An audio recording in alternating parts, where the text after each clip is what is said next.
I have my coffee. I'm getting all comfy cozy. We're getting ready to do Fata Morgana after about 2 weeks. I hope everybody's having a good evening or a good afternoon or good morning wherever you are. But hi. I don't remember. I think probably the best thing to do since it's been a couple weeks is go over what happened last time in Fata Morgana. We went through the main character's history, and it was really cool because you don't see it too often, I feel like, in Japanese media, but like we found out that like he was intersex and he had a really hard time growing up. Because his family treated him as a woman, but he felt like he was a guy. Yeah. Oh, you got nuggies? Heck yeah! Nuggie time! Nuggie time is always good time. That was me last night, Mochi. I hope you're doing okay. Are you having a good evening? Let me make sure. Is the music too quiet or too loud? Let me see. Well, it's fine, because I'm gonna change off of this screen soon enough. But either way, I hope you're having a good... Yeah! No!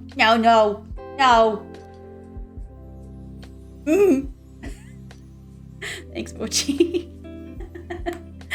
Yeah, we've been a long time coming on this, but basically we found out the witch tried to expose Mitchell for all of his kind of insecurities, which was the whole entire intersex thing for him. And then he found out at the very end he thought the maid wouldn't accept him, and then she did, and so he was able to kind of like take her hand, and now they're going to face down the witch this chapter and try to prove her wrong, because the witch said that like all the white-haired girls throughout the story in like all the beginning chapters were his reincarnation that were like torturing the maid. Yeah, the witch was doing all sorts of things. She was kind of creepy at the end too, with her little unhinged mouth, or I don't know, which is scary. But yeah, we're gonna find out, because I think he's gonna attempt to save the witch instead now. So I think this will be cool. We'll get to see him give it a try. I hope that we'll see the maid again, but she seems to be kind of invisible right now. Yeah. I know it says it in the title, but I am planning on doing this in 2 parts. Because I fully expect this chapter... It was jaw-dropping. Damn it, Mochi! We're gonna do this in 2 parts, I think, because when I looked up not... when I first started, I looked up the length of the game itself, because I wanted to know what I was getting into. And I know I saw the length for chapter 8, and they said it was easily the longest chapter. Like, I could expect... And based off of the fact that we've streamed for, like, 6 to 7 hours for chapter 5 plus, I can fully expect this chapter to go for about 9 to 12 hours. So we're splitting it in half. Yay! But yeah, we'll go ahead and we'll get started now. Just make sure we can kind of make some headway in there. Let's go ahead and switch over.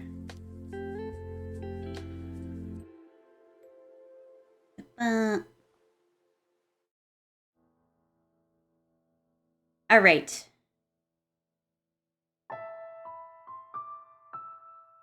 I should have left lo-fi music up on there on the side. Oh well. Yeah, we'll go ahead and inspect memories and keep going. The final row. It was playing really epic music last time. Yeah. Oh yeah, but then it started playing this, and that was a little spookier. Huh? Oh, it's French! Hold on, let me turn off my, it was, NVIDIA, right? Oh shit, no! No, I didn't want to do that! Load! I've made a mistake! I'm trying to turn off this frame rate thing, but I forgot how I turned it on. Audra turned it on for me. Before I fuck it up anymore,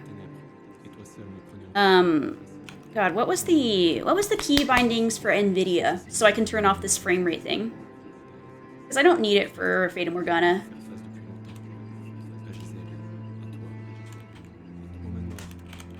Let me know if the game is too loud or too quiet, by the way. I can adjust it. NVIDIA... frame rate. Well, no, menu. Maybe I need the menu hotkey. Menu hotkey, that's what I need. Alt-Z. Let me try that. Maybe we can make some progress.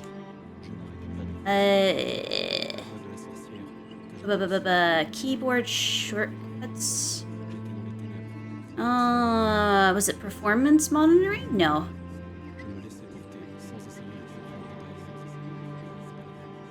HUD layout. No. What was it on? I might need to ask for Audra's help to remove just the little frame rate thing. You know what? It might be fine. We can ignore it. It's kind of useful otherwise, so... Alright. Okay, let's just get started then. I can't be bothered to figure out where it is. I brought you some food. You have to eat something. You barely touched your food yesterday. Hold on, it is a little loud for me actually. Let me know if if this is too quiet. Come on, please. Just leave it there. Her hands aren't bound. She can eat whenever she pleases. But she's not gonna last much longer. Boy has a point. She won't eat, we'll lose our supply of blood. That's not what I meant. Leave it there. Well... We'll be back.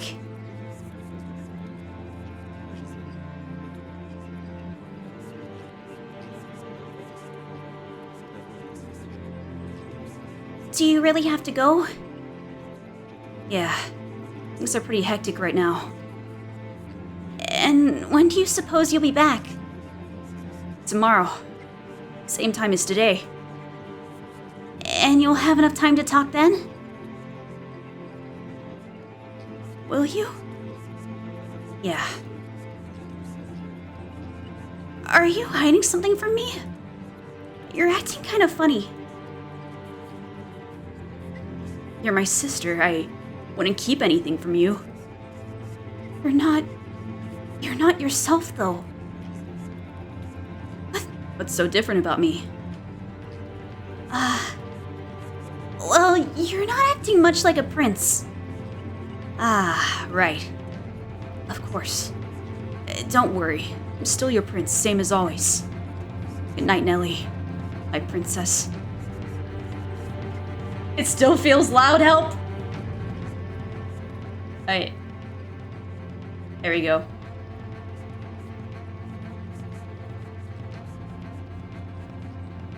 How did I end up in this mess? I never wanted this. All I wanted was a quiet life. Someone get me out of here. Take this thing somewhere far away. Tell me I'm not the only bad one here. Oh God, I'm begging you. Just make it all go away. Someone, anyone, get me out of here.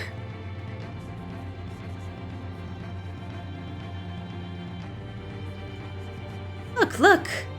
The stars, they're beautiful.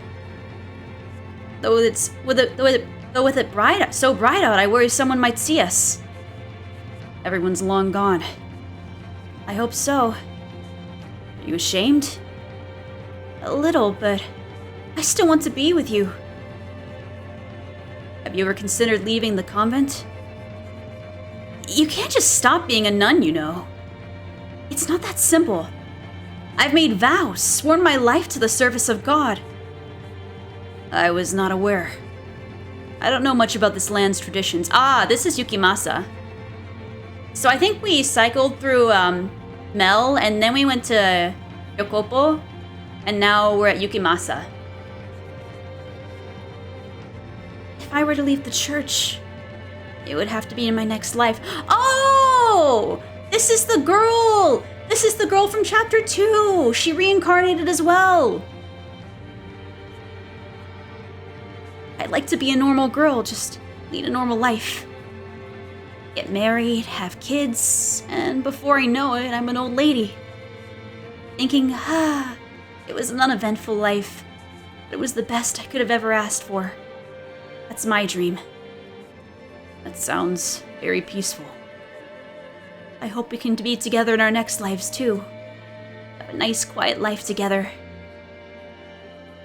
It'll be a city on the water, looking out over a beautiful, glimmering emerald sea. Yeah, Nellie. It's weird seeing Nellie from Chapter 1, but as like a little girl, and seeing this girl from Chapter 2. We didn't see the girl from Chapter 3, like the bitchy maid. But who knows, maybe. Blue sky spreading as far as the eye can see. The sound of the seabirds squalling by the port. The two of us sitting shoulder to shoulder, just looking out over the city. Doesn't that sound wonderful? It certainly does. I would love that.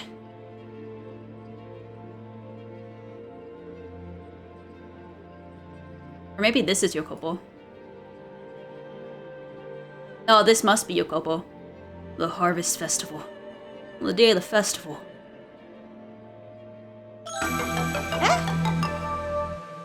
Yomi, thank you for the raid! And Shino, thank you so much!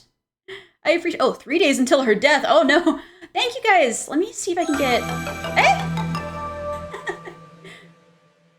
I appreciate it. What were you guys up to? Hold on. Let me get a shout out. See if I can get a shout out going. I just added Saribot, so I think I could do a double shout out maybe? Yeah, what are you guys up to? What were you doing? 1 second. Sari codes. Let me do the double raid shout out.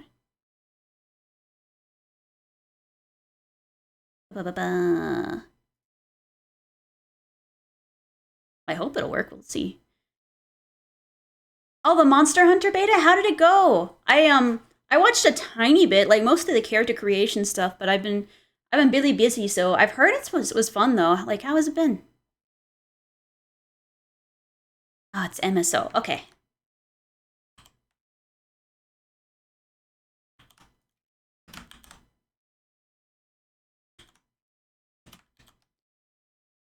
Well, that's good. That's good. Let me see if this works. Yay! We made it work. Yeah, I don't know if I'll get a chance to try it out. If it ends on the 4th, right?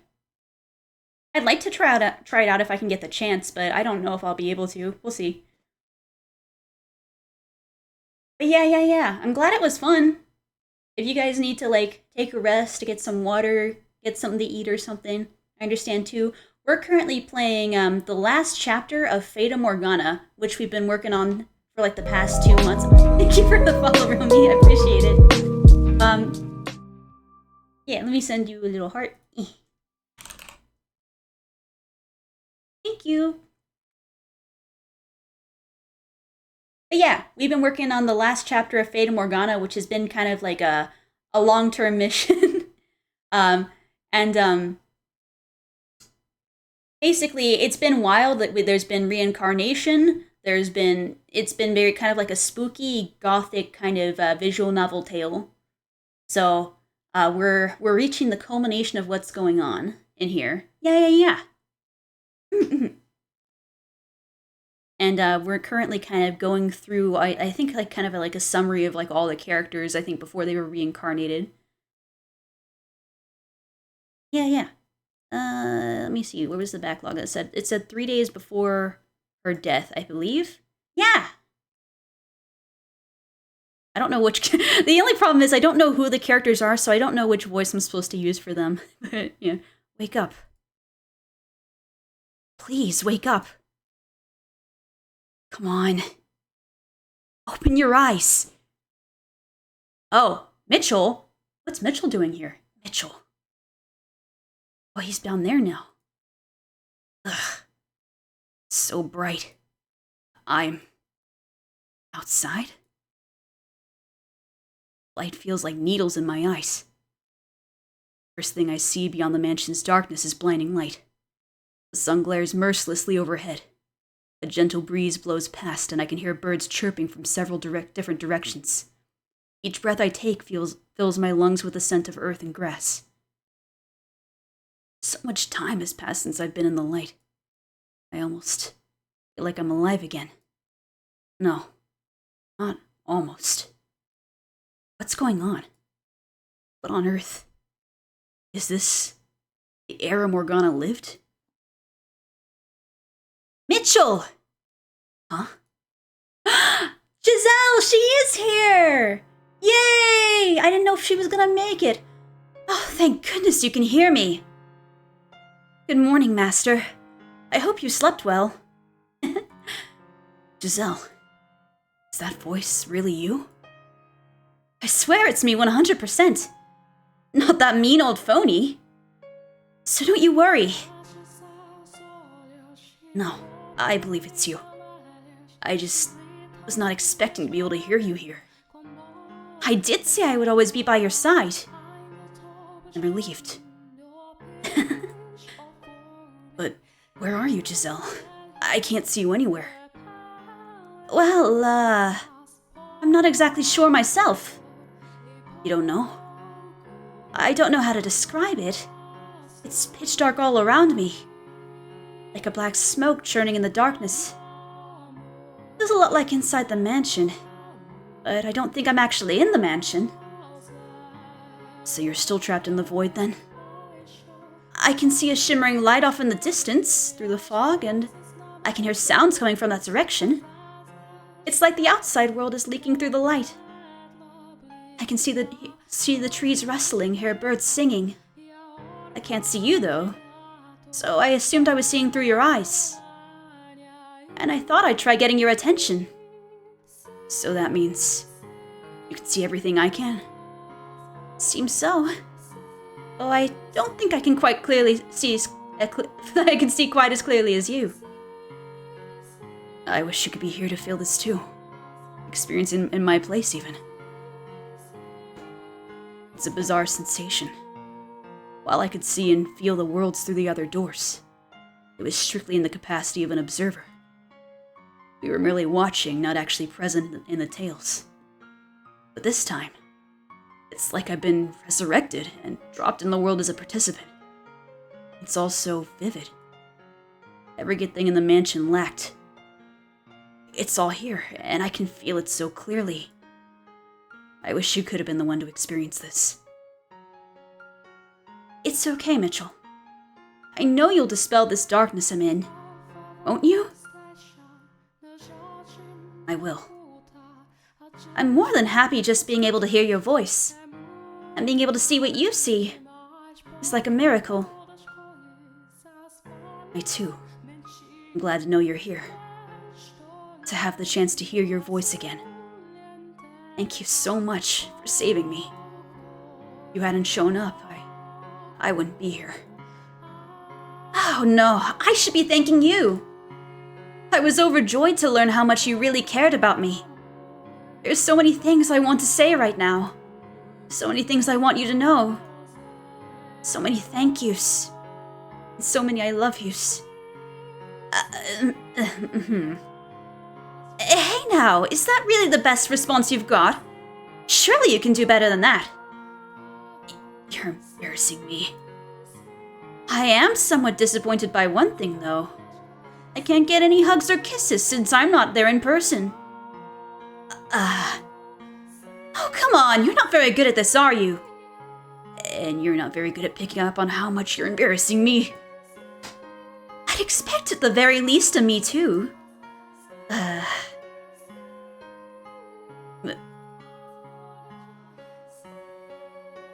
You should start by figuring out when and where exactly this is.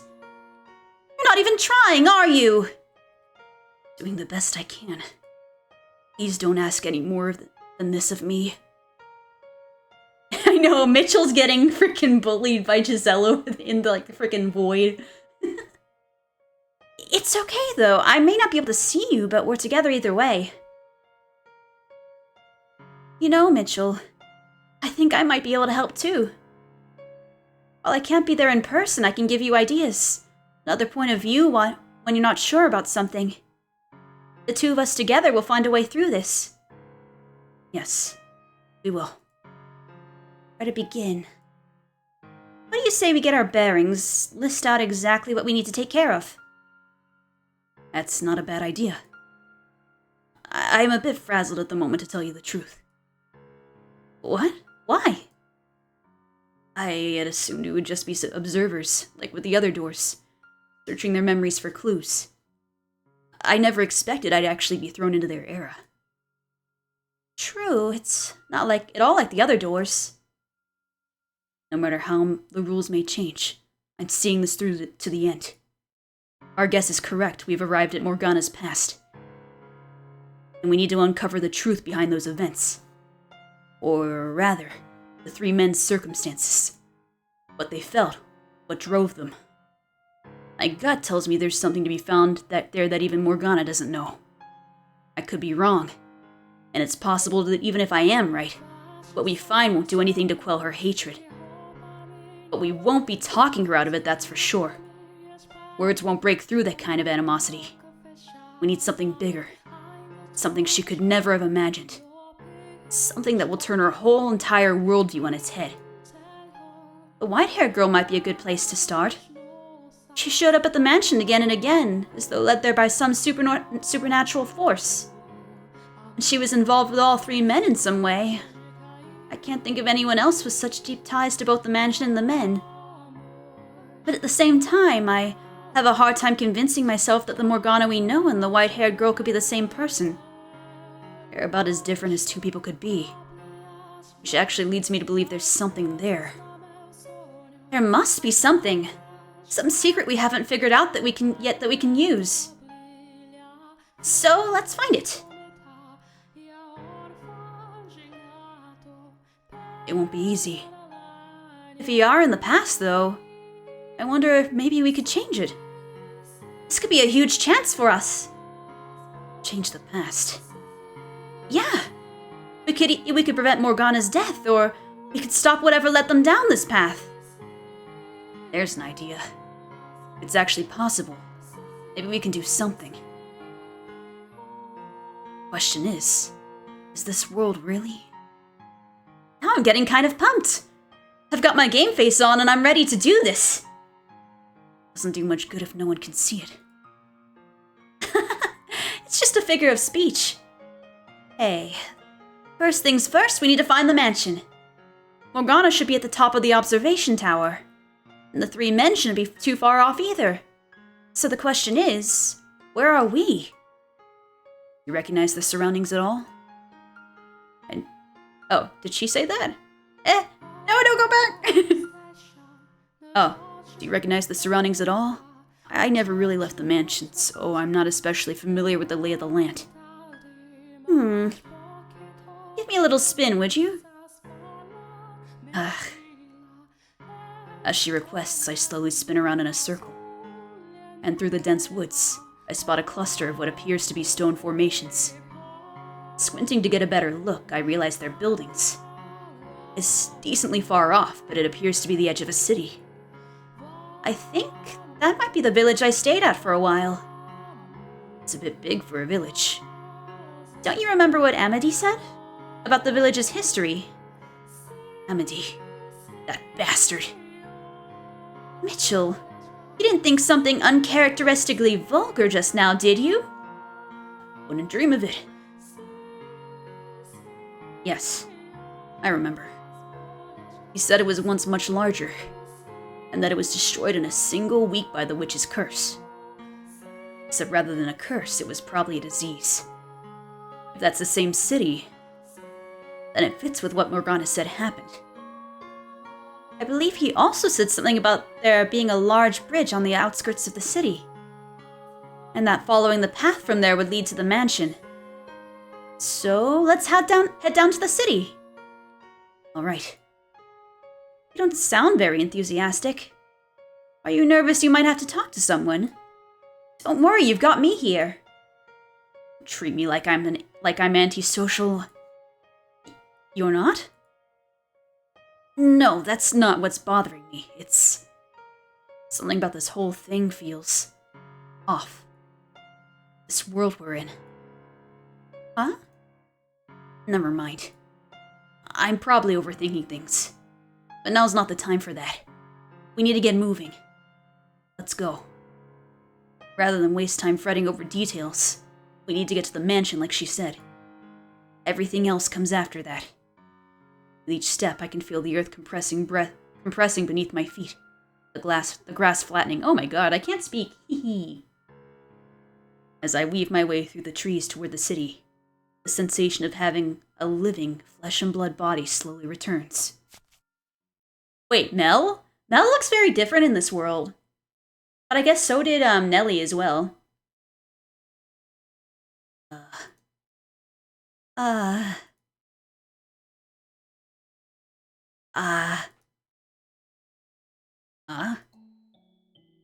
white-haired man just appeared out of nowhere! Huh? And he's talking to himself. I gotta get away before he does something. Hold it right there, Mel. You don't get to call me crazy and then just run off. How do you know my name? Oh, why wouldn't I? We were just in the mansion together. Huh? Mansion? What are you talking about? Right. He hasn't become the shadow in the mansion yet. I doubt I would forget seeing someone as unusual as you. Who are you? And where did you come from? Where? I'd like to know that myself. Say something, Mitchell! He's not getting any less suspicious of you. You have to come up with some way to break the tension. Improvisation isn't exactly my strong suit.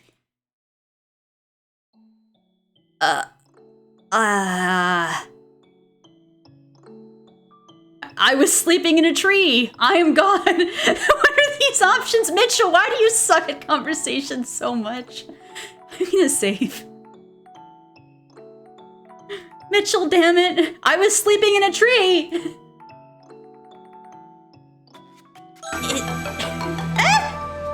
Axel, thank you for the raid. What were you up to? What were you doing? I must know. Let me get you a shout out as well. Hold on. Yeah, hey! House flipper? What's that? What's that like? Let me give you a shout out. Do you like remodel a house or something? Hold on, let me look this up. House flipper.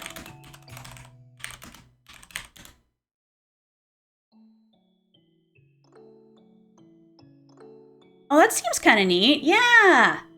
I like that. That sounds really cool. Was it good? I like the idea. Yeah. We are currently doing the last chapter of Fata Morgana. Oh, that's good. That's good. I might check that out myself later. I kind of like those like home renovation things. I need like more comfy games, so if you recommend it, I'll give it a try. But yeah, like I said, we're doing the last chapter of Fata Morgana, visual novel, big kind of dark gothic story. Although right now we're playing as Mitchell and he's very socially awkward, so we're being socially awkward, and we just had the choice of asking this guy, well, of trying to start casual conversation with this guy by saying either I was sleeping in a tree or I am God. What icebreakers those were for sure. The Humble Bundle? Never gotten a Humble Bundle. But yeah, I'll take a look at that. But yeah, I hope you had a good stream, and also make sure you drink some water, get some food if you need to settle down as well. We're gonna be here for a little bit, I think for quite a while. So yeah. Yeah, it sure looked like you just popped out of nowhere. You imagined it. It was so sudden your mind misinterpreted what you saw. Is that too much of a stretch? Yeah. Absolutely. Take care of yourself, Axel. I appreciate it. Thank you for the raid. Yeah, you're right. I must have been seeing things. People can't just appear out of thin air. On nice days like this, I'll sometimes climb a tree and take a nap too. Then roll over and fall flat on my face. So I can relate. Mitchell napping in a tree. I can't even imagine it. Me neither. Also, it would seem that, like Morgana's, I'm the only one who can hear Giselle's voice. That doesn't explain how you know my name. You look like a lot like an acquaintance of mine. Imagine my surprise when it turns out you have the same name, too. That's definitely pushing it. Oh, yeah, that happens to me every now and then, too. Jeez, you had me spooked for a second there. While on one hand, I'm glad he bought it, I feel perhaps he's a little too trusting. He's the kind of guy who just keeps on walking when he runs across something out of the ordinary, pretending he didn't see a thing. Not the most admirable of traits, but we're in the clear. I assume you're from the city, then, if you're out here. Actually, no, I'm, a wanderer of sorts. Did you come by to see the Harvest Festival, then? Harvest Festival? You don't know about it, then? 3 days from now, we're holding a festival at the church to celebrate the spring harvest. 3 days. Morgana died when the bell tolled noon on the day of the festival, which means she's got that much time left. This will be the first time we've held the festival, so we're hoping to make it into a big event, something really memorable. And a young girl is dying behind the scenes of this seemingly pleasant celebration. Her death is 3 days from now. That might give us enough time to do something about it. Could I ask you to show me the way to the church? I'd like to join in on the festivities. Sure, yeah. Of course. The church's doors are open to all, friends and family and wanderers alike. It's not far, follow me. Thank you.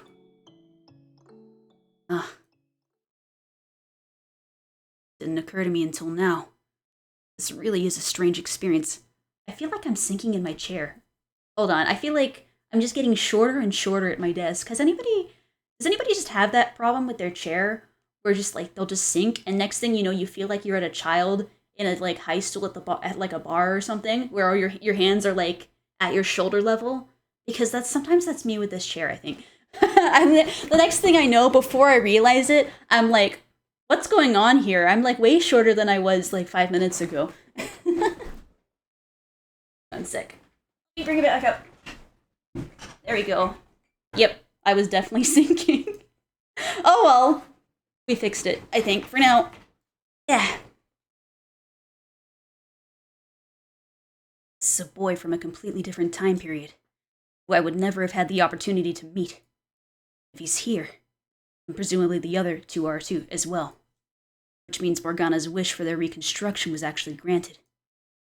This Mel doesn't seem like any different person than the one I observed through the first door.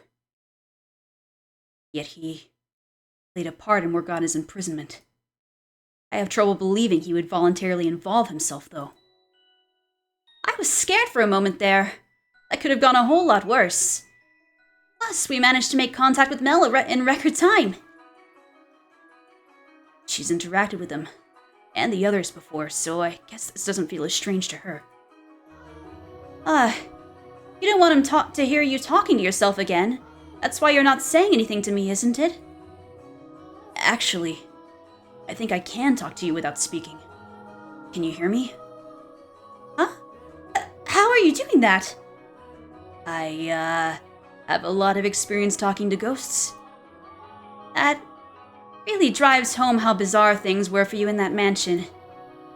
Were you not in similar circumstances when it was you and Morgana together? Yeah, now that you mention it. What a bizarre time we've both had in that mansion. You're just now realizing this? So, what's your impression of him? My impression? That he's the same Mel as always? In a little more detail? He's an amicable young man. Nice enough to show a complete stranger around. I agree. In Morgana's version of the story, he betrayed her. But he doesn't seem like the kind of person who would enthusiastically do something so malicious. He had to have some reason, and we need to figure out what that was. The question is, how do we go about it? We hardly have enough time to earn his trust and convince him to tell us himself. I'll just have to put the knowledge I already have to good use. Oh, that reminds me. Huh? Something that might explain it? No, about Morgana. When you were alive, she was always right there with you, like I am now, right? Whenever it struck her fancy, yes. She didn't seem to care when or where. She would just start talking whenever she felt like it. But whenever? For the most part, yes. Anytime she wanted. Giselle? You don't have to worry about that with me. I know when to keep my mouth shut, promise. What? You said you feel like you're alive again, right? My 5 senses all seem to be in working order. Which means you'll also be getting hungry, tired, sleepy, and you'll, you know... Huh? Oh, no, Giselle! No! This is a really awkward situation now. I don't even know if Giselle can avert her, like, mental eyes if she's looking through his. He's gonna have to, like, look away or something. You'll have to go to the bathroom. Huh? I'll be polite and close my eyes and plug my ears while you're doing... She can do that? Does that mean she has, like, double eyes? And plug my ears while you're doing it. Thanks? What possessed her to bring that up? I know, Mochi. Now Giselle's awkward too. But it's mostly Mitchell. Mitchell's just like a super awkward dude. Does she even realize what she's saying? Oh gosh, now I'm red as a tomato. That answers that. Moving right along. We need to discuss how we're going to go about this. Right, that! The Harvest Festival is our deadline, which doesn't give us very much time. We need a plan for when we arrive at the mansion. How about we spill their secret? Tell everyone about the girl they've locked up in the tower and force them to set her free. Surely they won't stand for that. Perhaps, but would anyone believe me? I walked in and said I came from the future, and I know what's gonna happen. Would anyone actually buy that? Sure, with enough convincing. Even if I did manage to convince them, the tower door was locked in Morgana's rendition of the tale. You need 3 keys to get inside. Mel should have one of them, but stealing his alone won't be enough to get into the tower. True. If Giselle is right and we can save Morgana and change the future, then that would indeed solve everything. Something about this whole situation still doesn't sit right with me. I have to do more than just set her free of the tower. I have to find the truth as well, as I initially set out to do. Right now, regardless... Hold on, let me try to move this. Maybe this is not helping very well. Sorry, that was loud. I'm sorry! Either way, I had my, like, pop filter on my mic, and it was kind of getting in the way of seeing the screen, too, which made it harder to read. Oh well. Pop filter, goodbye. Regardless, I would like to try and stay on everyone's good side as much as possible for now. Let me know if that's any better or worse. If it's worse, I'll put it back. If it's better, then great. Because it was bothering me. Okay, I'll do whatever I can to help. I appreciate it. I mean, as you know, conversation is not exactly my strong suit. Which means it's my job to hit the brakes whenever you say something stupid. It's a bit too late if I've already said it. Anyway, step 1 is to get ourselves into the mansion. We can't hope to make contact with the other 2 men, much less get Morgana out of there if we're not staying nearby. I'll do what I can. Poor Mitchell, getting bullied in his thoughts. We're almost there. Where did Mel come from? Like, why did Mel just not... Oh wait, I guess they were speaking in their thoughts, so Mel couldn't hear it. It's fine. We're almost there. See the big building in the distance? That's the church. It's the same mansion as I suspected. Seeing it now, knowing what horrible things happened there, is so disheartening. Eh? Eh?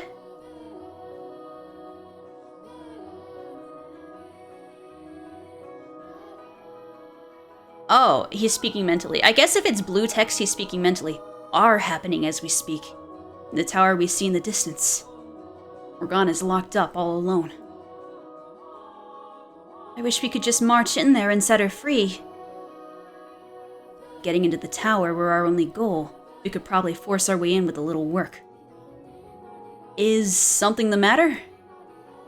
Mel. I could probably overpower him and get his key. Hello? But the other two, that almost certainly wouldn't work for... Can you hear me? Oh, yes, sorry. I was lost in thought. Seems kind of strange, doesn't it? What does? I mean, it doesn't look much like a church. At a glance, you would think it was some noble's estate. So it does. Spent so long there it never even occurred to me. I was pretty surprised when I first saw it myself. Peculiar place, all told. There's a chapel inside the mansion with this gorgeous stained window. It's quite the sight. Do you know why it was built like that? I'm, not actually sure myself, no. Anyway, I'll show you to the chapel.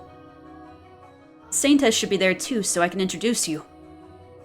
Saintess? You've never heard of her? Everyone around here knows her. She's a nun of the church, and everyone calls her the Saintess. She's practically your own religious figure. Oh, he's not talking about Morgana. You'll just have to see for yourself. Come on. All right.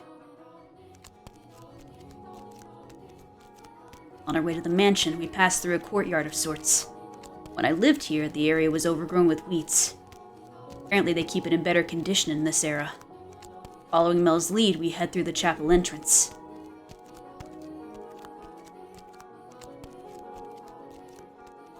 Oh, my.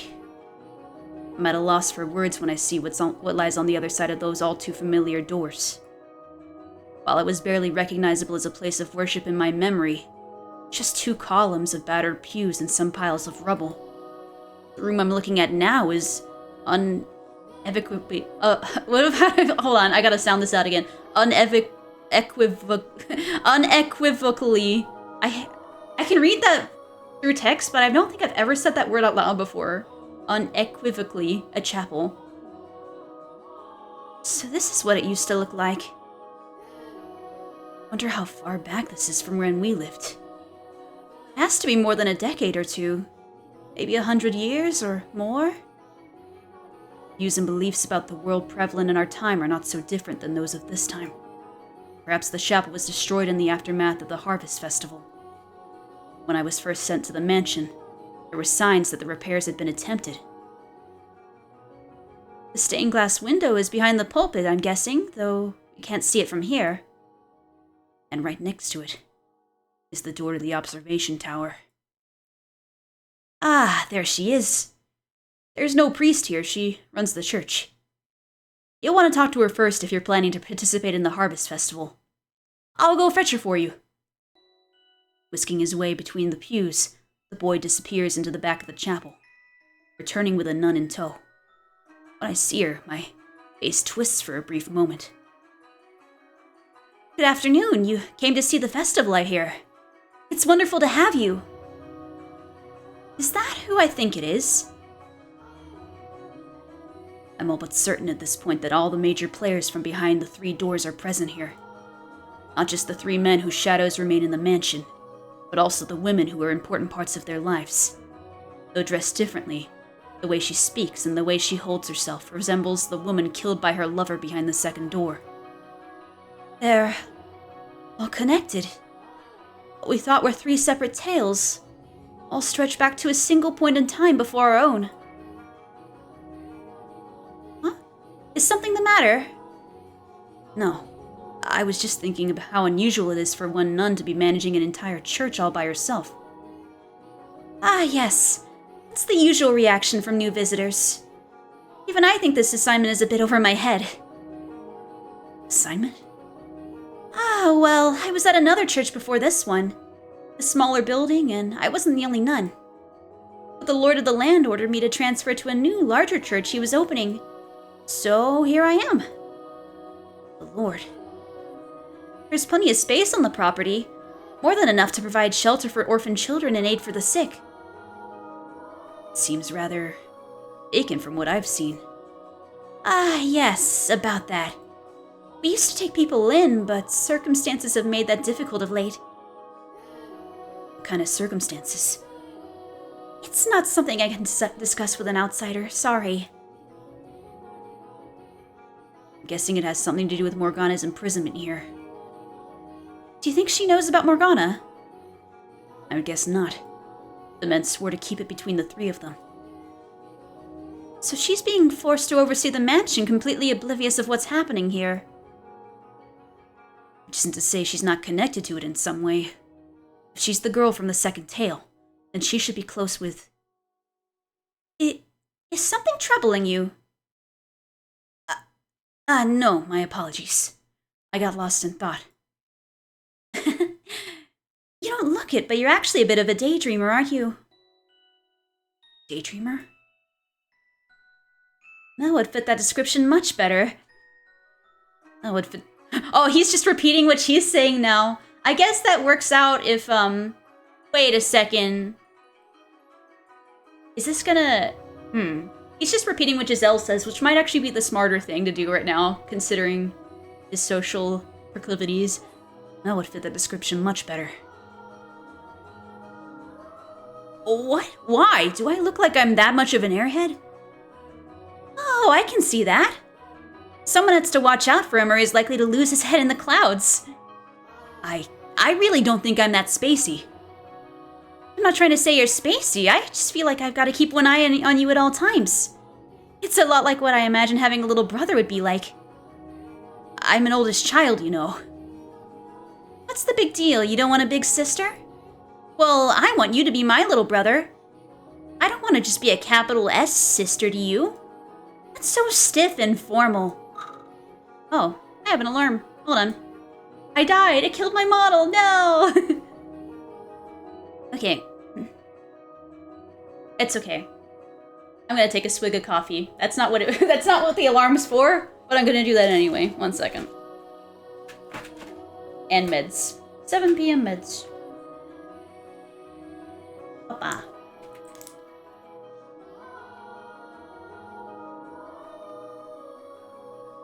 Uno momento.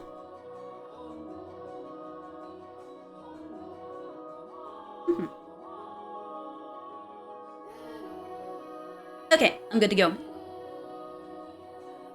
No, I want to be your sister. I'm a little old to be playing make-believe. Oh, come on. We're quite friendly with one another, it would seem. Oh, I know. Why don't you become her brother then? What?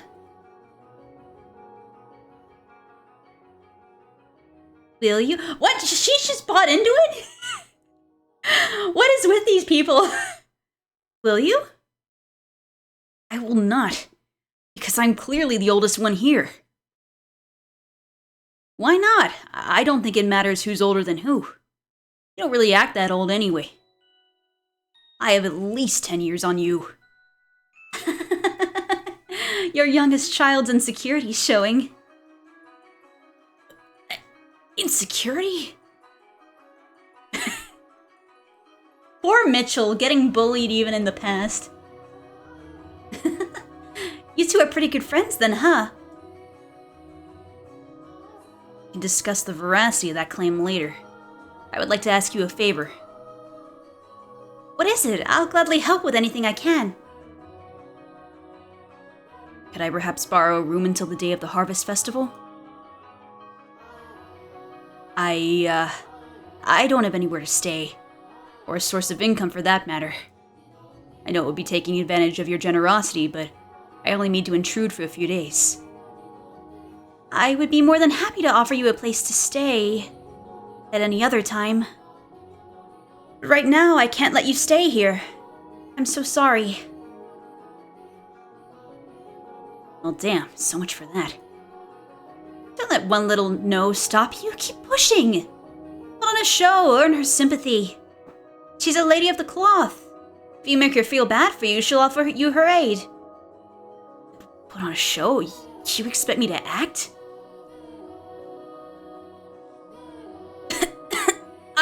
I'm having another episode. And I was so sure this church would be able to help.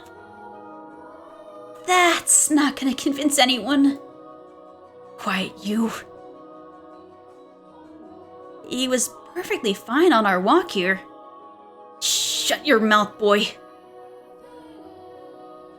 As I said, we did once offer a place of respite for the ailing and needy, but regrettably for the time being, we're unable to take anyone in.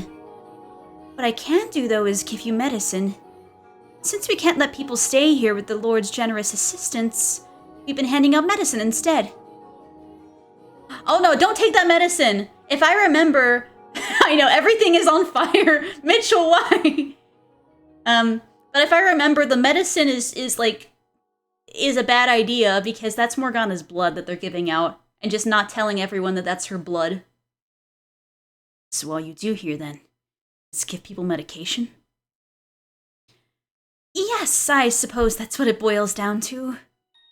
I'm honestly not sure why we're not allowed to offer shelter right now, but we are still able to provide assistance to those in need, so it makes the big person go big eepy. I hope that blood doesn't make somebody go big eepy.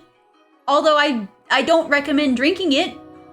And I guess this is the Middle Ages for you, making people drink blood because they think that's a cure.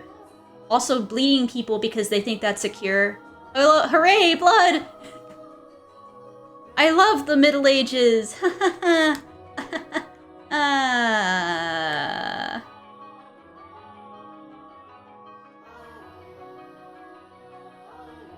assume it's just a temporary measure and we'll be able to take people in again before long. And with how much he's done for the church, it's not really my place to complain about his decisions. I truly am sorry. I hope you understand. I'm supposed to ask for a tithe in exchange normally, but just this once it's yours, free of charge. Could you tell me more about this medicine, please? Yep, that is... I guess they are just saying it's blood. But, yeah, nope. Poor Morgana. It's called Saint's Blood, and it'll cure any disease. Saint's Blood? It is real blood. I don't think the nun knows. This girl was a nice girl in the second door, but she very clearly doesn't know what this is a whole Ponzi-ass scheme here. It's not real blood, of course. That's just what it's called. It sure sounds divine, doesn't it? No. That's not true. Huh? It is real blood. Oh no, you can't say that in front of Mel. Mel knows the truth. Now you've just told Mel that you know some things that you shouldn't know. Huh? What do you...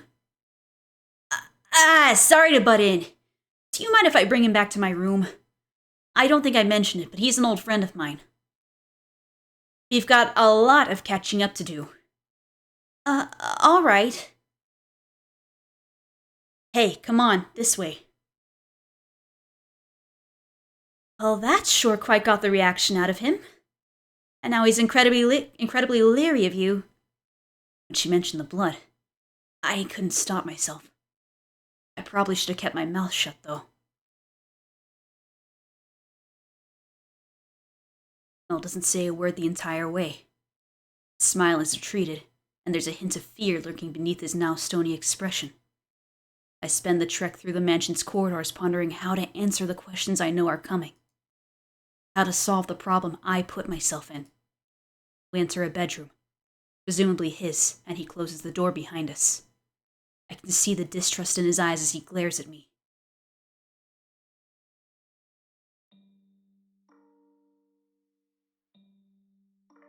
I have to ask, who exactly are you? Why did you say that back there? that saint's blood is actual blood. Response to his pressing eye.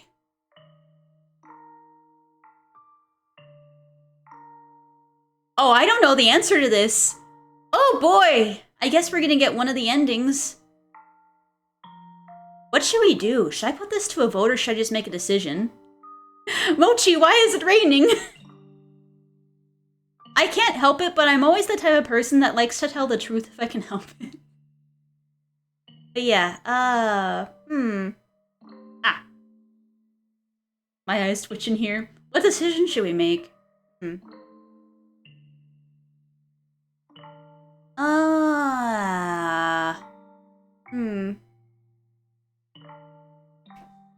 Should I save a second slot? I feel like I should. Alright, I'm gonna save here, and I'm probably tread... That is true. If I flood him... Like, if we flood him in one situation, then it might lead to us having doors closed. And I think, yeah, I think caution is probably good. We'll do that then, Mochi. I think this game does have multiple endings from what I remember. So I guess we'll figure out, But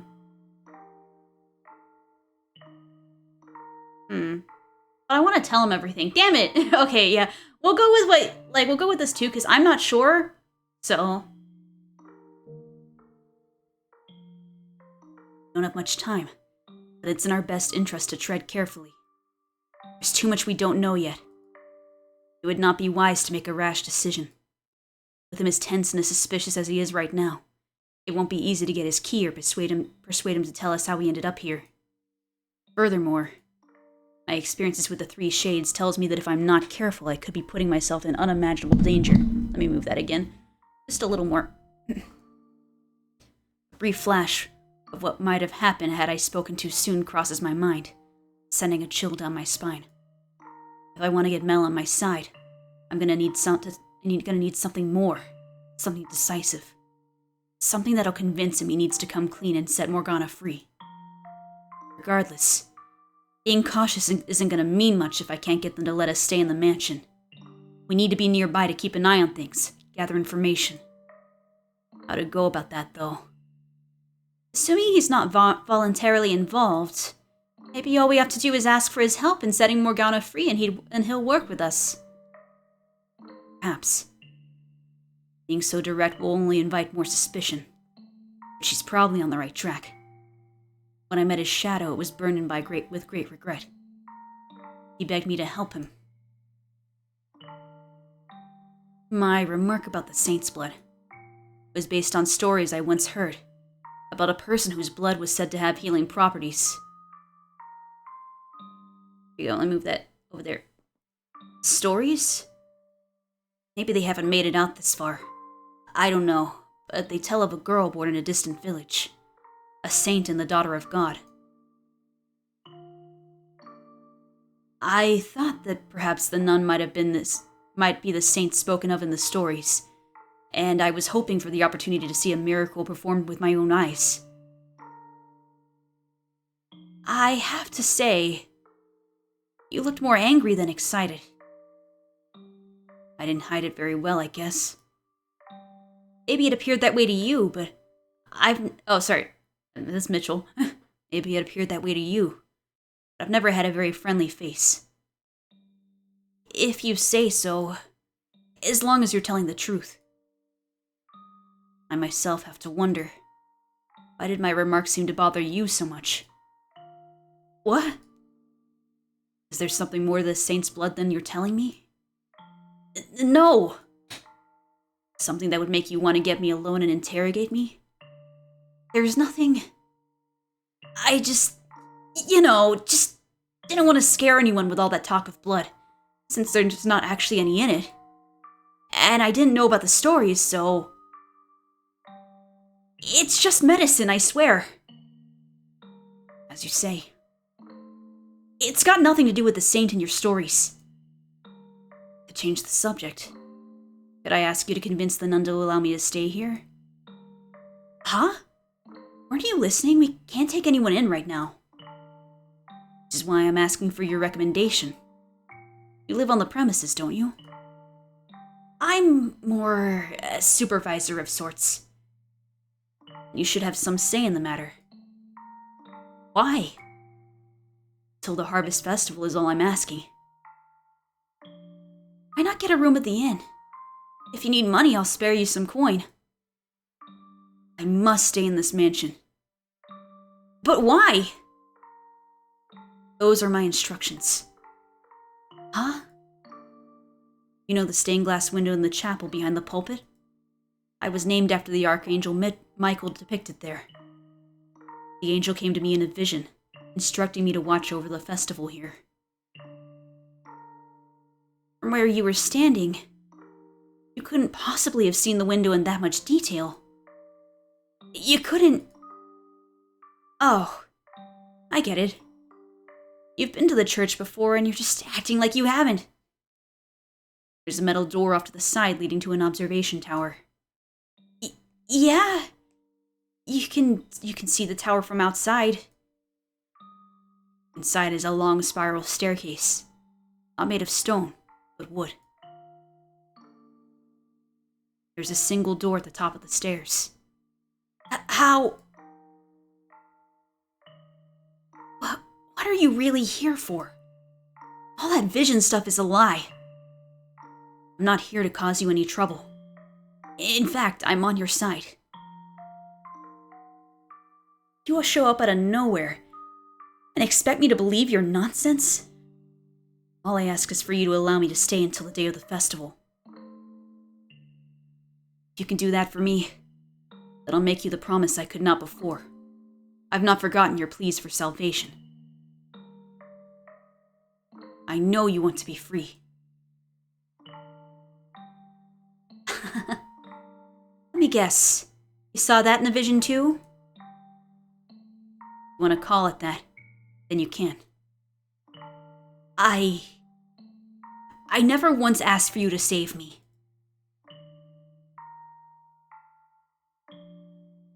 You're mad. But, fine. I've got nothing to hide anyway. If I say you're a friend, the Saintess should be willing to accommodate you. Wait. I already told you you were my friend, didn't I? I'll try and persuade her. I don't know what your deal is, but try not to cause any trouble, okay? For your own sake. I won't. Only until the festival. You're not getting another day out of me or her. And this isn't your home, so don't act like it is. Of course. Thank you. You know, I never did get your name. It's Mitchell. Ah, right. After the Archangel Michael. Just like you said. I never really cared much for Michael, to be honest. He weighs your soul in one hand on his perfectly balanced scales, then delivers it punishment with a sword in his other. He's not an angel of salvation. Out of curiosity, could you perhaps be... No. Never mind. It's turned into a bit of a storage area, but there's an open room you can use. I'll show you the way. I appreciate your courtesy.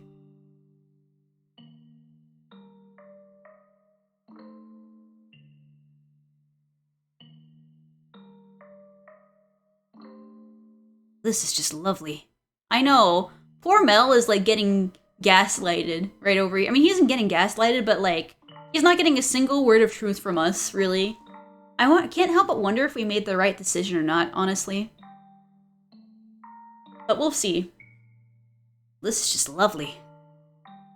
There are cracks in the ceiling and the walls peeling off. There is a bed at least, but it's coated in dust. This was a storeroom when I lived here, as I recall. Sorry about the condition. I didn't choose a bad room for you on purpose, I promise. If you want to sleep somewhere more comfortable, you're not going to find that here. Not a problem. I'm grateful to have a room at all. If you say so. Well, I have work to do, so I should be on my way. I'll talk to the Saintess as promised. I imagine she'll make supper for you at some point. But do keep your crazy talk to yourself around her. The other option, Yeah, maybe he would have been more... Maybe he wouldn't have let us in the church. You're right. I guess we'll find out if I do, like, a replay at some point. Or I guess if I get a bad end and I have to redo it. I'll make note of it. Thank you. See you. You made it work somehow. Somehow. It's a lot of pressure being under that much suspicion, huh? My heart was pounding the whole time. And that Archangel Michael came to me in a vision stuff? I never expected you to go there. Why'd you tell him that anyway? Because I didn't think telling him I know the future and I need your help to change it would have gone over very well. Besides, those who yearn for redemption have a tendency to latch onto the spiritual. I thought taking advantage of that would work to our benefit. You know, I bet you make a pretty good con artist, Mitchell. I did what I thought was necessary. I know. Besides, you have every intention of keeping your promise, don't you? Whether or not Mel can be saved is up to him. I will lend him my hand, though. Oh, you say it's all on him, but deep down you know you're on his side. We're complete strangers to this Mitchell. Well, to this Mel. But I can't bring myself to think of him that way. We just met today, but it feels like reuniting with an old friend. He's the same old Mel. And you were actually there. A part of his life. Which I imagine makes the sentiment all the stronger. Yeah, poor Mitchell. Mitchell just basically has been dead the last 1,000 years and made none of these bonds that Giselle made. But Giselle, unfortunately, can't help because she's stuck in the void and just has to watch Mitchell act like some sort of awkward bastard to them. I think it would be easier if they were reversed in the situation, because Giselle would know what to do more, I think, a little bit more. But it's okay. Unfortunately, Mitchell's just gotta make it work. You don't feel the same way? I don't think of him as a total stranger, no. However... Huh? Nothing. I was about to say something incredibly cynical, but I caught myself. What? It's nothing, don't worry about it. If you say so. I was always the one with nothing to offer, powerless to be of anyone's help. So if anything's motivating me, it's not concern for the boy, but a desire to prove that someone like me can do something. Didn't take much arm twisting to get him to give us a room, so who knows? Maybe he'll come over to our side easier than either of us can expect. Him giving us a room was not simply out of kindness. Keeping me nearby allows him to keep an eye on me. He doesn't trust me, but he also doesn't know enough about me to decide what to do yet. He needs time, and doing this gives him that time. If he decides keeping me around is not to his advantage, he will act accordingly. Do you really think he'll do anything to hurt you?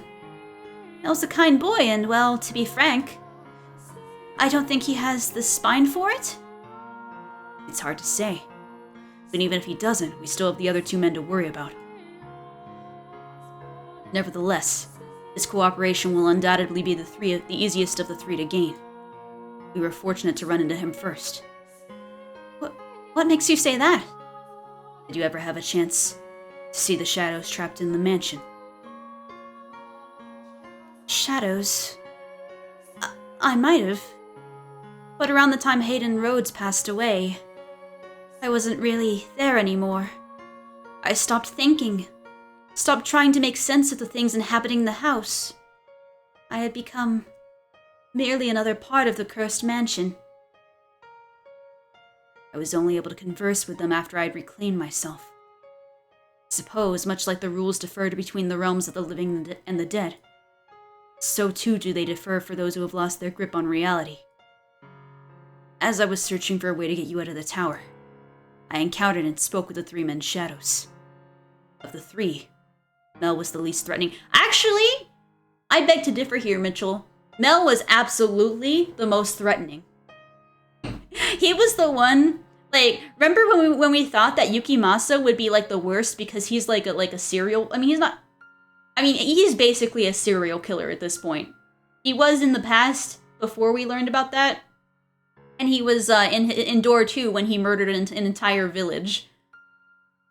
But of the three of them, when we went to go talk to their shadows, God, was that last chapter? Or I think it was the chapter before.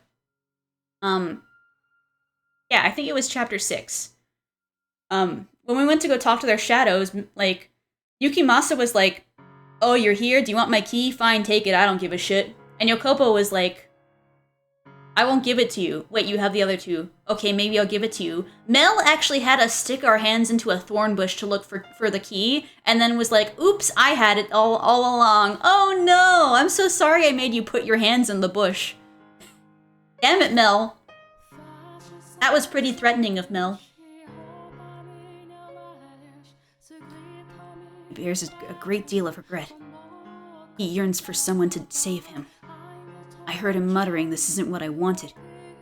He doesn't want to be involved in this. Someone else is holding the reins. My first guess would be the Lord, but regardless, they're not equals in this endeavor. If he wants out, then maybe he would have agreed to help if we told him we were here to save Morgana. Carelessly revealing our hand at this stage did not seem wise. It would have never gotten to this point if it were so easy to stop. So I guess our first task is to earn Mel's trust. Morgana's death is in 3 days. We have until then to get all 3 keys. It won't be easy. I mean, we weren't even present in this world until today. Exactly. We have no one to vouch for us. No one even knows who we are. But we have knowledge. Quite a bit of it, in fact. We not only know what happens in this era, but you show me their next lives as well. From that, we can deduce how they might behave and to whom they have ties. You're right, we do. We know things we should have no way of knowing. And we can use that knowledge to our advantage. The various interpersonal relationships are where we can get our edge, I think. Each have their own reasons for locking Morgana up, and if I'm right, they're doing it for other people. It's these powerful bonds driving them. Mel's driving force would be his sister, for instance. Are they mere bonds? Or is it fate that ties them together? You're right. We should find and talk to his sister. Mel is more likely to act if it's coming from her than us. I agree. If his darling sister tells him to stop, he won't have any reason to continue his involvement. Knowing how the first tale ended makes me slightly uncertain. But for now, we can work under the assumption that he does genuinely care for her. What do you want to bet she's somewhere nearby? I mean, she will be. It was her death that sparked the chaos on the day of the Harvest Festival. Right, it was. No, you're exactly right. What I was going to say is that people tend to keep those they care about most close by. It would appear I have a bad tendency to focus too much on the facts. That was entirely unnecessary of me. Giselle did not need to be reminded of that. I'm sorry. Huh? What for? For being careless with my words. Inconsiderate. I need to apologize for the truth. Besides, you and considerate are like oil and water. And today, you're the fire to my oil. We have 3 days to stop this tragedy. Let's get to work. Let's. We'll probably have more luck asking than just searching for her. If we can't find Mel, the nun might know. Off we go!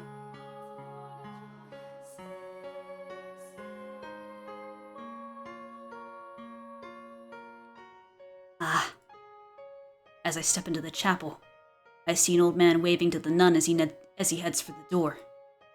The man is practically beaming, and judging by the vial in his hand, he's happy about more than simply having the chance to see her. Is that saint's blood? According to Morgana's account, a disease began spreading through the city at the Harvest Festival, eventually eradicating the population. In a time like this, where medical knowledge is so limited, a plague would be almost unstoppable. and the sight of so many people dying so quickly could appear to them the work of a demon or a curse. We come from the future, so we know just how dangerous this is. They have no idea. Morgana described it as a tale that could have only taken place in that era of miracles and spirituality. And about that, she couldn't be more right. Could we maybe warn everyone against taking the medicine? I assume that the sickness was caused by them ingesting blood at any rate. It's not medicine they're being given. Bottled disease, like some kind of sick joke. If we could convince them to stop taking the saint's blood, then maybe that would prevent the city from being destroyed. But the fact that it's being distributed in the house of the Lord and peddled as a miracle plays right into their deep-rooted spirituality. Would it even be possible to convince them otherwise? And besides, it's not them we came here to save, but... No. It's veering too far off our intended path. We need to find the truth and save Morgana's soul. Putting ourselves out like that is only going to get us unwanted attention, make people suspicious. And we don't have that kind of time. Yeah, you're right. Sorry. It's just knowing what they're doing to themselves, I couldn't help but think that maybe there was something we could do. Especially considering how it all turns out. I understand the sentiment. Or rather, I understand your reasoning. But for me, Morgana takes priority over any of them. And you over everything. Releasing Morgana's soul should save yours as well, Giselle. If we can eliminate the mansion's darkness, then you won't have to be trapped as it's made. But would they ever meet? If they ever free the mansion's darkness, would Mitchell ever meet Giselle? Or would that be over? Would that never happen? I have no interest in being the hero of the masses. Let's go ask about Mel's sister then. Okay. I turn my head back toward the nun and find her kneeling in one of the pews. She bows her head and begins to whisper a prayer. There's no one else in the chapel. Now's the perfect time to ask. Hearing me approach, she falls silent and turns to face me, wearing her usual disarming smile. Hello, Mitchell. Mel was just here. He told me everything. Can't turn away a friend of Mel's now, can we? Sorry for turning you down earlier. No worries. I did a poor job of explaining myself. So, did you need something? Let me guess, medicine? No. I'm in perfectly good health. I figured you were lying. I can ask her about Saint's blood some other time. And while I have a number of questions about the man she's too close with right now, don't start thinking about time travel too much now. I mean, maybe not. I mean, we are kind of in the past, but both... I think what's kind of funny here is that, like, Mitchell and Giselle are, like, we're so much farther in the future than them, but they too are in the Middle Ages and have fucked opinions based off of their era. But they're like, these people don't know how to stop a plague, and I'm like, neither did you! But yeah, we're time traveling. We're time traveling! I hope you're doing okay, Fruitcake. Having a good evening. Yes, yes. And while I have a number of questions about the man she's too close with right now, well, she's close with two right now. Mel's sister is priority. Oh my god, I can't speak words. Are you familiar with Mel's younger sister? She has flaxen hair much like him. Oh, you mean Nellie? Are you her friend too? I would say we're more... You're better off just saying you're friends. Friends, yes. Hmm? What about her? I would like to speak with her. I was wondering if you might know where I could find her. Nellie should be down at the cottage, I believe. The cottage? Yep, that's where I stay too. I don't sleep in the mansion itself. So you don't live here but only work here? Right. For one, there are men who live here. The Lord likes to show up on occasion too, and we can't have a nun wandering around while he's here. So you and Nellie live together then? Yep, we have for about 6 months or so. Ever since she and Mel showed up. I wanted to let her stay with her brother, but since this is technically church property, we have to keep the boys and girls separate. I see. I'm so glad to hear Nellie's got a friend, though. What? She's not from around here, so she doesn't have many acquaintances. And with how sick she can get, she doesn't spend much time outside. This is a shame, because she's such a sweet little girl. I'm her friend, of course, but I've got responsibilities. I can only be around so often. So I'm sure she'd be delighted to have someone else to talk to. It would be my pleasure. Could you, tell me the way to the cottage, then? Oh, sure. It's not that far from here. You go down... Time skip. Direction I got... Give me 1 second. Yeah, there we go. The directions I got from the nun lead me to a place I know from my own time. It's the same building where the man who had been ordered to keep me under surveillance stayed. Wait. What? Who kept him under surveillance? I don't remember this. Sunlight seeps relentlessly through the trees, and I find myself having to look down at my feet as I follow the path. It's blindingly bright, painful. How are you holding up, Mitchell? I'll be alright. Sun's past its peak. In a few hours, it won't be nearly as bad. Don't push yourself, okay? Okay. The trek is a reminder of just how inconvenient my body always was. And having this chance to experience being alive again comes with both the good parts and the bad. But now is hardly the time to complain about my sensitivity to the sun.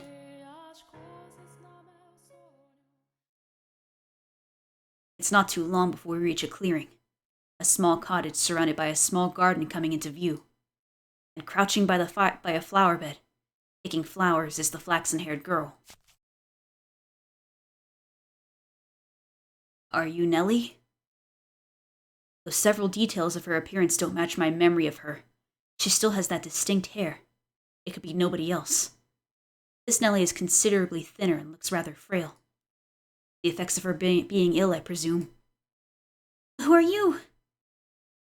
My name is Mitchell. I have a few questions to ask you. Can we talk for a bit? I would have thought she'd have said something by now. You're being way too blunt, Mitchell. You've gone and scared her. What else was I supposed to say? You have to approach slowly, carefully. Go on, give her a smile. No, don't. I mean, that's gonna be kind of creepy too. Just like, imagine just like as a, just like this one like grown man walking towards you, just smiling and being like, hello there, I have some questions to ask you. That's runaway material right there. Giselle, you're also giving the wrong advice. But then again, what would you do in this situation? It's just awkward in general. A nice soft smile. Smile? Oh no, he's got the awkward face. Look at him. Poor Mitchell. He doesn't know how to do this at all. I'm only here to talk. There's nothing to be afraid of. Okay, that is definitely not a nice smile. I can't even see it and I can still tell. What did you expect? I can't just smile on demand. It's a bad man! A bad man's come to kidnap me! Save me, dearest Mel, before this bad man does bad things to me! Calm down, please. I'm not gonna do anything to you. Don't get any closer! I know you're trying to do bad things to me! I'm not gonna do bad things to you. I couldn't even if I wanted to. Don't move or I'll call the guards on you! Please, calm down. I mean you no harm, honestly. That's what all bad men say. Giselle's like, I knew this would happen. Giselle, don't just watch. This would be a fantastic time for a little advice. Got it. Maybe she'll calm down if you mention Mel. You're a genius. I'm a friend of Mel's. What? He was telling me about you. How you wanted someone to talk to. He asked me to go and keep you company. Mel asked you to? To come talk to me? He did. Do you trust me now? So that makes you his friend then? As much as it pains me to admit it. Mitchell! What on earth possessed you to say that? Slip of the tongue. You and him... is that so? Yes? You're pretty old to be friends with my Mel. Are you really, really, really his friend? Really? Then prove it. How so? If you're really his friend, then you should be able to tell me all about him. Why in God's name would you ever subject me to that? Do you not like Mel, Mitchell? That's not it. We're just incompatible. Okay, here we go. First question. What does my Mel like most of all? Nelly? I think the answer's Nelly, right? Are we goofing? I think that Nelly would think that she liked Nelly. Well, that he liked Nelly. Huh? You think so too? I think I'm his favorite thing in the whole wide world. You think I'm his favorite thing in the whole wide world? I like to believe that's what he thinks. I think it'd be wonderful if I could always be his number one. Her excessive love for her brother is still out in full force, I see. Second question. What kind of person is my Mel?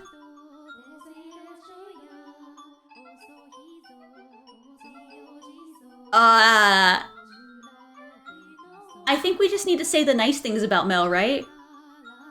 We can't say he's a spineless chump, nor is he a sycophant. I know, dang on the other two for sure, right? He's a nice guy! That's right, he's a very nice guy. He can have his head in the clouds sometimes, but other than that, he's perfect. You know your stuff. Be honest, I was just saying what you wanted to hear. Why'd you say that out loud? You just ruined it. I know, because Giselle's like at the same time, like, and she's thinking the same thing here, man. Yeah, my big mouth. Okay, final question. Describe what he looks like for me. I'm far better looking. Damn! I think we just need to say the nice thing again. He's decently handsome, haha. We're really good friends with Mel, right? Isn't he? He's like a modern day Adonis.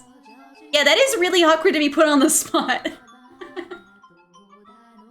That might be a bit of a stretch. Mel could be a prince in a fairy tale. He's got the most perfect face. May I ask you something? You do realize he's still growing, right? I know, I don't like Nelly having that kind of comparison either. She's got a problem. And that can change a man in unimaginable ways. He could end up 2 heads taller, shoulders twice as broad, and covered in muscle before you realize what's happened. Why are you telling her this? She's a little girl, Mitchell. What are you doing?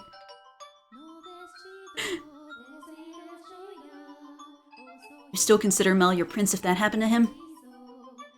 Mel? With a beard? Muscles?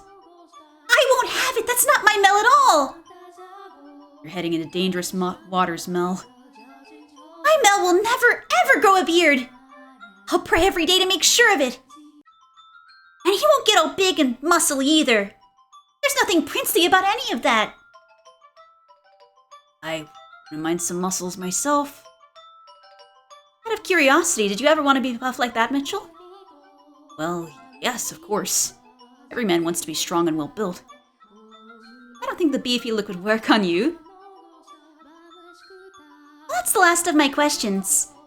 You're not a complete stranger, it seems. Sure, why not? You can be my Mel's friend. Why, thank you. This is great. I was sure you were a bad man.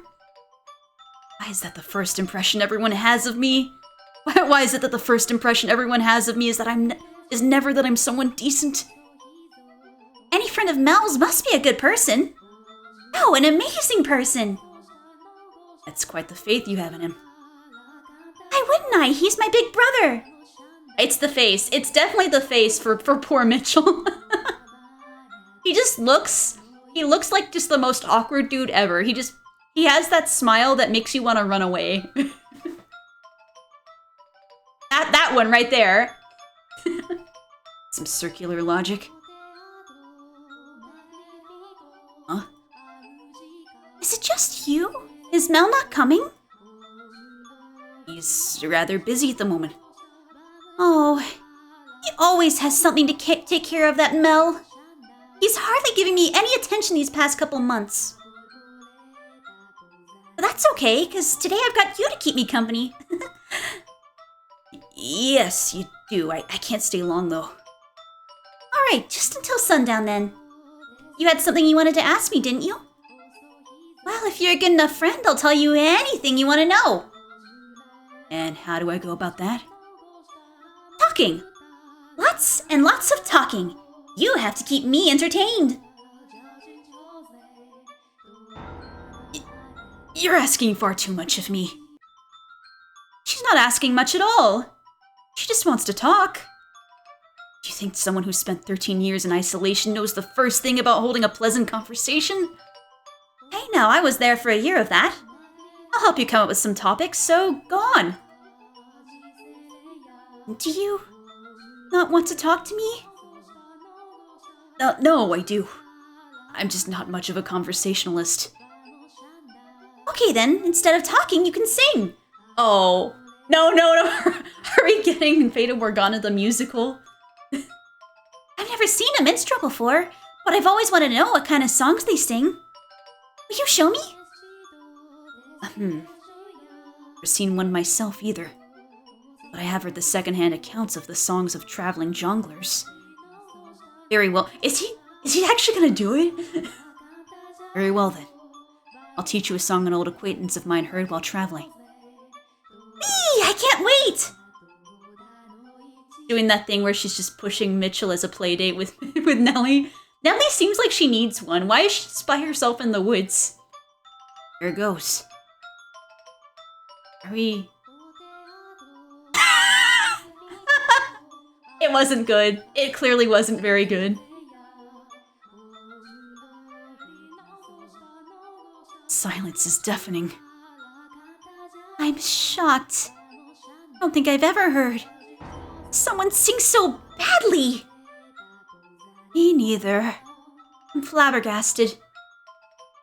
Let's hear you try then. That's enough singing for today. I don't want my ears to fall off.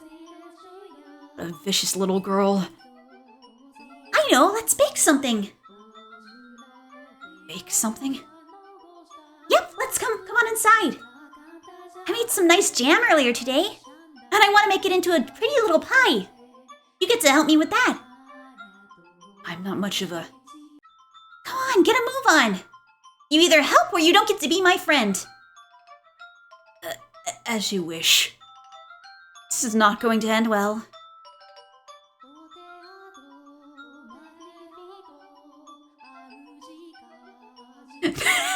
Yep, it still didn't end well. Mitchell with the no talents. No talents, man.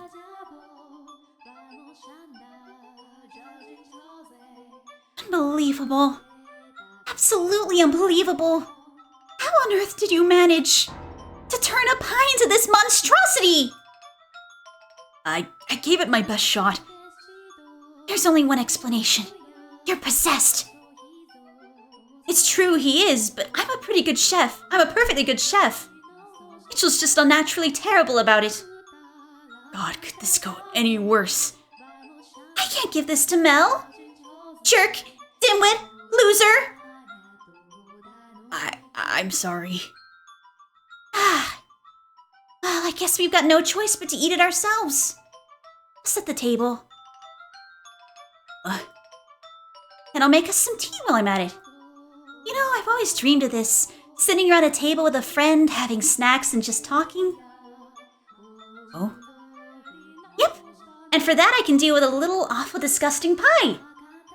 It's just too bad I couldn't share it with my Mel, too. I see. For all of her complaining, she seems to be enjoying herself. I can only imagine how lonely she is out here. While she may act all bright and cheerful, beneath it is a real sense of isolation. The same can be said about the girl behind the first door. As vivacious and pushy as she could be, you could see hints of loneliness behind it all. Her brother was practically all she had while she lived in the mansion. If I were to guess, that's not the life she really wanted. I bet she would have preferred to be able to go out and play with friends. Being born into a noble family takes away a lot of your freedom. And in such a drastically different time period, she's still the same girl inside. Actually, maybe the parallels extend beyond her as a person, into the course of her different lives. Why am I stuttering so much? Oi! Perhaps that means all those who are reconstructed at Morgana's wish are destined to lead similar lives. Destined might be putting it too nicely. Nellie. I would be glad to lend you my ear if you would like. You can talk about the weather, or your brother, anything you want. Huh? You will? Great, take a seat! I've got lots I want to talk about. More than you can possibly imagine. And you'll never guess what Mel said next. I mean more to him than anyone in the world. So I'm growing flowers in the garden, right? Well, when I've got enough of them, I'm gonna make a big bouquet and give it to Mel. Back at home, we've got this really, really big yard with this huge tree we used to take naps under when it was nice out. So, what do you think about the tea I made? The flower petals what really ties it all together. Oh, and you won't believe what happened after that. She's just going. Nellie's just going. Wow. Care for another cup of tea? I'll make as much as you can drink. No, thank you. I'm fine. I feel like all I did was nod and listen. And the bulk of it was about Mel, no less. I haven't talked that much in ages. That time sure flew by, huh? The sun's starting to set. Do you and the nun not speak much? We do, but it's kind of, I don't know. Not really the same with her. She just feels, I guess, like she's too important for me to waste her time. Being the lady in charge of the church and pretty much the whole estate. And what about Mel? Does he not visit you very often? Oh, he does. He comes to see me a lot. And why? He hasn't been himself lately.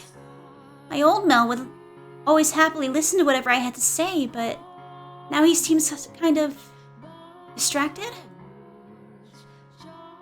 It sounds like he's really busy. When he visits, he doesn't stay for long and gets to go back to the mansion at night. I'll try to get him to stay longer, but it never works. And he always avoids the question when I ask him why he can't. It feels like he's hiding something.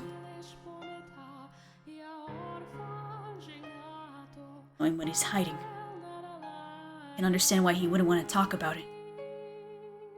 He could never tell his precious little sister that he and 2 other men have a girl locked up in the tower, and that he's stealing her blood for her sake. I wish things could have stayed the way they were before. The way they were before? When it was just the 2 of us living together. I know we're more stable here, and I can get the medicine I need from the church. But I'd rather stay being sick than be so alone. You said you came here around 6 months ago? Yep. It was just the 2 of us before that. Well, before that, at our old house, we had a bunch of servants. But I never really liked it there either. With that many people around, I just felt more alone. I liked it so much better when it was just me and Mel. Is that really what you want? To be sick and in constant pain? It's better than being alone. Mel just doesn't get it.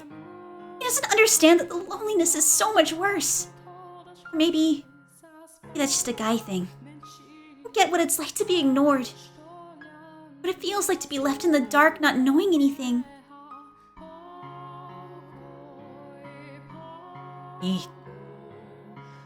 Well, I mean, given that Mitchell literally experienced that as well, oh well. You don't understand, no. You think saving their lives matters above all. Huh? Even if there's a cost to saving that life, we're incapable of gauging how great it is. We're unable to see how egotistical, how self-serving our actions are. Are you talking about yourself? Same could be said of Mel as well, I imagine. Mel's still around, though. He's there, but it's like he's trying to avoid me. All I want is for him to be here. To be with me. That's all I really want. He doesn't even have to be a perfect fairy tale prince. Have you ever told him that? Huh? Have you ever told him that he doesn't have to be the perfect brother? That you'd be happy with just having him there? Have you ever put those feelings into words? I'm always telling him I want him around. That he doesn't have to be your prince to do so? He's already said he will be my prince. And he always smiles whenever I talk about it. So, how am I supposed to turn around and say he doesn't have to be my prince anymore? I know it's not your intention to force an ideal image onto him, but unconsciously, subconsciously, that's what you're doing when you talk like that. And Mel, he's trying to meet those expectations. Actually, he may not be conscious of it himself, and he just believes deep down that that's the kind of person he's supposed to be.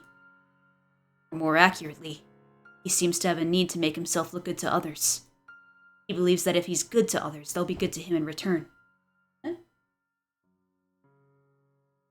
Am I a burden? I can assure you. Wow, Mitchell! Wow! Oh, wait, with. Okay, I thought he said without. Okay, we're good. Okay, I thought he just committed a big old sin there. Okay. I can assure you, he's better off with you around. But I am a burden to him right now, aren't I? Be honest with me. Yes, you are. Oh. Does Mel not like me anymore? Is that why he's been avoiding me? I promise you that's not the case. At the very least, he's doing what he's doing now because of how much he cares about you. You promise? I promise. I love him. I love my Mel so very much. Too much, in fact. To be honest. Oh no, she's admitting to it. This is why we had the first door happen. I know I do. I understand that, really. I know I'm making his life difficult. Mel's all I have. He's the only person I can latch onto. And I can't control my feelings. It can be difficult to tame your emotions at your age. There's nothing wrong with that. However, you should have taken stock of those emotions, sorted through everything you've got on your mind, and then sat down with him to talk it out. Even if those things you feel seem wrong or unspeakable. I feel like I would say Nellie needs like a therapist, but this is the Middle Ages and she can't get one. Oh boy. You should have opened up to him, taken the time to figure out what works best for the both of you. You too needed to face the things you carried in your heart, the things your brother carried in his. By not doing so, you never end up quite on the same page. Small misunderstandings piling up until it all comes crashing down. They had just talked it out, communicated their feelings to one another. Maybe their tragedy could have been avoided, even with Morgana's curse in play. If Nellie had only had the chance to come to grips with her feelings for Mel, then maybe things wouldn't have escalated the way they did. Her actions that night were arguably hysteric, But she wasn't always like that. I'm sorry. I was out of line. None of this is any of my business, I know. No need to apologize. You're a very curious man, you know that? Huh? We only met a couple of hours ago, but you talk like you've known me my whole life. It's like you can hear everything I'm thinking. Yeah, she needs that Blue Cross Blue Shield. She needs, like, what I was saying is she needs therapy because she's got like brother problems. She needs somebody to tell her, like, girl, no, there are other... You need to expand your worldview. It's not just about your brother, man. For real. See everything in my heart. Did Mel tell you all of that? No. He did not tell me much. I didn't think so. He doesn't know me that well. It's not too late, is it? If I talk to him, really tell him how I feel, do you think Mel will listen? I know he will. It won't make things worse? It won't make him uncomfortable? Oh, he'll be uncomfortable. That's a really uncomfortable conversation to have. There's a chance that rifts might form at first. Those cracks could be filled again. And I promise you, the result will be something much better than if you had held it in. It will all work out. Okay. Next time I see Mel, I'll tell him. I'll tell him he doesn't have to try to be my prince. Good. You really are a curious man. You're the first person to ever talk to me like I'm a real person. Everyone loves to say how sweet and adorable I am, but that's it. I was only ever their make-believe princess. You are a real person, I assure you. Thanks. You know, after talking to you, I'm feeling a whole lot better. Like I can do anything. I'm glad you came by today. And I'm glad I can meet you in person. It's weird. It really feels like we've known each other our entire lives. I've known of you for some time. Or perhaps I should say... Are you gonna admit that to her and just ruin what you did the entire time, Mitchell? What you would become. Huh? Oh, no. Ignore me. Was that supposed to be a pickup line? Bad, Mitchell. I'm still too young for that. No, I wasn't... And now you're getting all flustered. Mitchell, get out of there! Nellie's too weird. Get out of there! I swear that's not what that was. I know. Jeez, do you really think I trust you that little? Sorry. Oh, I just had the most wonderful idea. Oh? Yep. Instead of being my friend, I'll let you be something even better. Huh? You're my second brother. Second brother? A brother is much, much more special to me than a friend. They've been talking for one night. I'm gonna put that out there. Much, much more special to me than a friend. Well, obviously you can't be my number one. I'm blanking. She's taken a liking to you. This is good for us. Not sure how I feel about her putting so much trust in me so quickly, though. The amount of time it takes isn't important. What matters is that you listen to her, you understand her, and you treated her like a real person. In her eyes, you're someone she can depend upon. Do you not want me as your sister? She is too weird. We gotta bail. We gotta get out of there. Fruitcake.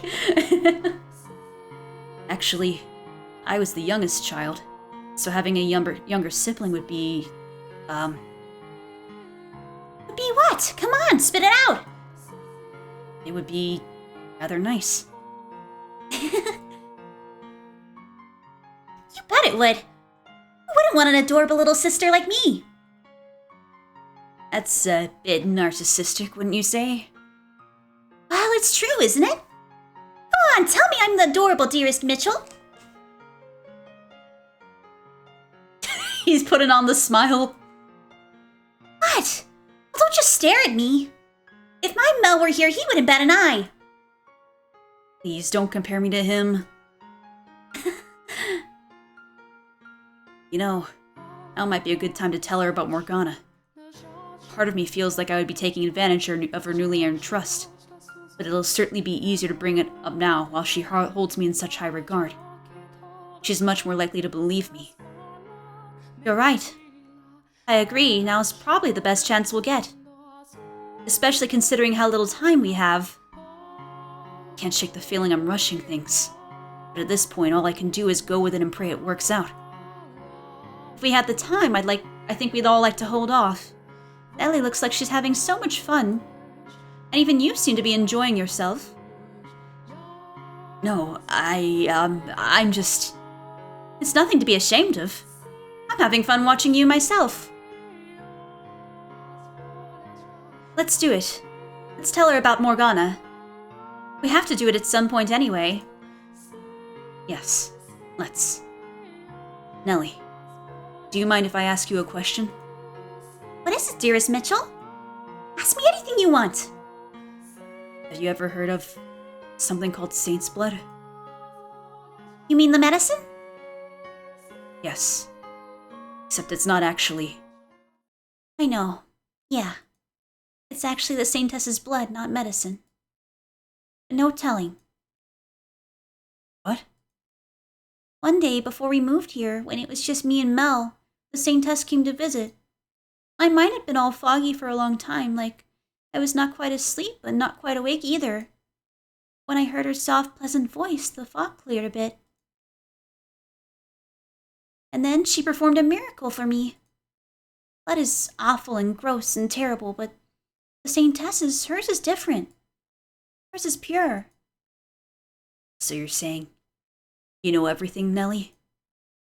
About the observation tower and... Huh? The tower? What about it? That's where they keep her. What? No! The Saintess is always in the chapel. And she stays here with me. She comes back at nights. In fact, she should be here any minute now. Huh? So she thinks the Saintess is the nun and not Morgana. No, Nellie. That blood comes from... I'm really, really grateful to her. She didn't just perform the one miracle, she's been taking care of me while I'm here, too. So whenever I see her, I always say thank you. I thank her for sharing her blood with me. And she always says it's nothing with a big smile. Nellie, no. The nun has no idea. She just assumes Nellie's thanking her for giving her the medicine. I owe the Saintess my life. No, Nellie. She's not the one you should be grateful to. Huh? The girl you owe your life to has been locked up, suffering and alone even as we speak. But the Saintess is at the church. The girl who came to visit you is not the nun everyone calls the Saintess. Her name is Morgana. I know, I don't know if Mitchell should be telling her this, but at the same time, they do only have 3 days until Morgana dies. Well, what are you talking about, Mitchell? The Saintess is locked up? Stop that. I have no idea what you're talking about. Everything I'm telling you is the truth. Please believe me. While you were lying in bed, sick and barely conscious, did you get a good look at the Saintess who gave you her blood? You didn't, did you? You couldn't make out any details because your mind was a haze. And then, when you arrived at this estate, you met a woman who people called the Saintess, giving out medication known as Saint's blood. So you assumed she was the one who had cured you. That's the story you chose to believe. If what you're saying is true, then where's the other Saintess? The one who came to see me? At the top of the mansion's observation tower. The door to the tower is locked. She's imprisoned there. And how do you know this? Because it wouldn't be wise to tell her from the future just yet. That would only serve to confuse her further. All I need is to convince her of right now is that Morgana is being held in the tower. There's an idea. Perhaps I can borrow from the story of the white-haired girl told Mel. I received a letter. A letter? There's a single window far out of reach in the chamber at the top of the tower. A dove flew in through the window, and so she wrote a letter, tying it to the bird's leg and releasing it in hopes someone would come and set her free. That letter ended up in my hands. If that's the case, then who locked her up? Is it the same Tess, the one I know? No, I don't believe the nun is aware. I think she's simply doing her job in good faith. Then who? I don't think telling her it's Mel is gonna go over well, just personally. I don't know, we'll see. Mitchell. I know very well what I'm about to say will likely crush her. But I can't let that stop me. Who would do such a terrible thing? Nellie, I want you to brace yourself for what I'm about to say. There are 3 men participating in Morgana's imprisonment. And one of those 3 is your brother, Mel. Eh? Ah, okay. Sorry. I understand that that's the last thing you wanted to hear. But please believe me, I would not say something so upsetting lightly. I wish to save Morgana, the true saint. And I would like your assistance. Without your help, I can't get her out of that tower. I need you to get through to Mel, or otherwise both he and Morgana will remain entrapped. That's not true. Nellie. You're lying! You have to be! My Mel would never do something so horrible! You're a terrible liar! It's true, I swear to you. You think I'm gonna believe that? My Mel? My Mel's an amazing, wonderful person! He's not cruel and evil! He's good and kind like a prince! And a prince would never lock someone up! I know you're not blind, Nellie. You can see that all your prince talk has been putting pressure on him. So? You think that's going to change my mind? He has no reason to do any of that. But he does, Nellie. He's certainly not happy about it, no. But he's doing it for you. What do you mean? He needs her blood to keep you healthy. So, to ensure he always had a supply. But no, he... Despite that, Saint's blood probably doesn't even have healing properties. No one benefits from doing this. Not you, not Mel, and certainly not Morgana. Ah, my eyes! Like an eyelash in my eye or something. I'm dying. Hold on. And I don't think anyone can stop him except you. Mel won't listen to me. Did you not just say you would talk things through with him? Just... Shut up! Stop talking already! I'm done listening to you! Ellie. I'll never believe you! You're not my brother anymore! You're just a horrible, horrible man! Who do you think you are to march in here and try to make my Mel into the bad guy? And after I made you my second brother!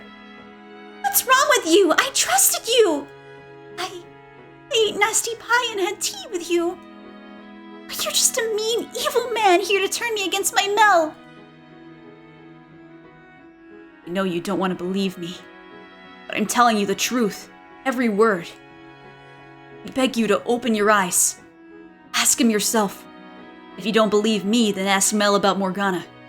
I guarantee you he'll panic. Yeah, enough already!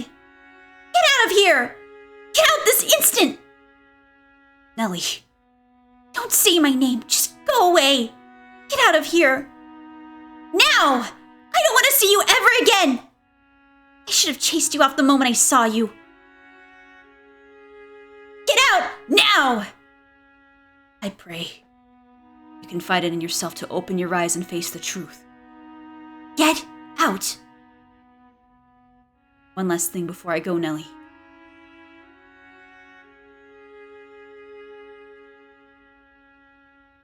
Wait, it's gonna skip past it? No, wait! Damn it.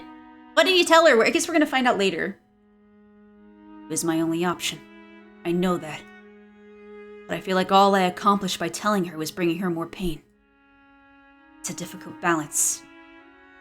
But we just have to pray that you were able to get through to her.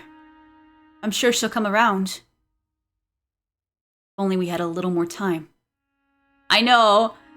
That feeling when you have tea and nasty pie with someone and they turn out to be a nasty man. For real. I can't believe... Like, she had to have nasty pie with him. How dare! And it's nasty because of him. In 3 days, it'll all be over. Morgana and the entire web of people connected to her will die. That's not enough time. Let's return to the mansion and look for Mel. I would like to speak with him. There's a chance we can get even the smallest bit of Nellie's feelings through to him.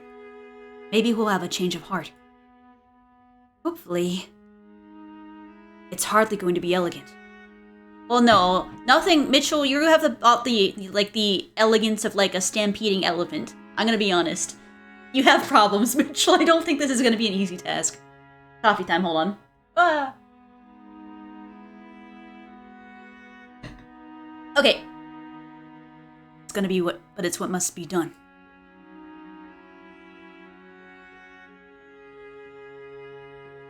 Ah, did you just get back?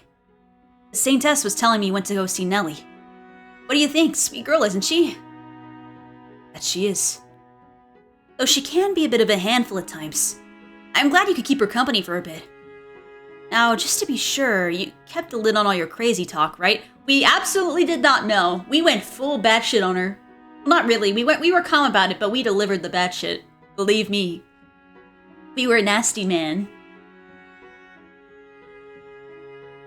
She treated me to some tea, nothing more. Ah, the stuff with the flower petals in it, yeah? She thinks it's some kind of charm to make it taste better. Girls seem to have a thing for stuff like that. Mel.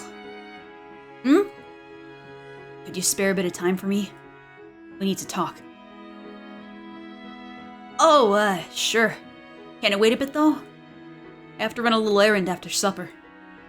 When I'm done with that, I'll meet you in your room. Alright.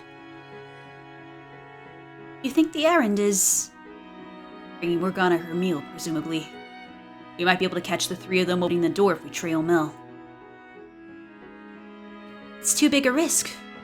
Mel's already wary enough as it is. I concur. We don't know how the other two might react either.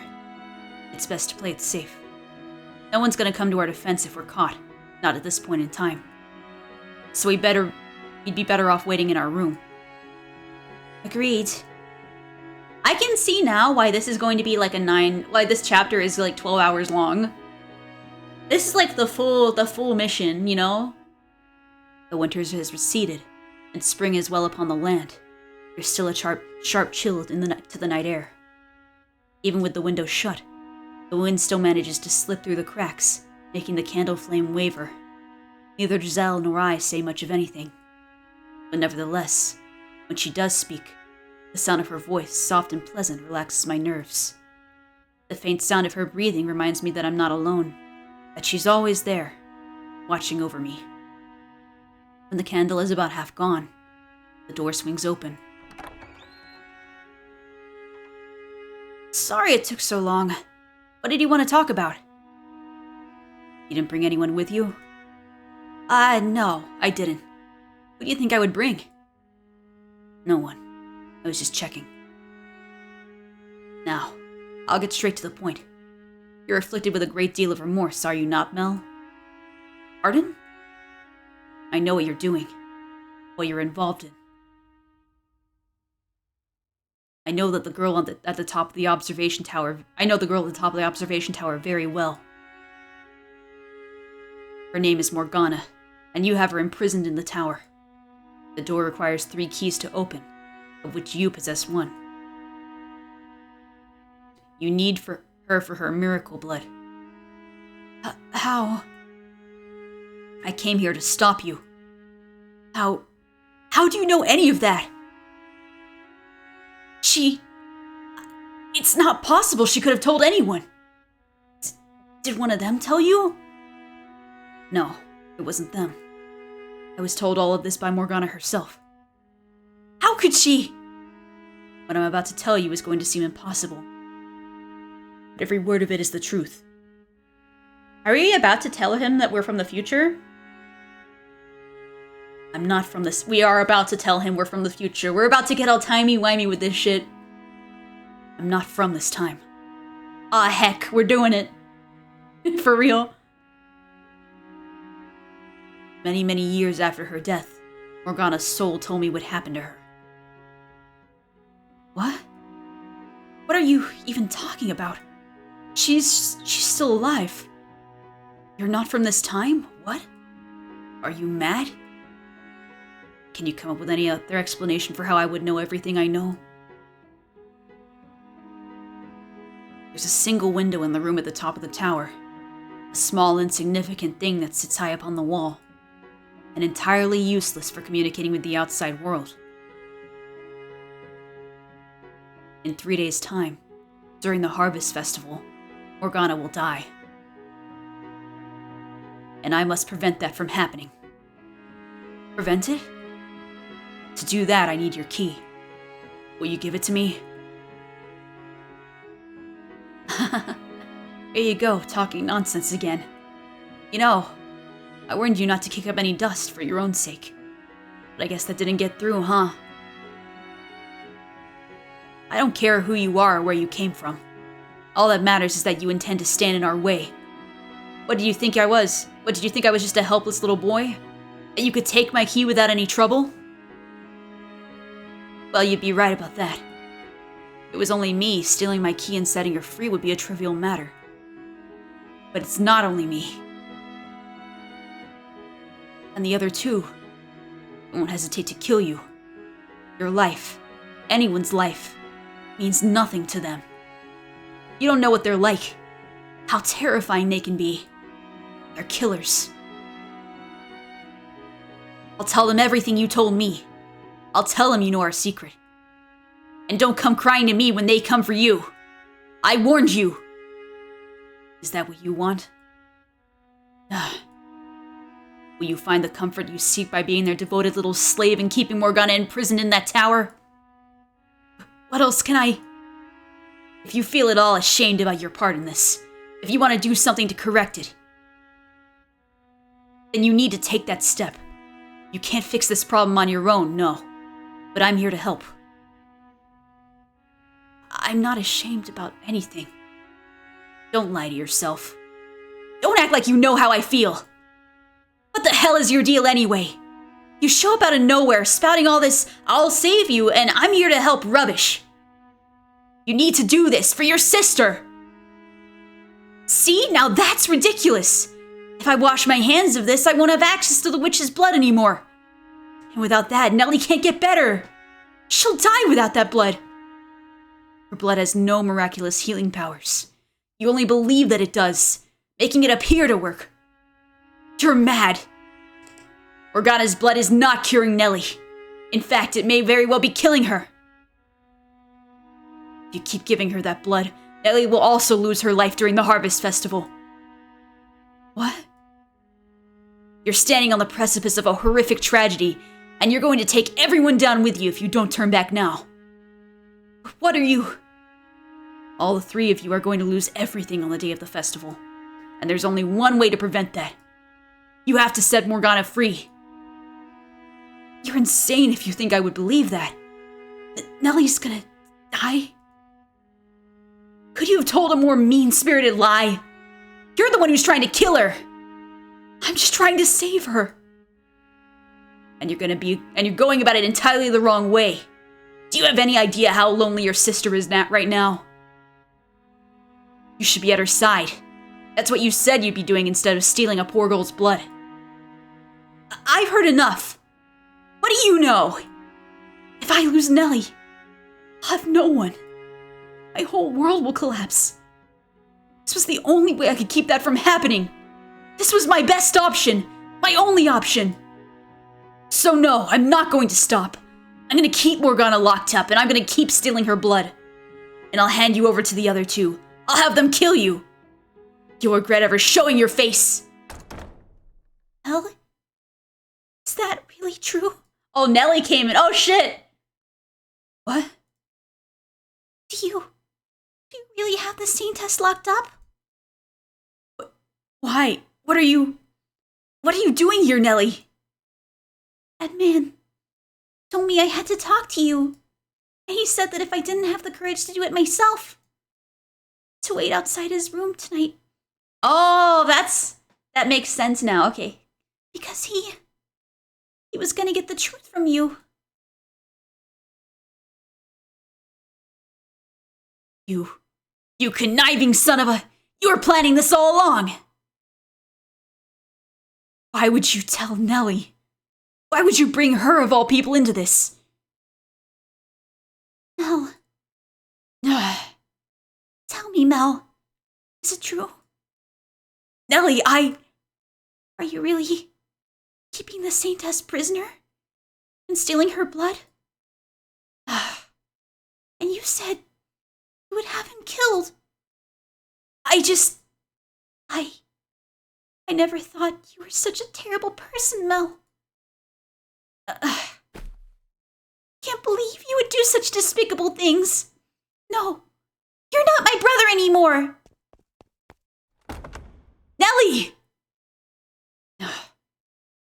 Mitchell, go after her. Okay, we're going after Nellie. You have to stop her. Bring her back.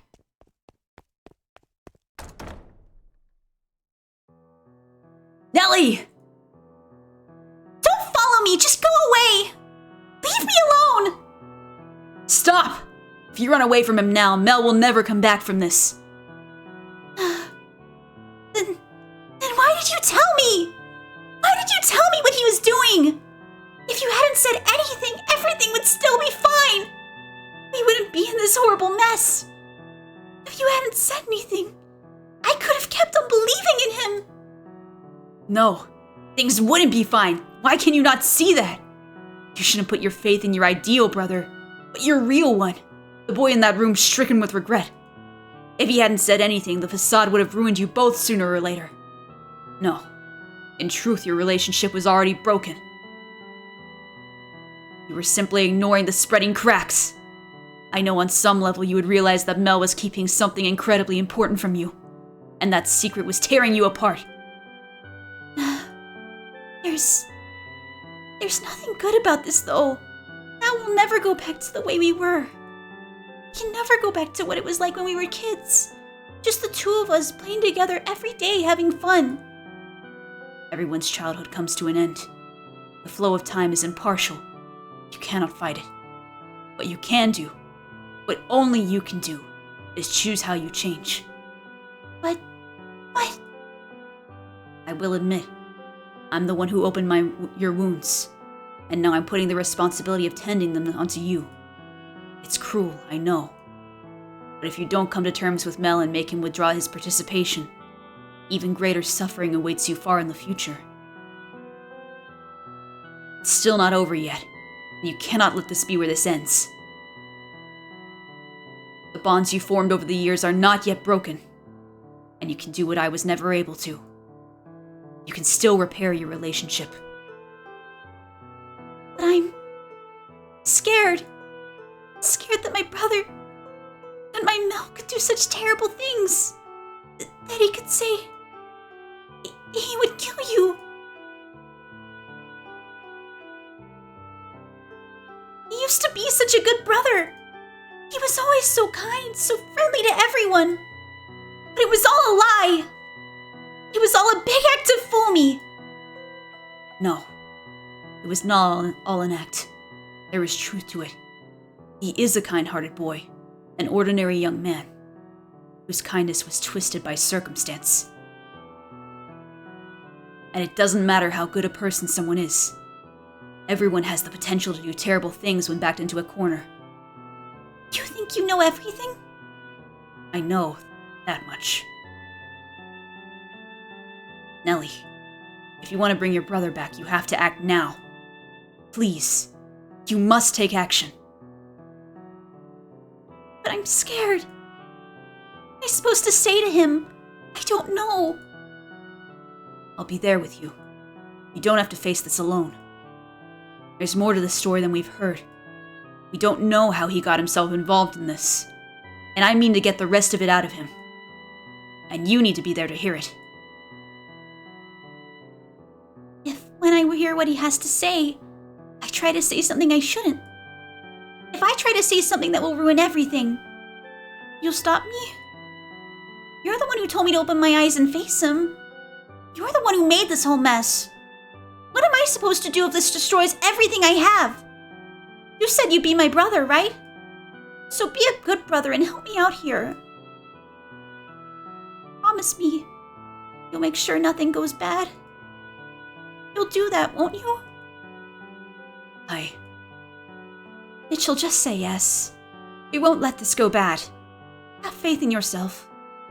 Faith that you put their relationship on track to recovering. Promise her. Give her the courage she wants from you. You have nothing to fear. I'll be there for you. I'll help you both. Okay. I'll do it. I'll go back. Thank you, Giselle. Oh, don't mention it. Now let's go see what he has to say for himself. Let's draw back that curtain. Yes, let's. I kind of like that we get the portraits now in like the lower right. Just to make sure, I don't think my avatar is covering it entirely, right? I hope it's not covering too much. I can move myself, I can like scooch a little to the side, you know? If it helps. Nellie.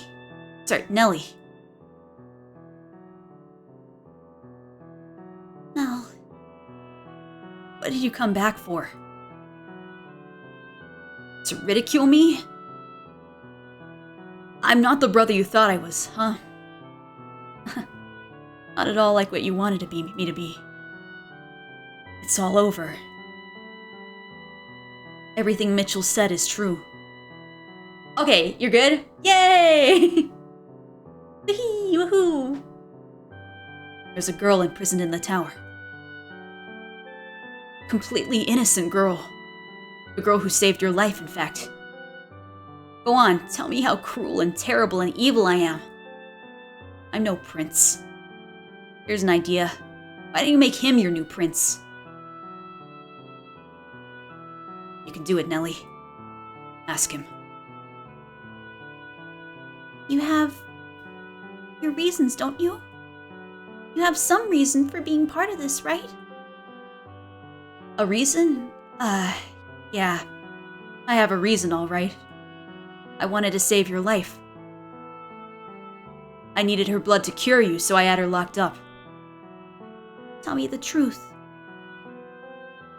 I don't remember much about when the Saintess came to visit, but I do remember a little. I remember her saying she would gladly give whatever she could to the sick and needy. Which means you had no need to lock her up. It would seem the tale Morgana showed me was true. She really was a saint. Yes, she was. Tell me the truth, Mel. Tell me everything. There's nothing to tell.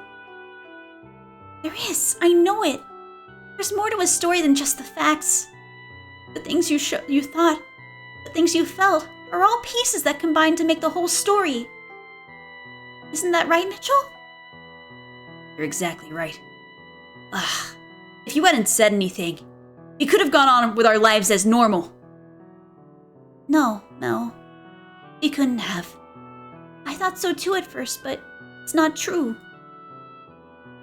Our normal lives ended long ago. Tell me the truth, Mel. No matter what it is, I can handle it. No, Nellie, you can't. A girl like you who dreams of becoming a princess could impossibly bear to see how hideous her brother has become. How can I know if you don't say anything, though? That's how it's always been with us. You were nice to me, and that was all I needed. I never looked beyond the surface.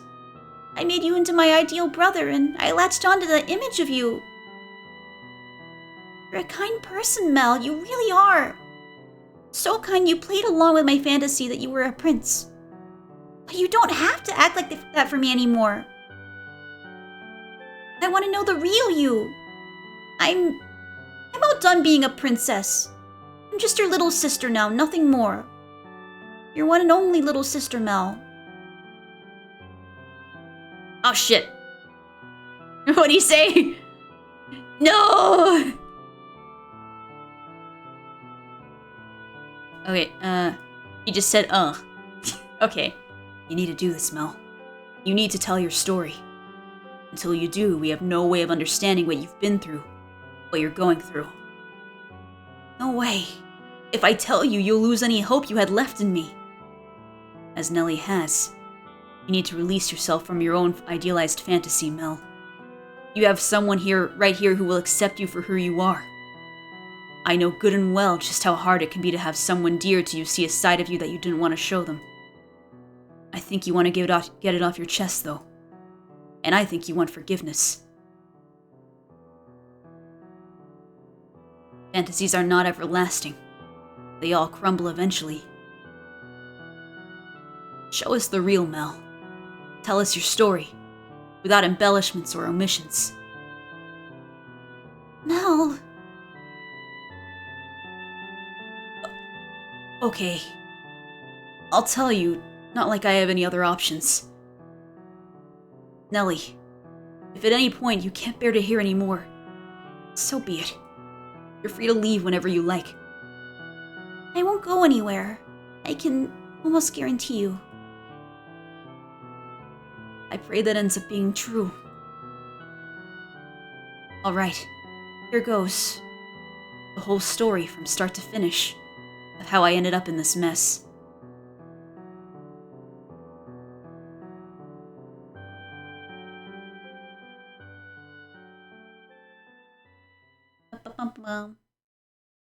Are we gonna get a story for each of the three men? I think we are. I think that's why this chapter is so long. Until the day that's around the time I turned 17. My life was mostly uneventful. On days when it was nice out, I would take walks around the house's grounds. Sometimes napping beneath a tree. I didn't realize that Mel was supposed to be over 17, huh? It was picturesque. And you were always there with me. You have the same flax-colored hair as me, and yours always seems to glisten in the sunlight, whereas mine is flat and dull. You shone like a tiny little dancing sun. At the time, I assumed that was how life always would be. I genuinely wanted it to be. Following my 17th birthday, though, I was met with a deluge of changes. First, Father fell ill, and passed away shortly thereafter. With his death came the question of who would be the next head, as the oldest son normally would fall on me to take his place. I was 17, by all means enough of an adult to handle things myself. Or well, that's what I thought anyway. No one else did, though. After discussions I had no part in, it was decided that my uncle would be the next head. That they weren't confident I had the spine to do the job properly. I wasn't sure what to think. Part of me wanted to know why no one bothered talking to me, and part of me was relieved. Somewhere inside, I knew I didn't have what it took. So I was more than happy to let someone else take that responsibility. If it meant I could go on with my quiet life, I didn't care who they picked. My uncle, though, seemed to have caught on to my apathy, which he did not take kindly to. Why? You literally got the house, you literally took the control of the house for free. It was for free, boy. And in response, formally disowned me. You're not the only one who still had some growing up to do, Nellie. I wasn't quite the adult I thought I was either.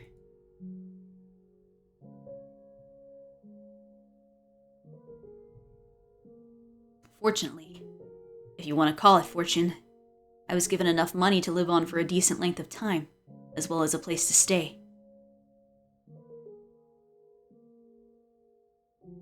It was a small house, far from home. His way of making it hard for me to come back. Not that I had any intention of returning. But the best thing to come out of it all was you coming with me, Nellie. So this is our new home, dearest Mel. Yep, so it is. It's amazing how little there is. No big yard, no paintings, no vases filled with colorful flowers, no silver bowls full of fresh picked fruit. Oh my god. But there is you and me. You're not gonna go and say you want to return home in a couple months when you realize life isn't as luxurious here as it was back there, are you? There's only one thing in this whole wide world I really need. Oh? Honestly, I can live without the shiny shoes and pretty dresses like Mother wears. I don't need composers to come and write me songs for my birthday. As long as I have the one thing that matters most to me, I can do without anything else. Are you saying... I'm as happy as I've ever been. I don't need all that fancy, expensive stuff. You may not have a huge yard, but the sun shines everywhere. Flowers can grow even without a gardener tending to them. Nellie. I'll do whatever I can for you, dearest Mel. Are you hungry? I'm hungry. Oh, yeah, a bit. Alright, I'll make something then. Start off with some fruit jam, and maybe make a pie out of it. What else sounds good? I'm craving cookies. You've got quite the sweet tooth. You're gonna make yourself sick like that. Huh? It's the first smile I've seen since we've got here. What? That can't be right. I'm sure I've been smiling. Nope, you've been frowny all day. Whatever you say. Forget about all that stuff at home. We've got each other. We can do this. Who cares that we're not rich anymore? We'll figure things out in no time. And then we'll have even more fun than we did back there. Yeah, you're right. It'll all work out, dearest Mel. I'll always be here for you. Got yourself an adorable little princess. What more could you possibly need? Cheer up. Thanks. I'm really glad you decided to come with me. Oh ho ho, did you think for a second I wouldn't? I'm your princess, dearest Mel. And princesses belong with their princes. I suppose so. Until that day, I'd never known how good it felt to have someone who wanted me in their life. Saw me for me. I realized that for the first time how blessed I'd always been. I was hardly prince material. I wasn't strong or handsome or regal enough for that. But Nellie calling me her prince gave me the illusion of being worth something. It made me feel like I could keep on being that richly blessed young man, even this far away from home. While I'd been given some money, my supply was far from infinite. I knew I would eventually have to find some kind of work, some way to support myself and Nellie. But to be quite honest, I couldn't quite gather the motivation to do much of anything. My whole life had changed so abruptly, so dramatically, that my mind just wasn't able to keep up. It knocked me on my backside. I didn't have the strength to get back up. I couldn't tell Nellie that, of course, so this is what I said instead. I'm staying home because I want to be with you as much as possible. And she happily took me at my word. Our new life together was quiet and unremarkable. Even so, it was still a constant stream of new experiences for the two of us, having been pampered our entire lives.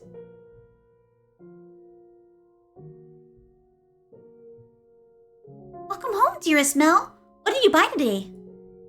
I got a chicken. Wow, I've never seen one up close before. Are we going to keep it as a pet? I was planning on using it for supper. What? You're going to cook it? That's the idea. You like chicken, though, don't you? Steamed especially, if I remember right. Yes, but... Oh no, there's a problem when it's alive and then you want to name it. Do not name it. Do not name the chicken. If you name it Reginald, it's all over. You're never cooking that chicken. But it's all covered in feathers and flapping about. How are we supposed to cook it? If I remember, the guy said you have to pluck its feathers, then cut off its head and drain all the blood. Ew! No way! Absolutely not! Not in a million years! You do it, Mel! What? I've never done this before. Were you expecting Nellie to do it? Mel, really? What is she, like, under 10? I've never done this before. Well, I'm not, so you do it. Alright, I'll bring it to the... Not inside, do it outside! Okay.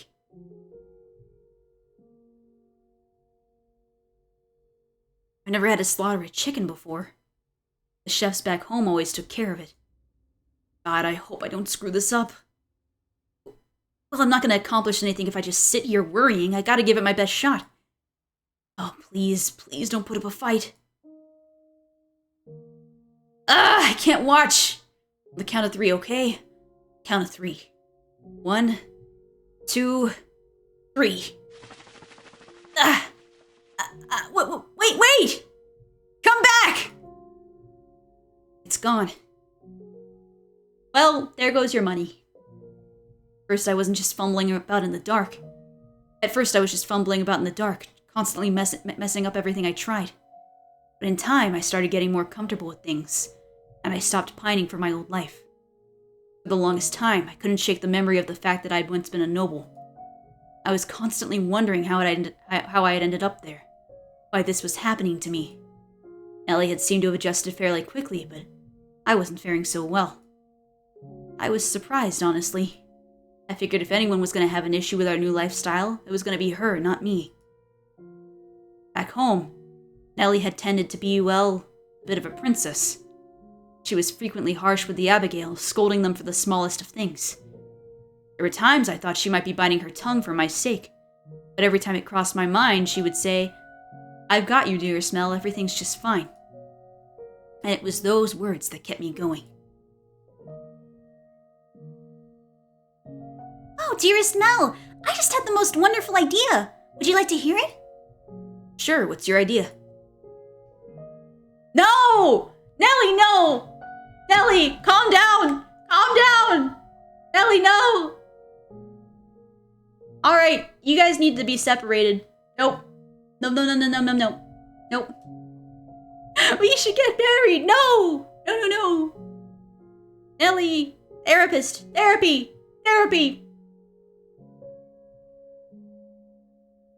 You can't be serious. As serious as serious gets. I mean, we're basically married already and everything but name. No. Nellie, you have thoughts and ideas in your head that you need to think about and dispel, you know? We can't do that. We're siblings. Nobody here needs to know that. You can guess from our hair and eye color, though. I don't think we look that much alike. You do. You very much look like siblings. Anyway, whatever gave you that idea? If we get married, then we can be together forever. You can do that just as well as brother and sister. It's not the same, though. Whatever says 2 siblings lived happily ever after. I want to be with you... Now, I want to almost skip past this. This is making me deeply uncomfortable. But then again, Nellie makes me uncomfortable. This is me too. Me internally screaming. Where's the "this is fine"? There needs to be fire everywhere. I'm screaming. Get Nellie out of here. Leave, Nellie. You make me uncomfortable every time. I'm not reading that. Don't get married. But Nellie. What are you so hesitant for? Is there someone you pine for? No, but... Then there's no problem. There's definitely a problem. Blood-related siblings. Does she realize that getting married means eventually... No, this is getting worse. Ignore... No. Leave these thoughts alone. Dispel. Tell her no. Yes, I mean, I'm not religious, but if you're religious and that helps you say no, then say no, please. No. She's still just a kid chasing after a fairy tale ending. She doesn't understand the reality of what she's saying. Sometimes I'm not sure what to do with you, Nellie. So you'll marry me? No. But right now, I know you need God's word. Starting tonight, you're getting your own private sermon every night, understand? If that helps her stop, then whatever. What am I to say? Middle Ages, get out of here. Nellie, get out of here.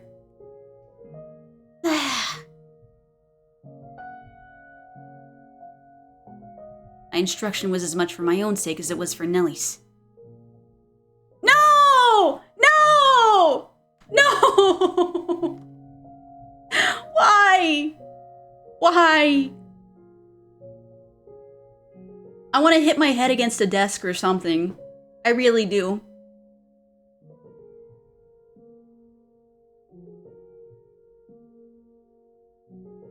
The boy's tragic backstory was that Nellie was too weird and he had to bail. I know. At least in the other one, he absolutely never in chapter 1, he never entertained this idea at all, even if Nellie still was weird towards her brother. But then he fell in love with the white-haired girl, and then it turned out that the white-haired girl was his sister all along too, but he didn't know, and he's like, why am I fucking cursed? And that was the end of his story. He just died alone because he was cursed. Because he had problems with this. Man. For one, I couldn't imagine spending the rest of my life with anyone else, and it had been her smile that kept me going when things got difficult. But I knew it was a sin. I didn't think I would be able to live with myself if I crossed that line. So night after night I taught her, reminded her that we were brother and sister, and that we didn't have to be anything more for her to be the most important person in the world to me. And after about our third month away from home, that life began crumbling.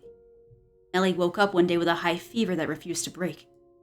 At first I thought it was just a cold, and that she'd be over it soon enough. But as much as I tried to convince myself, oh, she'll be better tomorrow, she just kept getting worse, till eventually she couldn't even get out of bed. She had visibly lost weight. I never heard her voice so weak and lethargic before. Is there anything you'd like me to get you, Nellie? All I want is you to be here with me, dearest Mel. You really should eat something. I'll make something you like. How about a nice expensive chicken? The last one got away, but I won't let that happen this time. I'm not really in the mood for anything too heavy. Oh, okay. Don't you worry, Mel. I'll be better before you know it. Yeah. Yeah, you will. You'll be just fine. Everything's gonna be back to normal soon. Mm-hmm. Watching Nellie grow weaker every day scared the hell out of me.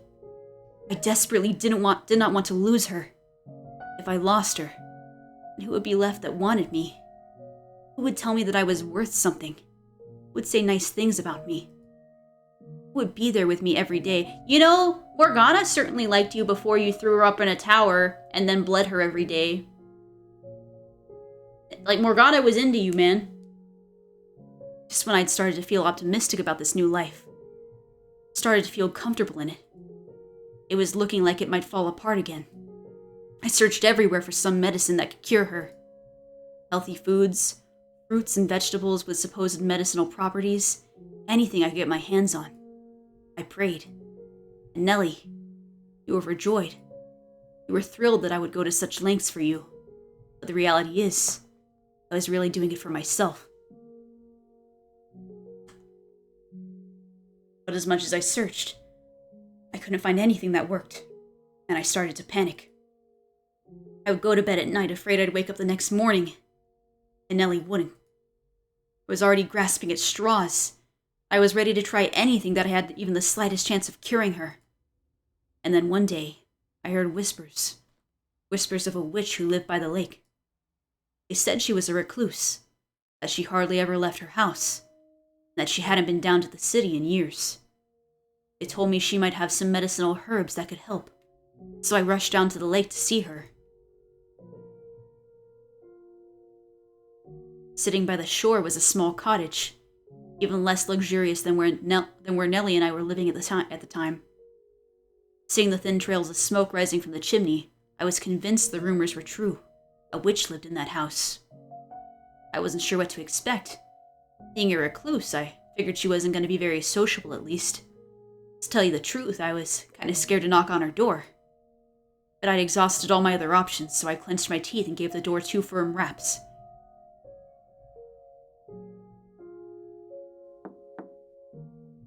"Who's there?" The sound of her voice caught me off guard, and all I could do was stare at the door with a knot in my throat. Based on the information I had, I assumed I was going to find a wrinkly old woman.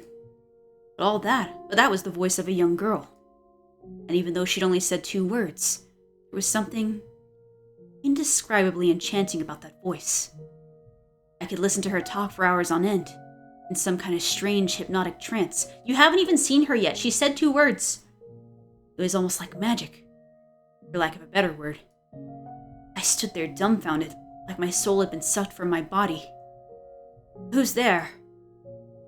She repeated her question, which brought me back to reality. Though I still had to fight to maintain my wits enough to respond coherently. "My sister's fallen very ill and she desperately needs medicine. I was told that the person who lives here is a skilled herbalist. Could I please get something to treat her?" "What are her symptoms?" She's got an extremely high fever that won't come down. She has no appetite, she's only drinking water, and she can't get out of bed." "We're going to want to lower her fever first. After that, get her on a nutritious diet. I'm going to give you 2 medications. Give her the first while her fever's high, and the second after it's come down."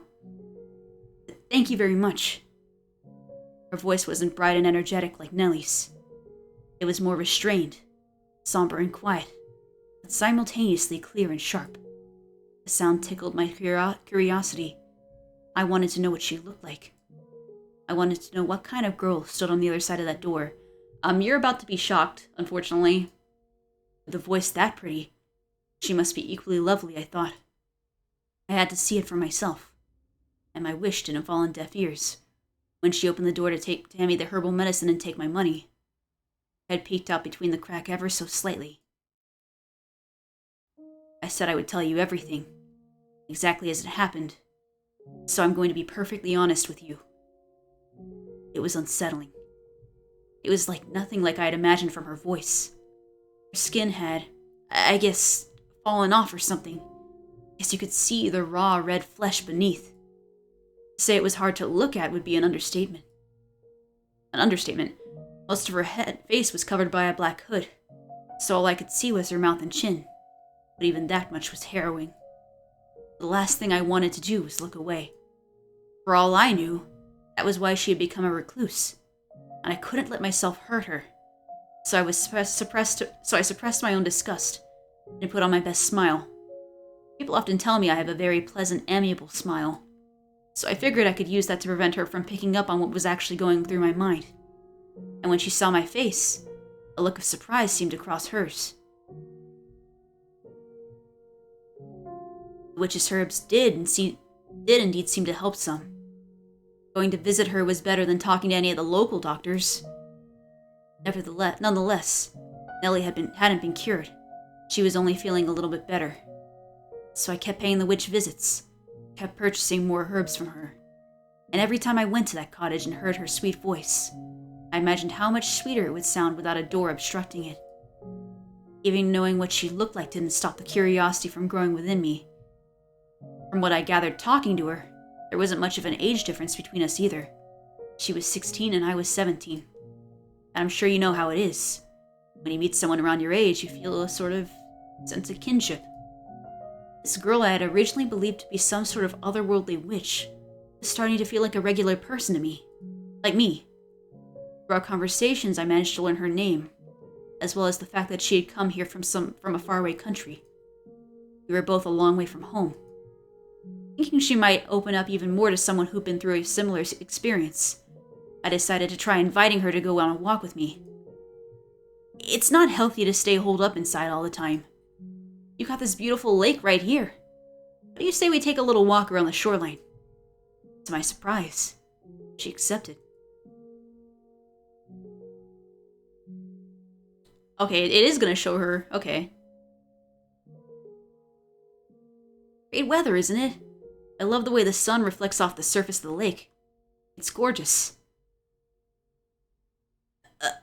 Are you okay? I'm in disbelief, to tell you the truth. Huh? What for? You've seen my face. You know how hideous I am. And yet still you invited me on a walk. You're a very peculiar person. Is it really that strange? I mean, we're almost the same age, so I figured we might make pretty good friends. You want to make friends? With me? Well, sure. We've been through a lot of the same things, so we can understand each other better than most. Understand each other? Yeah, we're both young, but we've been through some rough times. I'm going to be blunt with you. You've not been through anything like I have. What? No? You would experience the things I have. You wouldn't be smiling right now. I haven't known you long, but I don't need to have in order to know how they said it again! Unequivocally dissimilar we are. That we were cut from a very different cloth. Well, yeah. We're people, we're not made of cloth, so... That's not what it means, you know? Oh. I'm sorry. I didn't mean to be so harsh. In fact, I would say you're much better off not being in my position. Sounds like you've been through a lot. If you don't mind me asking, what happened to you? I'd be happy to lend an ear. It might make you feel better to get it off your chest. And that is what's so different about us. Huh? I will not tell you about myself, no. That said, I do appreciate the concern. Thank you. Sure, you're welcome. She's not very open with people, huh? I guess that's only to be expected. She hasn't spent much time around other people looking the way she does. I wonder if there's anything I can do for her. At least get her to show a little bit of emotion. Say, it's not too much to ask. Do you think we could maybe do this again sometime? Don't expect me to lower my prices. I'm not trying to squeeze a better deal out of you. I just want to get to know you better. Nothing more to it. No ulterior motives, I promise. Did you forget I already said I won't be telling you about myself? Alright. It doesn't have to be about you. We can talk about anything, whatever you want. You have a favorite food? Any hobbies? Nothing in particular. Well, that was a fruitful conversation. Okay, crap. I have no interests or tastes worth mentioning. So if you want to talk, I suppose that leaves you to be the subject. Me? Tell me about yourself. My life's not all that exciting. Anything I had to tell you would probably just bore you.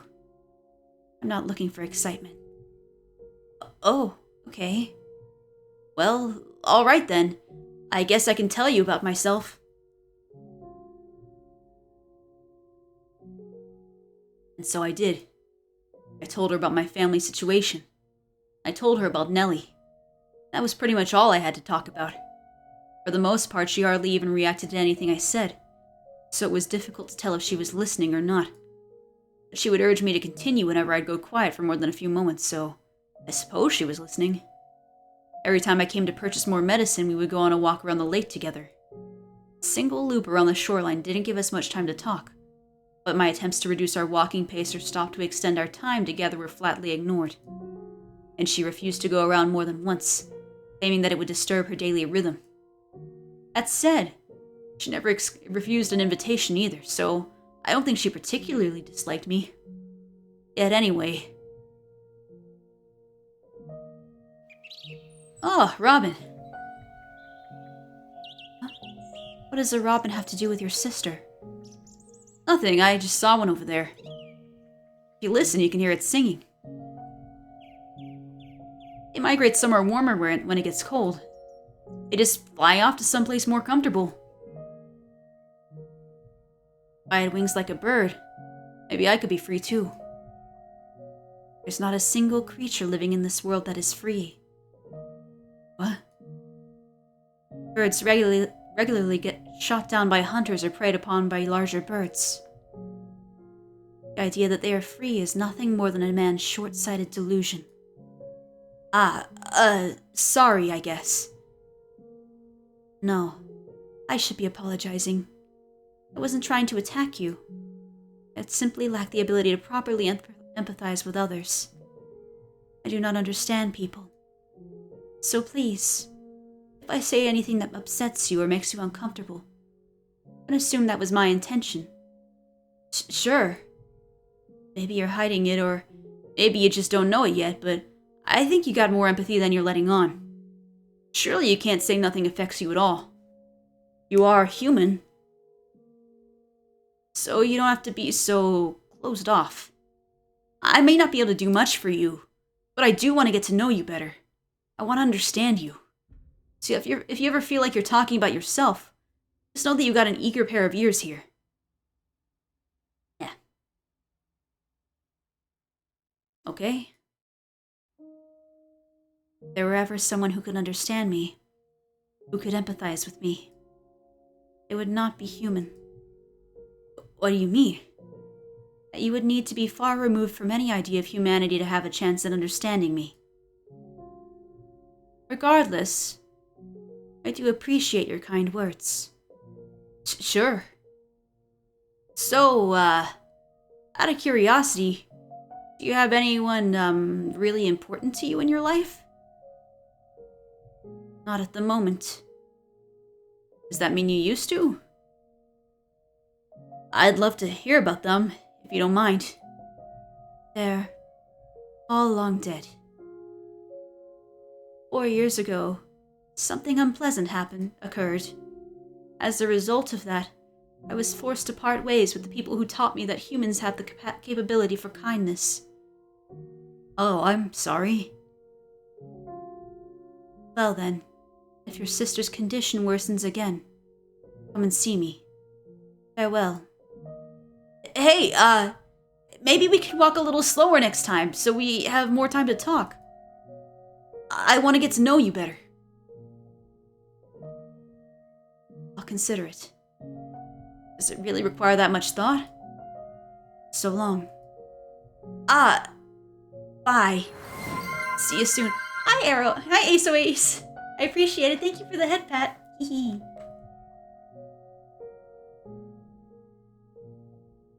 Yeah. Thank you. I hope you're having a good evening.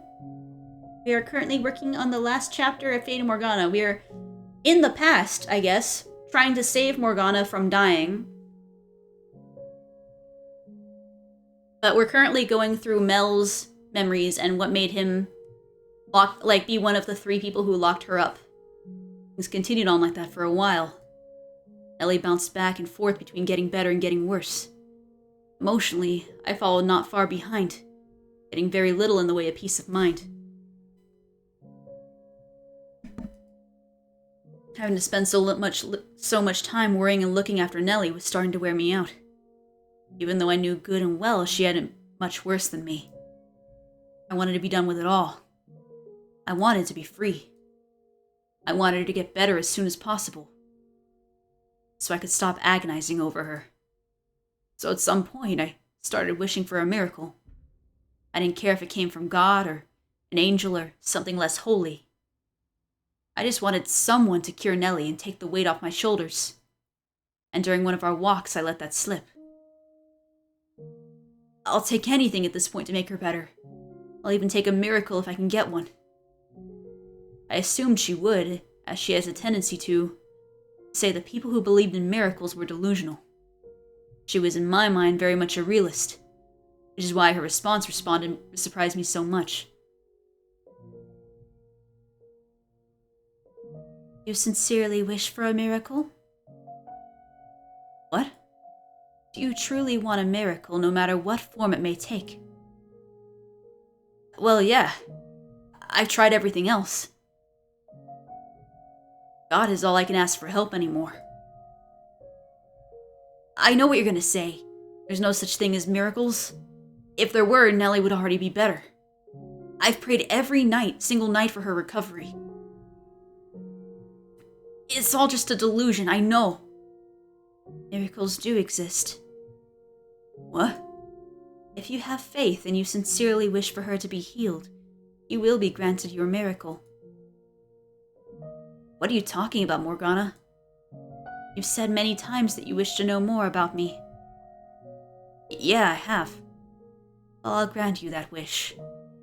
As you listen to my story, you will come to understand why I said you would never be able to empathize with me. And as you do, hope will sprout up within you. Here in my lakeside cottage, I'm known as a witch, but I did not used to be called such. No, I am the daughter of God.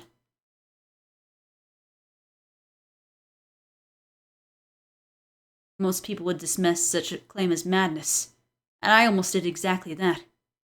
There was something strangely enchanting about her voice, and I found myself slowly drawn into her tale, listening intently to her every word. The more I heard, the harder it was to believe she was lying, and before long I was convinced she was the daughter of God, a saint whose blood had miraculous powers. Her first cry ended a lengthy drought in the village where she was born, had her blood cured the sick. She rolled up one sleeve to show me her arm. Practically every inch of her skin from her shoulder to the tips of her fingers was scarred from where she had been cut. According to her, the scarring had once been far worse, but it improved with the application of ointment.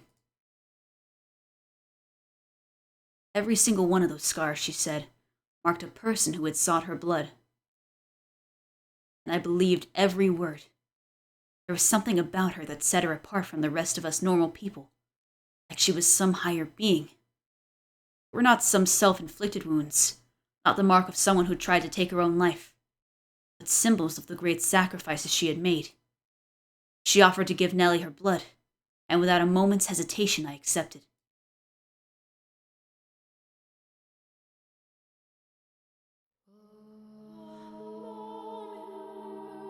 Mel? Hey, Nellie, I'm back. And I brought someone with me, a saint. A saint? Yeah, she's here because the medicine hasn't been working for you. She can perform miracles, so she's gonna cure you. Miracles? That's right, her blood has miraculous healing powers. What?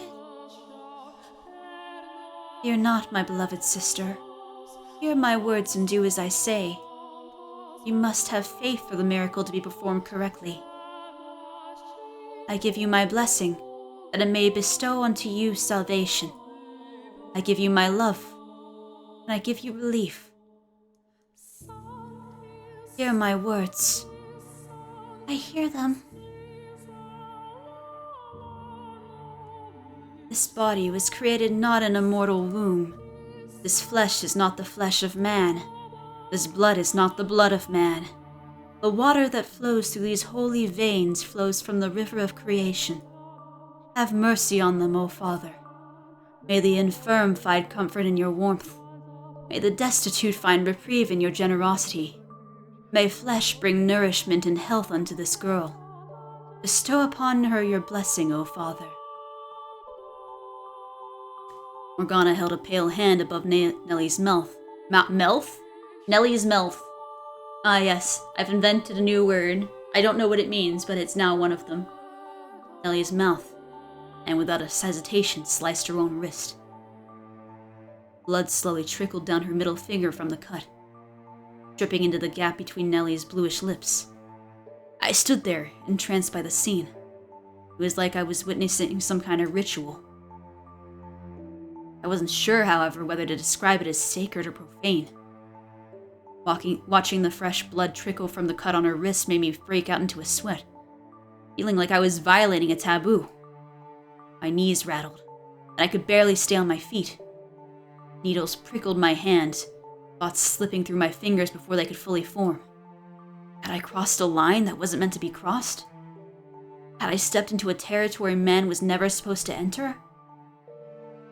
In time, I stopped processing Morgana's prayer as words. It became nothing but a rhythmical sequence of sounds bouncing around in my head. My line of sight grew gradually narrower. What? Huh? Are you alright? The ceremony's complete. How's Nellie? She's asleep right now, but she should awaken soon. Oh, good.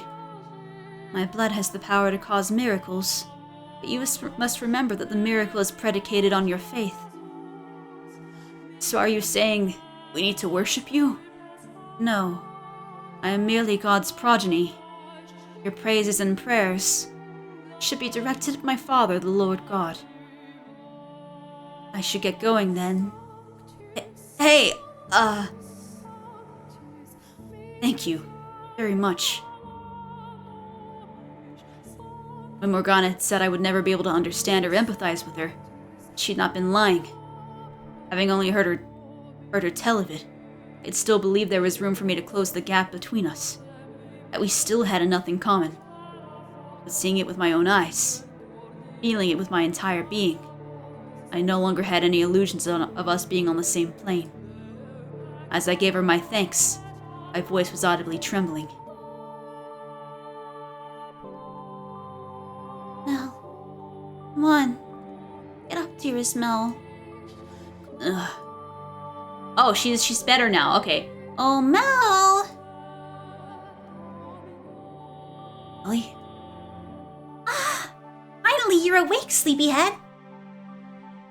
What's with the look? Am I making a funny face? Are you good to be up and about?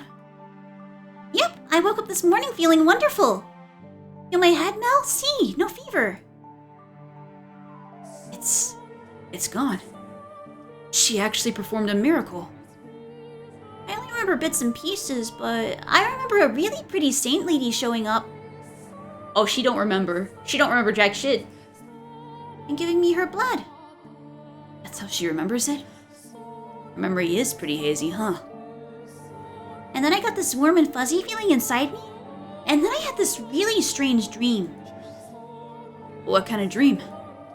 There were a whole bunch of lights floating all around me, and they were changing into all sorts of different colors. It was a most wonderful dream. That doesn't help me understand at all, Nellie. It was a good dream, and that's what matters. It must have been the Saints Lady's power at work.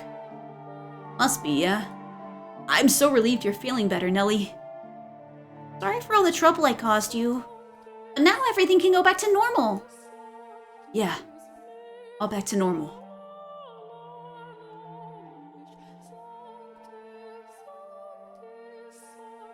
She wants to thank me. Yeah, Nellie's insisting I let her meet you so she can show her gratitude. So if it's all right, would you mind coming to supper sometime? That would probably not be wise. Ah, why not? It would hardly be pleasant having to eat in the presence of a face as grotesque as mine. And I doubt your sister would react well to the sight of it. I don't think it would cause any problems.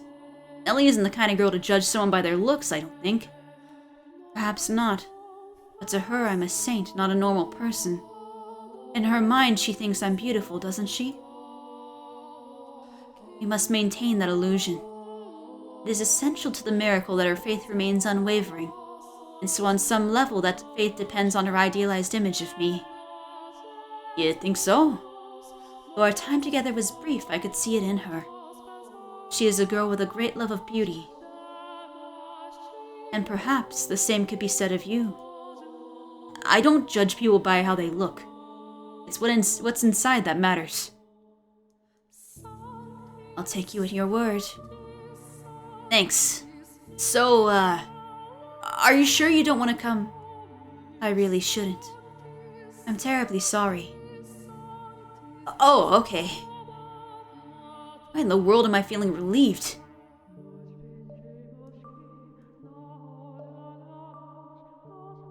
Nellie recovering was a huge weight off my shoulders. Now everything could go back to the way it was, quiet and unremarkable. I could finally go out and get a real job, forget about my old life, live like a regular old commoner. That was what I was going to do for the both of us. The problem was, Nellie hadn't actually recovered completely. She was in nearly perfect health the first few days after drinking Morgana's blood, but soon her fever came back, She stopped being able to get out of bed. And to top it all off, she started having lengthy coughing fits. During some of them, she coughed up little bits of bloody phlegm. I nearly had a panic attack. So I rushed down to Morgana's cottage and told her what was happening, to which she responded with a quizzical tilt of her head. Ellie's health meant everything to me. It certainly wasn't the curiosity her head tilt seemed to make it out to be. But it didn't seem to bother her at all.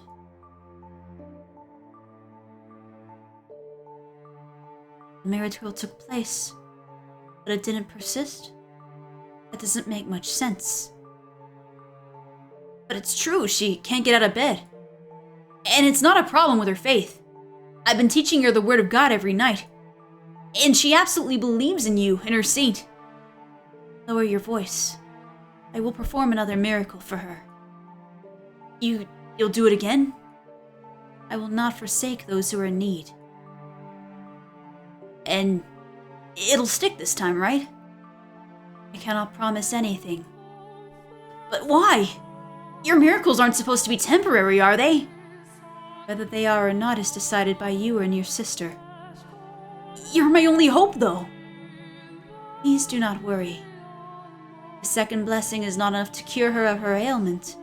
Then I will visit and give her my blood as many times as is necessary.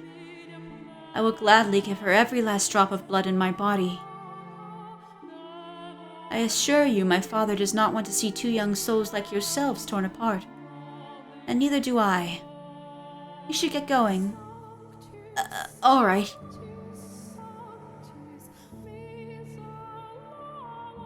For the second time, Morgana had Nellie drink of her blood. And for the second time, she was healthy again the next morning. And for the second time, she fell ill again shortly thereafter. Her fever returned. I went to get Morgana and she gave Nellie her blood. The cycle repeated again and again. And every time, I had to watch her go through that ceremony. It was exhausting. And I wasn't sure I could handle it much longer. I started thinking maybe there wasn't anything sacred about any of this. But it was as blasphemous as it looked from the outside. I was making a girl cut her own wrist and feed my sister her blood. Nothing about that sounded right. But I had nowhere else to go. No one else to ask for help. When I was with Morgana, listening to her words of reassurance, she without fail wiped away all the doubt I had. It wasn't until after she left that wave of regret hit me. I wasn't sure what was right or wrong anymore. I wasn't sure what to do anymore. Every time I went to see Morgana, it got more and more difficult to look her in the eye. I stopped asking her on walks as often. I stopped trying to have chats with her. Not so much out of a sense of guilt, but because I was getting to be afraid of her. Huh? One of those draining days, someone knocked on the door. I hadn't asked Morgana to come down that day, so I wasn't sure who it could be. Ellie was asleep in her bed, so I quickly rose from my seat and made my way to the door, trying not to wake her. Who is it? Hello? Who's there? I had an inkling of a suspicion, but having been raised in such a sheltered environment, I didn't understand exactly how dangerous it was to thoughtlessly open the door to anyone who came knocking. I pulled the door inwards a couple inches and tried to take a peek through the crack. Huh? When out of nowhere, someone grabbed my shoulder and shoved me helpless to resist into the house. A man stood there above me. It's Tsukimasa. What do you think you're doing? What do you want from me? I don't have anything valuable. I'm just a regular old peasant. I'm not here to rob you. What? You're in contact with the witch, are you not? Huh? The girl who lives by the lake calls herself a witch. Witch? I don't know any witch. The only one who lives there is a saint. A saint? I was told she was a witch. But regardless, there's a girl who lives there with miracle blood, no? Ah, looks like I've got the right person. What do you want from me? I want you to help me. Huh? I need you to lure the witch out into the open. And why do you need that? Because I need her blood. I need to get my hands on the witch's miracle blood. And go ask it for it yourself. Why should I have to help you? She won't open the door for me. But you, I've seen you talking to her. You seem quite friendly with the witch. Huh? Taking little walks around the lake. How? I need your help. And what are you going to do once you have her outside? I have orders from the Lord to take her captive. What? The Lord? Why would he? That is none of your concern. You expect me to buy that? All I need from you is to get the witch out of that house. Sorry, I gotta shift in my chair. Why would I? She doesn't trust me. I could always force my way in, but there's the chance something might go wrong and I can't risk that. If she hears your voice, she'll open the door, yes? The witch trusts you, unlike me. Well, she did witness you murder an entire carriage full of slavers and servants. That would cause somebody very much not to trust you, Yukimasa. You're kind of bad shit. Not gonna lie.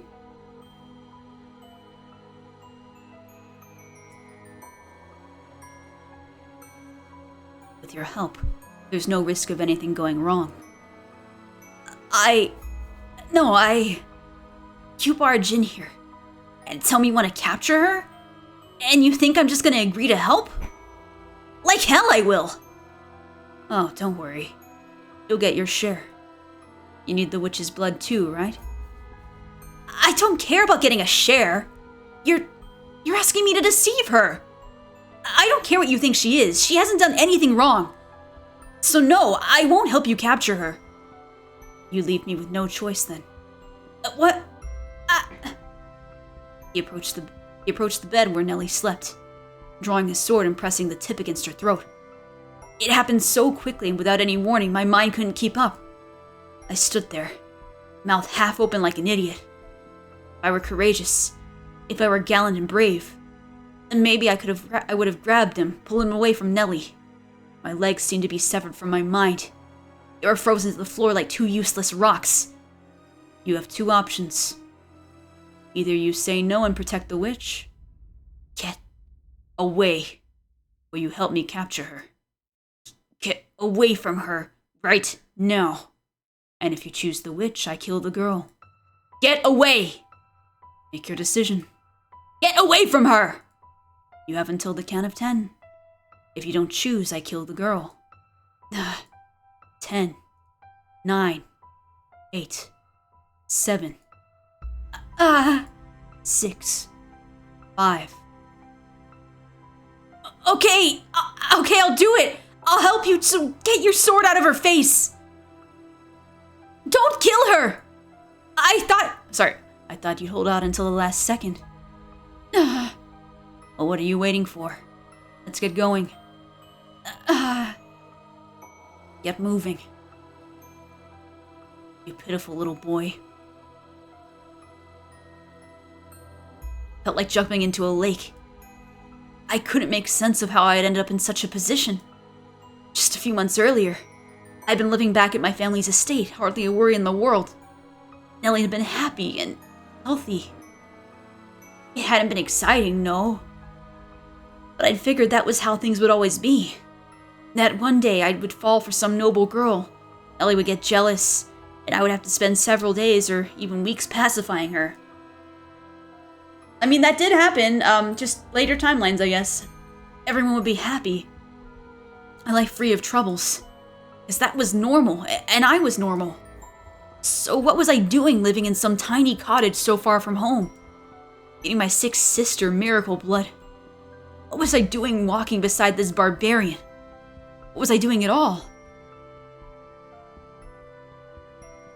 I was conflicted. Part of me hoped we would never arrive at the lake.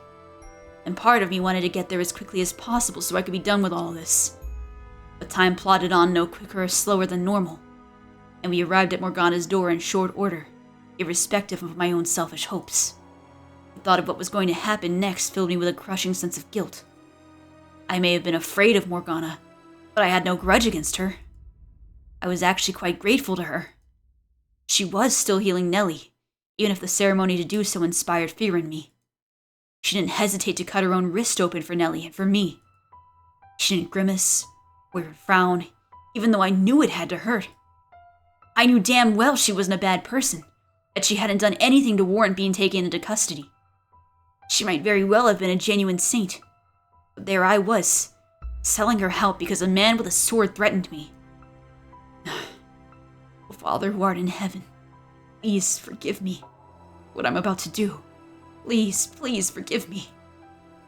Quit sniveling. You want to get her to get suspicious? But how? I can't, oh please, oh God. Ah! Stop crying. Oh, no. At least Mel didn't do it because of any grudge against Morgana. He did it because literally the swordsman threatened Nellie's life. Yukimasa did. Would you rather I kill you here? Just close your eyes. It'll be over before you know it. Do it. All on the witch. Ah.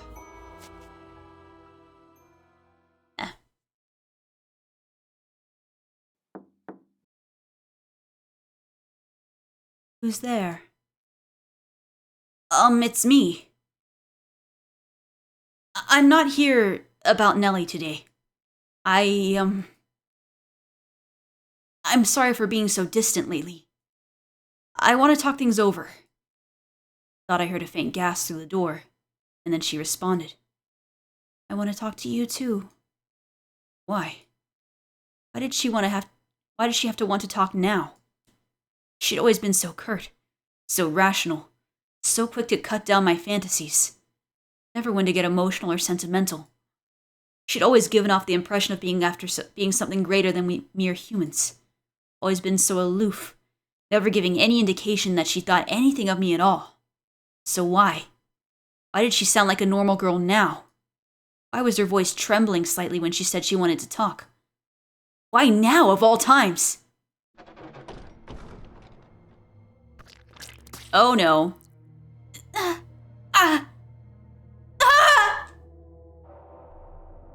Oh no, I think this is where she got her arm cut off, didn't she? Get back. No, stay away from me. No! I'm not gonna yell because my voice is not gonna tolerate that, I don't think. At least as much as I can help. Help! Don't kill me! Take it. Oh yeah, he did cut off her arm there. I forgot. Well, I didn't forget, but like, I wasn't sure when it happened, when she lost the arm. What? That's your share. Should last you long enough. Why? Why did you take my arm? What do you mean by share? Why? Screaming intensifies. It all happened in less than a minute. I told her I wanted to talk. She opened the door. Then I heard a sound like wind whipping past my ear. The next thing I knew, her cottage was covered in blood. Never once did I expect anything to happen how it did. When he said he wanted to capture her, I took it to mean exactly that. I hadn't thought he would turn brutal, that he would do something so horrific. After the man cut her arm off, Morgana tumbled to the floor, floundering about as he watched, blood trickling down the curved blade in his hand. Screams were indistinguishable from those of a normal person. Oh, Mel's fucked up now. Oh, he's done goofed. Yeah, no, it's all over for him now. He's a little bit traumatized. He's still going. Oh my god. Her arm. Yeah, her arm did come off. And that was kind of your fault, Mel. I mean, it wasn't all your fault, but you got her to open the door. Kneeling in the grass on the lakeshore, I vomited. And I vomited and I vomited. The things I'd seen in the cabin were far too much for me to handle. I tossed the arm, Morgana's arm, the man had given me, into the lake. What else was I supposed to do with it? It was an arm, a human arm. You would have to be insane to go around carrying someone's severed arm. I tried to convince myself it was all a dream, some terrible nightmare, but I could still feel the warmth of her skin fresh on my hands, the warmth of her blood on my fingers, dragging me back to reality. I'm not going to scream that. My mind couldn't keep up with the flood of thoughts and emotions and images. I wanted to close my eyes, but I was too afraid I would find the bloodbath in the cottage on the back of my eyelids, which left me with nothing to do but wail. I was horrified at what I had done. I knew that I was the one who had set it all in motion. If I had kept quiet, Morgana wouldn't have had her arm cut off. But I didn't want to admit it was all my fault. I didn't want to accept that I had caused it. I did nothing wrong. It's not my fault. He threatened me. So it's not my fault. I had no choice. I didn't do anything. I frantically scrubbed my blood-soaked clothes in the lake. As I watched the red clouds spread, I knew I was defiling something pure and beautiful. But my awareness of that fact was slowly dissipating like the blood through the clear water. By the time I had gotten all the blood off my clothes, the sun was beginning to set. I came back to my senses at the sound of a bird chirping, and quickly recalled that I had left Nellie alone at the house. My legs were shaking, and I could barely keep myself upright. But remembering her gave me enough motivation to drag myself back home. If she hadn't been there waiting for me, I seriously might have thrown myself into the lake instead.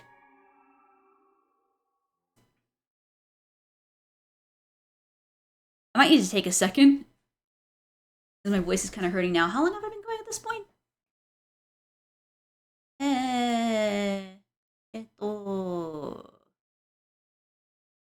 3 hours. Okay.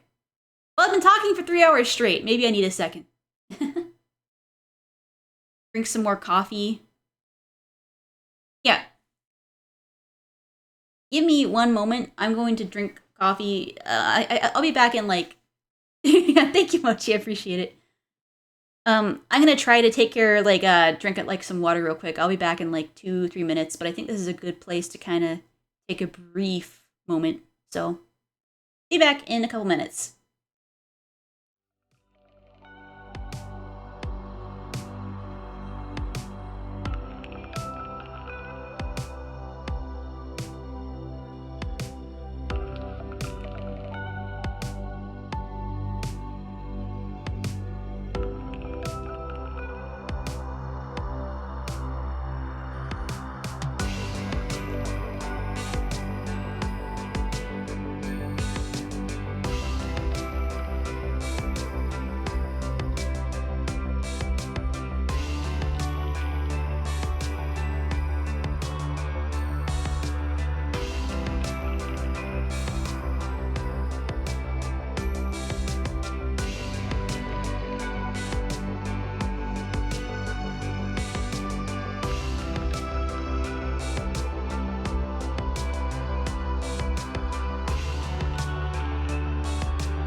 I have replenished myself. I drank my coffee.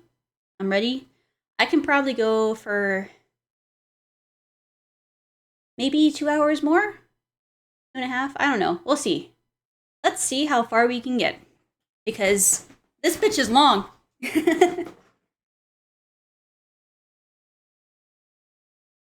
We're on the full Mel flashback. 1 second. Mel?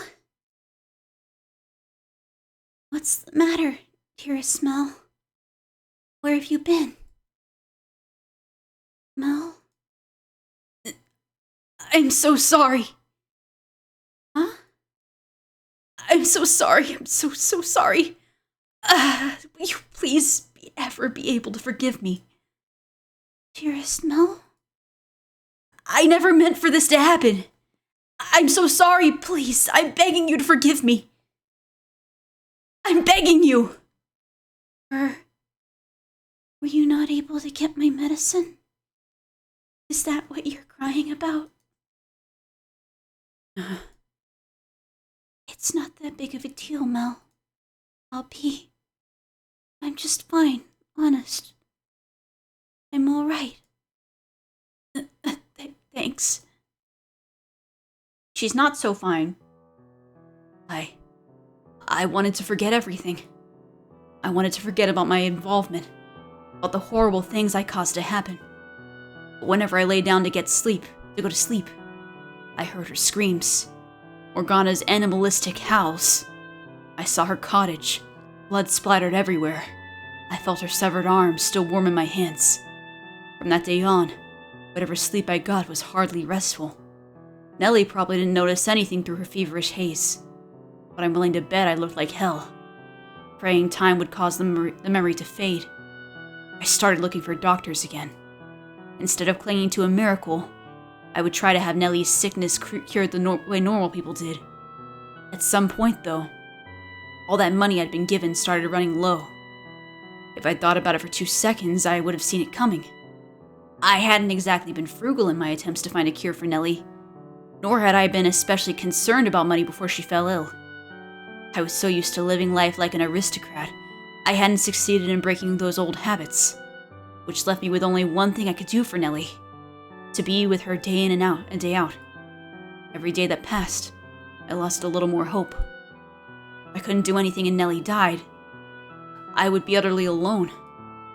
And that was what scared me more than anything. The nightmares were eating away at me, leaving me with nowhere to run. And if I didn't have someone there with me, I wouldn't have been able to hold myself together. After 3 or so days of me sitting by Nellie's bedside, hardly moving, there was a knock on the door.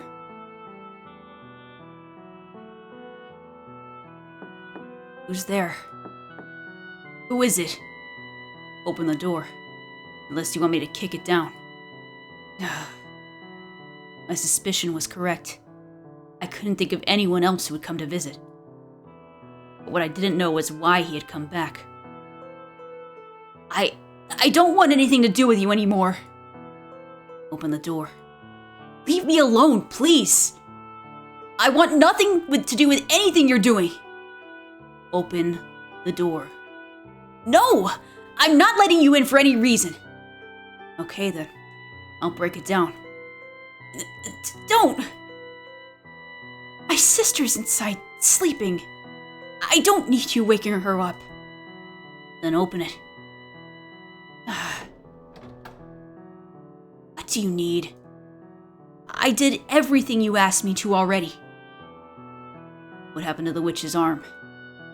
I threw it. I threw it away. You really think I was gonna keep that? A person's arm? Mel, what's going on? Do we have a visitor? Nellie. I should get them something to drink. Don't worry about it, Nellie. You get some sleep, alright? Can we go outside? I'd really rather not talk in here. Fine by me.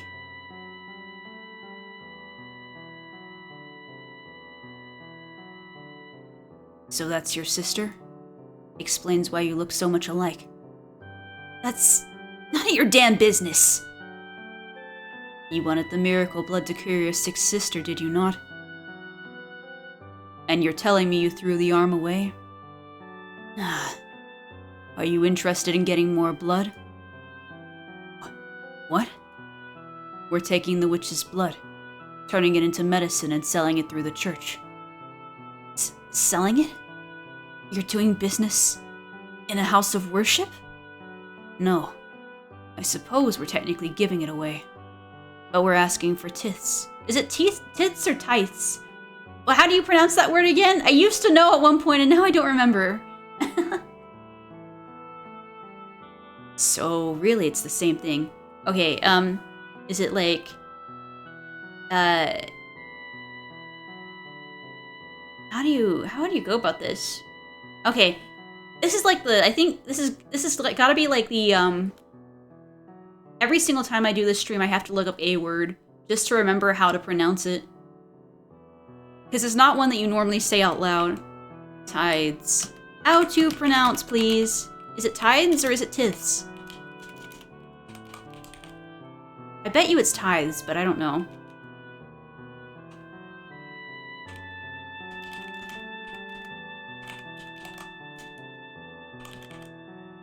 Tell me, Apple.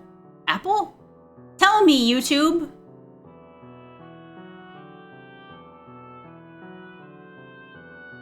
Okay, hold on.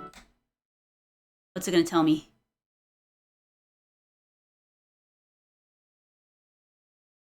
Tithe, okay.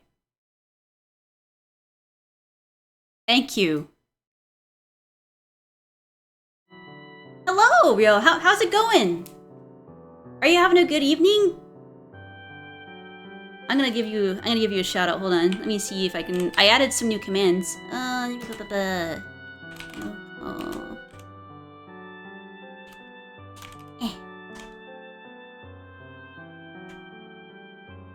Yay! It worked! Yeah, I'm doing alright. I had a relatively lazy day, I guess. I was productive on Saturday though, so I think that was okay. Yeah, we're just playing some Fata Morgana.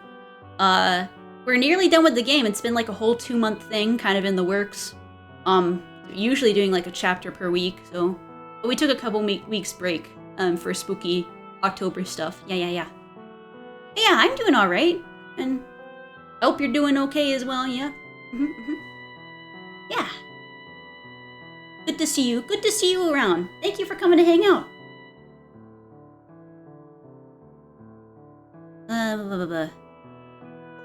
Yeah. But we're asking for tithes, so really it's the same thing. I'm not from this land, so to me it looks no different than a business. The people here, they see it as charity. The Lord says if you assist us, He'll provide you with the medicine we're making. Lord? Why would the Lord be? Hell if I know. Because to me, because it seems like good money. So will you help us? You're gonna make me get my hands dirty for you again? Why does the swords... I don't really think Yukimasa looks like Giselle, but I guess he does have dark hair like her, so maybe I can see what you mean. I would look it up, but yeah. I guess Yukimasa's got his own thing going on, though. I can't... No. No, not again. Oh, right. I forgot to mention one detail. You don't have a choice this time. I mean, he didn't have a choice the first time. You did kind of threaten to kill his sister. Huh? You know about the miracle blood, which means we can't let you go unattended. You say no, I have permission from the Lord to kill you on the spot. Why? So will you help us? Or will you die here? Oh, poor Mel. Poor Mel is actually just involved in... Yeah, fair enough. Yeah. They do at least share the dark hair in common, and I feel like, I was gonna say there are no other dark-haired characters, but Yokopo has dark hair too. I think there are a few. It's just that we see Mitchell and, right now we've been seeing a lot of Mel and Nelly. Poor Mel, though, getting manipulated at every turn. Okay. He's not so bad. He literally just got manipulated into all of this. But the swordsman, fuck that guy. You will never get me to feel any sort of sympathy for Yukimasa, not after, like, the turn of the second chapter. What was the right thing for me to do then? Should I have fought back and died? Should I have tried to run? Should I have taken my own life? I'm sure you've heard enough to know by now that I'm a weakling, a pushover. I didn't have the spine to do anything but agree to meet with the Lord. He told me about the mansion, and he gave me one of a set of 3 keys. I wanted so badly to get rid of the key, but with that man's shadow constantly hanging over me, I couldn't bring myself to do it. Not when I could be the next one to end up losing a limb or 2. There was no way I could have disobeyed them. Oh, is this going to be the end of Mel's story? Oh, I guess that is. We made it through Mel's flashback. Hooray! And that's everything that happened 6 months ago. Every day since I arrived here, I've brought Morgana breakfast and supper. She doesn't say anything, but I saw it in her eyes the first time I stepped through that door. How could you do that to me? I never looked her in the eyes since, because I'm too afraid of what I might see in them.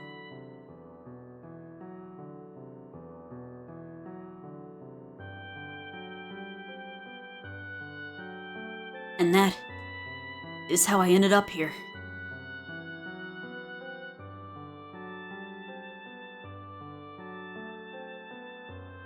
So he was threatened. He didn't actually want to cause Morgana harm. That doesn't excuse what he's done, though. See, what did I tell you? I'm not at all the brother you thought I was. Mock me, ridicule me, call me worthless, a coward, a terrible person. Go on, what are you waiting for? But you were threatened, Mel. He said he would hurt me, hurt you.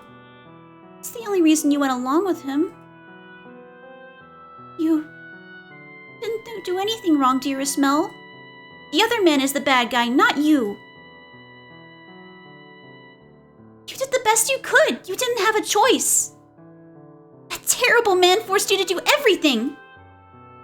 Nelly, you didn't do anything wrong, dearest Mel. No, I didn't. I didn't do anything wrong. I had no choice. That's not true. All you're doing is closing your eyes. What? You mustn't coddle yourself. What was I supposed to do then? Don't be mean to my Mel! Did you really think you did the best? Did you really do the best you could? Did you even once try to do something about the situation, as hopeless as it may have seemed? Could you not even conceive of any other options? Could you not have come up with something else to say at Morgana's house? Something that might have given her even the slightest clue she was in danger. But when she opened the door, did you do anything? Did you even so much as attempt to stop him? My legs were shaking so bad, I couldn't move. There's no way I could have stopped him. Then at the very least, you shouldn't have fled. You should have stayed here and told her the truth. That you weren't there willingly. And maybe she wouldn't have felt so utterly betrayed. But he was there. Do you think I could have actually stayed there with him? Not a chance. And it's not like Morgana would have. She opened the door because she trusted you. She isn't the easiest person to read, but she was opening up to you. And what did you do with that trust? Stop it. Please, you've made your point. It's not all Mel's fault either. If anything, he's a victim. He was just trying to protect me. Were you listening to anything he said, Nelly? You were not Mel's first priority. He did what he did for his own sake. Well, what did you expect me to do? Pull courage I don't have out of thin air? What's so wrong with self-preservation?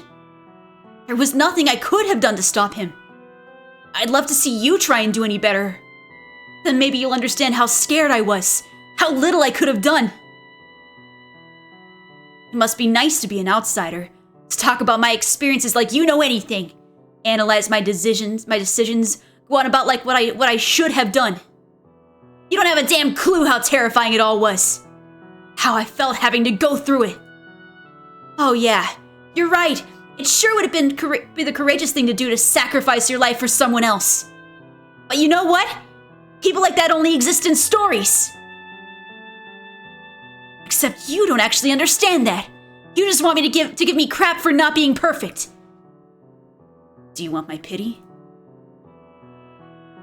Is that all you want?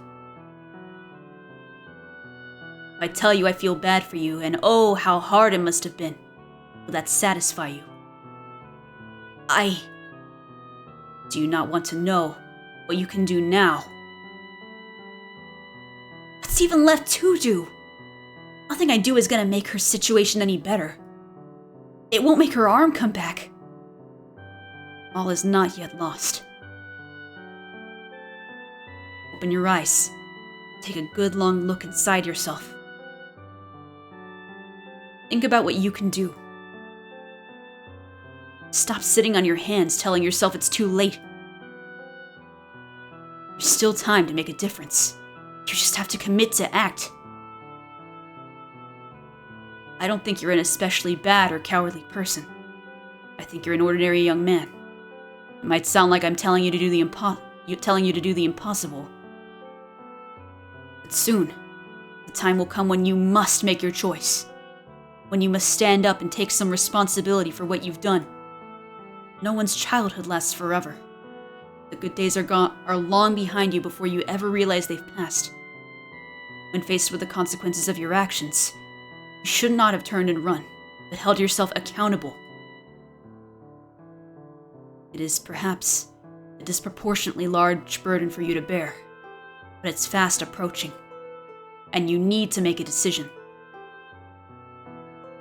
Find your courage. Set Morgana free. Mel. But even if I open the door for her, it's too little too late. She'll never forgive me after. Is her forgiveness the reason you should act? No. It's penance for what you've done to her. Atonement for your sins. Whether she forgives you or not is beside the point. The question on the table right now is whether you are going to do the right thing. And what about her blood? Without Saint's blood, Nellie won't... You don't have to worry about me, dearest Mel. My life isn't so important that I want to take someone else's away to keep it. I think about what I can do to help too. It's partially my fault after all. So please, Mel, set the Saintess free. Your quiet life is built on a foundation of lies. And I know that by now, you've realized there's no value in a life like that. You wanted to do something about this. You sought salvation. Salvation. But who would give it to me? I already told you I would. But why? Because I promised you. And you expect me to believe that? Yes.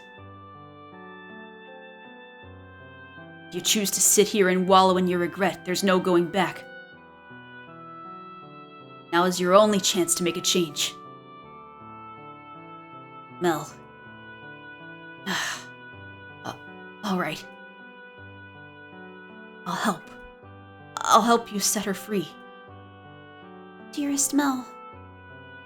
I knew all along that was what I needed to do. But I could never bring myself to act on it. There was no way I could accomplish anything alone. I'm basically helpless on my own. Everything about this is so completely outside anything I've ever had to deal with before. So I had no way of having any idea what I was supposed to do about it. God can be pretty cruel. Why would he force a boy like me to make such a difficult choice? Yes, it can be. You were made to be part of a more normal, a less tumultuous world. You've come too far to go back on that, so the least you can do is change the world you're in now. Yeah, I doubt I need to remind you, but you can't get in with only my key. You need all three, and the other two, they don't feel an ounce of remorse. Taking their keys won't be easy. Easy or not, we have to get them, and I'm sure there's a way. There must be. Just so we're clear, you're not going to overpower them. The guy with the sword's much stronger than you, and he knows how to use a blade. And he's the Lord's bodyguard, so you're not getting near the Lord either. Even the two of us together wouldn't stand a chance against him. I mean, he did slaughter an entire village, so I don't think it's happening either. You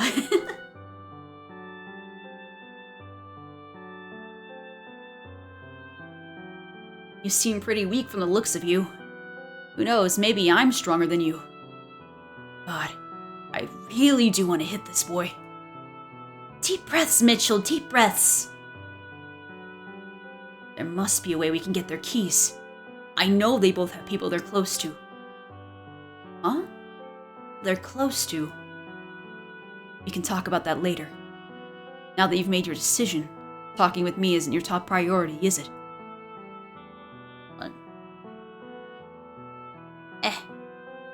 Like another eyelash in my eye. Mel. Nellie. I'm sorry for involving you in all this. And I'm really sorry for being, well, what I am. I'm no prince, that's for sure. You always were my prince, though, dearest Mel.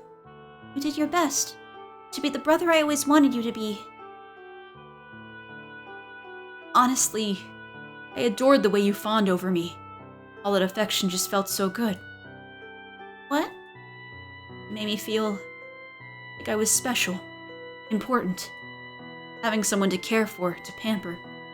It was empowering. That's the kind of guy your brother is.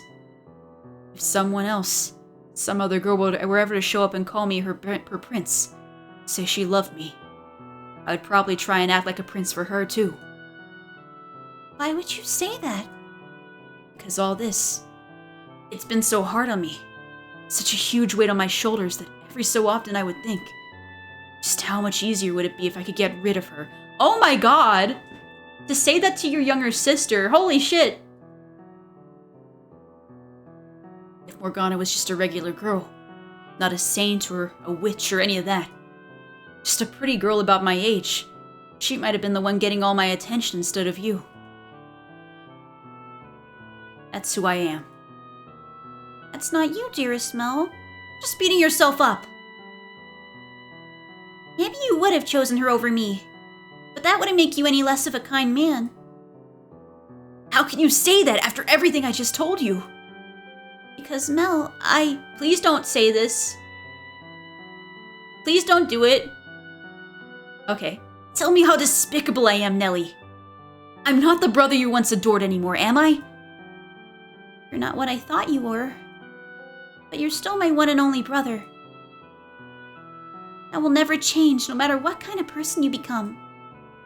It was wrong of me to try to make you into my prince, Mel. I should have done my job as your one and only sister in the whole wide world, and there to help you as much as you helped me. I kept pushing my fairy tale fantasies onto you, and you did your best to try to live up to them. And I ended up forcing you to pretend to be someone you're not.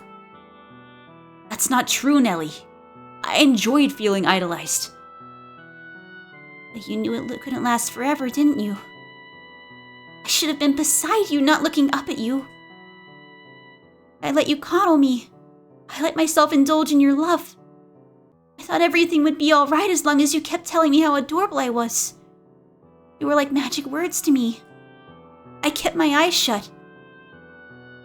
Mel, Starting today, I'm gonna do my best to be your sister. I'm all done holding you to fairy tale ideals. I won't make you pretend to be a prince for me anymore. And I won't try to be your princess either. I'm just gonna be your little sister. So get back on your feet and stand tall, dearest Mel. I know you'll probably have to pay for what you've done when the Saintess goes free. And I know I'll probably cry about it for days. But I won't regret making the decision. Well, I don't really know what to say. I wasn't expecting you to handle this so maturely. You're putting your big brother to shame, Nellie. Mother once told me that girls grow up faster than boys. She was right about that. Thank you, Nellie, for accepting me in spite of all the awful things I've done. And for having me as your brother. You're quite welcome, dearest Mel.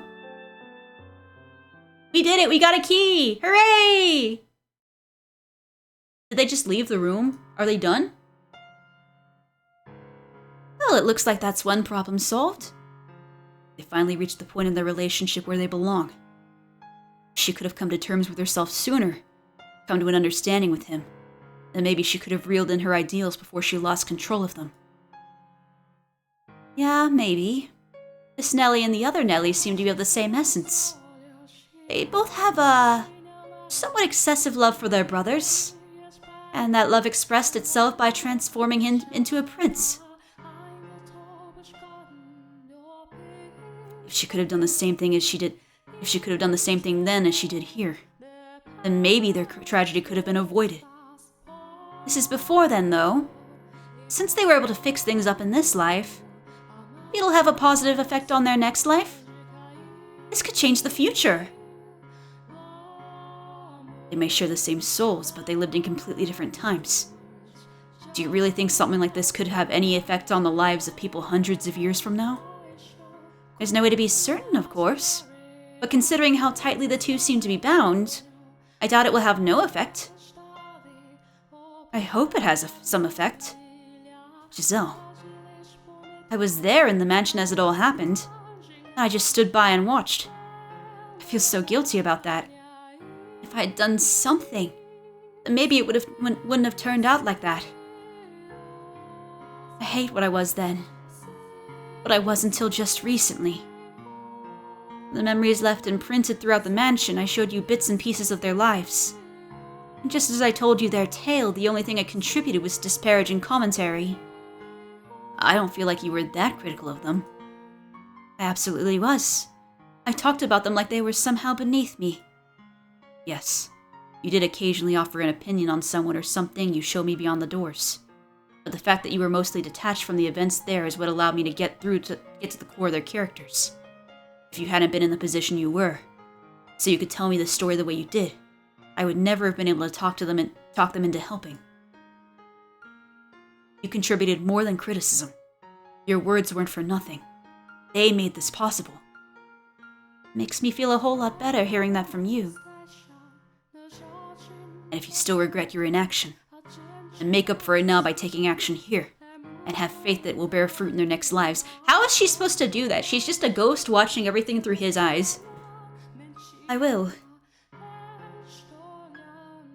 Wonder if Morgana might have had a change of heart too. It's not like Mel wanted to bring her such pain. He deeply regrets what he did, so maybe she won't bear quite as much resentment for him when she learns that. Yes, I know what you're going to say. If that was enough to assuage her, she wouldn't have held on to her hatred for all those hundreds of years. Still, though, I hope it does something for her, however small. As do I. It's, gotten pretty late, so I'm gonna take Nellie back to the cottage. Okay. You have some secret plan to get the other 2 keys. Could you fill me in on it tomorrow? Sure. Also, I could get you another room if you wanted. This one isn't the nicest. No, it's fine. I've come to realize I'm more at home in a less comfortable environments. Mitchell... Am I just imagining it, or is that as depressing as it sounded? That's not quite what I was going for. Well, anyway, if you're fine with it, suit yourself. Say, huh?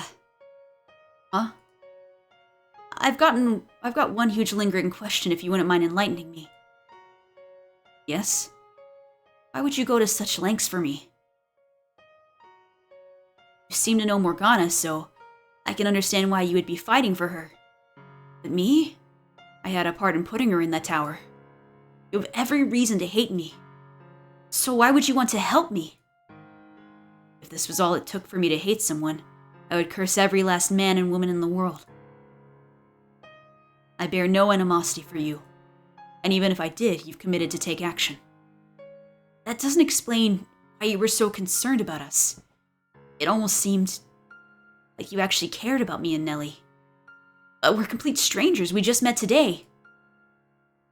Some part of me couldn't think of you as strangers anymore. Huh? That's right. When he came by this afternoon to talk, he didn't feel like a stranger to me either. It was weird, like he'd known me my whole life. So I made him into my second brother.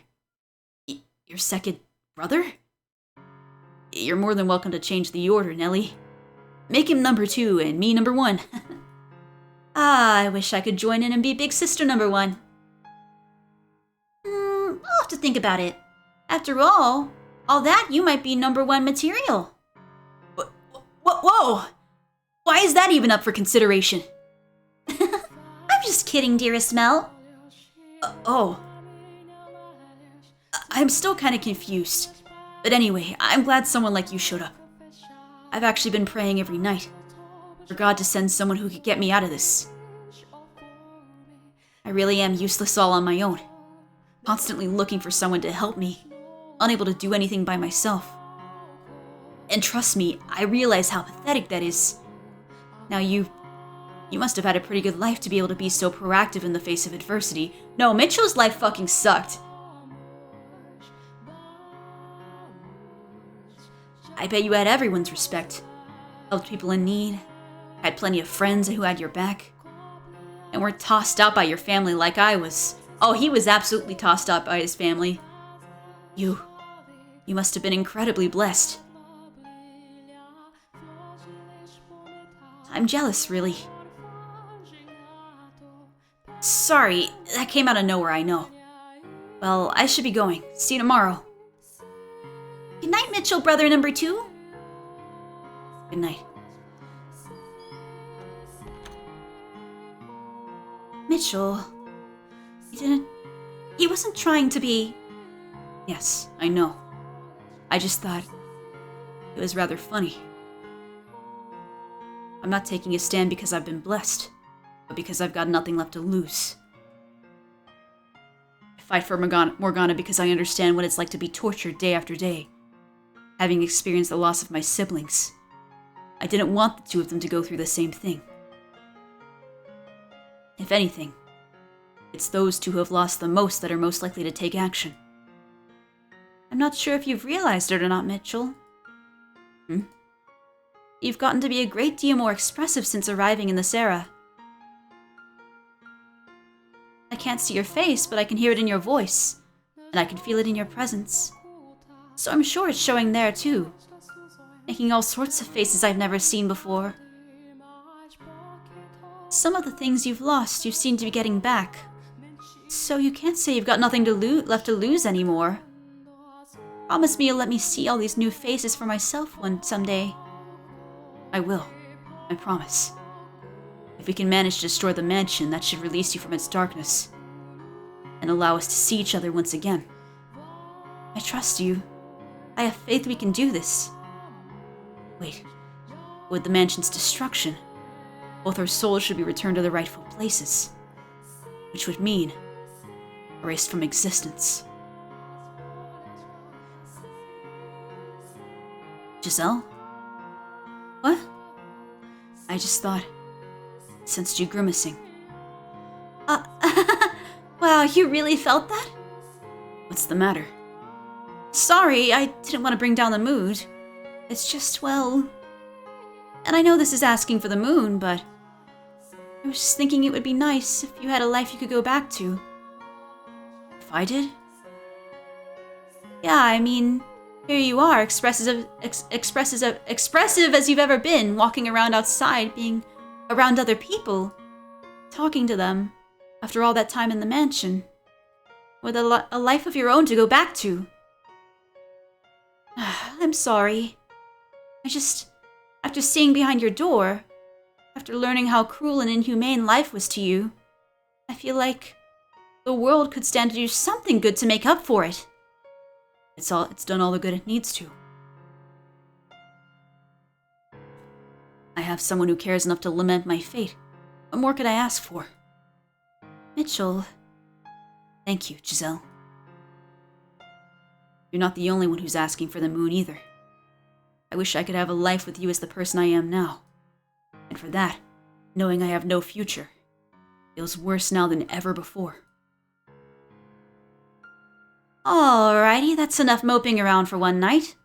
We should start planning for tomorrow. Things are definitely looking up. It only took one day to get Mel on our side. So let's keep it up and win over the other two. I would certainly like to, yes. Shh, where did all that confidence go? The other two won't be nearly as easy to convince as Mel. I'm not even sure we'll be able to talk them into helping. We do have a pretty good idea who the swordsman's in this for, though. The nun. So maybe we can get to him through her, like we did today with Nellie and Mel. Maybe. Alright then. We'll start by approaching her tomorrow. Sounds like a plan. The Lord, though. Him I'm not so sure about. I'm assuming he's from beyond the third door. But we didn't run into anyone he was close with today. I mean, the only person he was close with in his own time was the maid. And she betrayed the hell out of him. And in Morgana's telling of the events of the Harvest Festival, she only mentioned 5 people. Let's see. Lord, the swordsman, Mel, Nellie, and the nun? There's one person unaccounted for. We just haven't run into them yet, that's all. If he's the man from the third door, I can't imagine she won't be here too. Who's losing their confidence now? In any event, tomorrow we talk to the nun. I only hope it goes as well as it did today. You've got me, you don't have anything to worry about. Or, all things considered, you might not even need me. No, I wouldn't say that. You handled Mel pretty amazingly, though. I'm not going to lie, my heart was pounding the whole time. I was afraid you were going to slip up and say something boneheaded. But you managed to keep it all together. I didn't have to come to the rescue at all. I can make a book of quotes out of your performance today. Oh, for the love of God, please don't. So I'm not concerned at all. Say whatever you think is the right thing to say. I'm more than happy to sit back and watch. The more you pile on the expectations, the more afraid it makes me I'm going to trip up. Besides... Huh? I don't think I could have done any of that without you. Why not? Well, my life was hardly as pride-worthy as Mel seemed to think. So I didn't really feel like I had a right to talk to him like that. But knowing you were there, urging me on, was what allowed me to act without hesitation. So, thank you. No thanks necessary. If you say so, you're more than welcome. I'm glad I could be of assistance, even if just a little. That you were. Now let's keep this momentum up tomorrow. It's getting a bit late, though, so you should probably get some sleep. What is it? I kinda don't want to sleep. What? Why not? For somewhat childish reasons. Aw, are you sad you won't be able to hear my voice? Are you lonely, you poor dear? I am. What? That's the last thing I expected you to admit to. Okay, well, do you want to stay up and talk for a little longer then? Not too long, though. You need rest up for tomorrow. And who knows, maybe I'll show up in your dreams if you wish hard enough.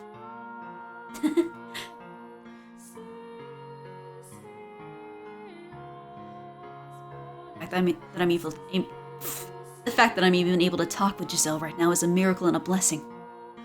So is it avarice for me to yearn for more? knowing I've already been granted such a great bounty. I want to see her face as much as she wants to see mine.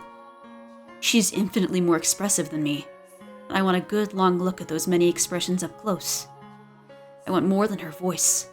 I want her whole body. Oh, whoa! Are we into the romance era again? Except not, because right now it's absolutely not possible at all. I want to feel her warmth. In this era, I have all 5 of my senses in full working order, as I did when I was alive. Giselle, though, she doesn't. She remains dead. As lively as she may be now, that's one thing she did not get back. I truly wish she could have been here too. She would have certainly found more joy in her renewed life than me. She certainly belongs under the sun far more than I do. But she, rather than me, was the one left behind in that realm of darkness. A fact that frustrates me immensely. In life, I would have considered her remark about seeing her in my dreams silly and saccharine. But now, I very much hope it happens. 2 days until her death? Question mark? Still says 3. Is it gonna change? It will change. Okay, it did change. 2 days until Morgana's death.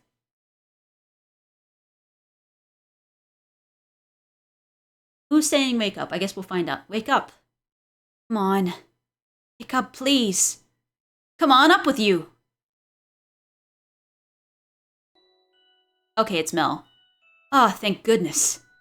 You were out so good, I was scared you might be dead for a minute. Morning, how are you feeling? Me too. If somebody woke me up like that, that'd be my face as well. For real. Like, get the fuck out of here. I'm trying to sleep. What? Huh? Why are you looking at me like I just kicked your cat? Because you woke him up. You know what? Out the door. You've kicked multiple cats if you wake somebody up from their sleep. It's incredible how much more pleasant it is to be woken up by a woman than a boy. That's the things I get for waking you up? Or did I interrupt a nice dream? I did, didn't I? And it was a dirty dream too, I bet. You definitely seem like a mine-in-the-gutter kind of guy. Wow, Mel. I will murder you. What? Whoa, let's not be hasty now. You said you were going to help me out. That doesn't sound very helpful. The worst part is how similar his wake-up call was to Giselle's. I'm just kidding. And you know, I can get up on my own. Fair enough, I guess. Though, put yourself in my shoes for a sec. I came in and you were still as a corpse. It startled me enough that I took your pulse. You touched me while I was sleeping? It was faint, but it was there. That's wonderful news. They're handing out breakfast in the dining hall. You can go to get a plate yourself if you want. It's just some bread and wine, though. Yo, they got wine in the morning? That sounds pretty good, although bread only, but also wine in the morning? It's 5 o'clock somewhere. Dining hall? There's quite the crowd. All the people you're helping with the... No, what do you mean, let me know? Sorry, I gotta adjust my chair again, but yeah, no, like, I promise you, I don't actually drink in the mornings, okay? I promise. But yeah. Wine on an empty stomach is bad. It is bad. I try not to drink if I haven't had anything to eat, because, yeah, no, that is, like, absolutely, you don't want that to impact you, and I have definitely been impacted by drinking on an empty stomach before, so. Yeah. All the people helping with festival preps, so you should probably hurry if you want to get some. Hold on. I need a minute. Mine's still waking up. First off, I thought you said the church wasn't offering boarding at the moment, so why a dining hall? Ah, right. It's not, but they still do offer breakfast. For free, of course. I see.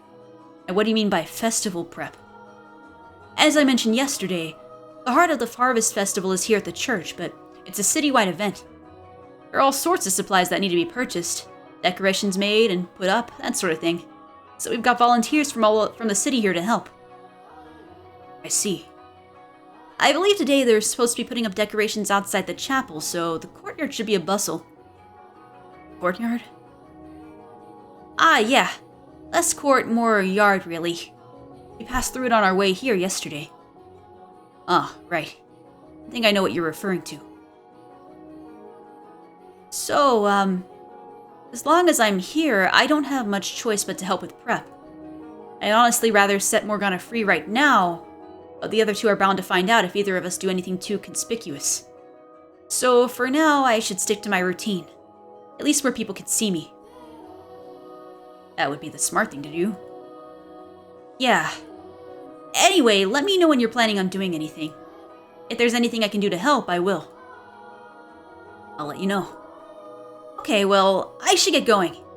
See you later, I guess. Mel, do you know where I can find the nun? Her? She should be in the dining hall. Thank you. And the other two men? The Lord and his bodyguard? They're only around in early mornings and nights, so I doubt either of them are here right now. Why only then? That's when we go up into the tower. So even if they were on the property, you wouldn't be able to just walk up and talk to them. Especially not the Lord. Also, I don't keep track of where they go or what they do. Sorry. I don't really want to know what they're up to. So I've kept my distance. Understandable. Thank you anyway. See you later. He's holding it together fairly well, all things considered. Finally resolving to do something about Morgana took a big weight off his shoulders, I'd guess. Oh, Giselle. Good morning, Mitchell. Morning. It's a bit soon to be feeling relieved, I think. There's still work to be done before Mel can face Morgana. That first step is still a big one, though, at least for him. I suppose. Anyway, it sounds like the Lord is going to be difficult to make contact with, which is what I was afraid of. Our only opportunities are when he's here to feed Morgana. Mel did say he didn't keep close tabs on the two of them, so there may be more than just that. First priority is getting you fed, though. So off to the dining hall we go. Out of curiosity, did you sleep at all? Ah. I haven't been sleepy once since I became the maid. But I'm used to it, so don't worry about me. He said. You see what I'm seeing there in the darkness, didn't you? That's what it looks like, at least.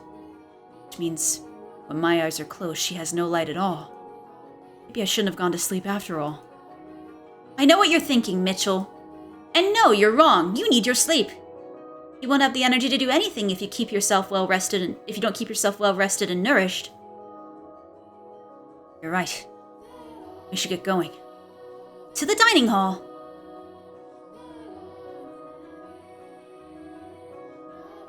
I make my way through the halls to the room with the fireplace, the area I used as a living room, and the area currently serving as a dining hall.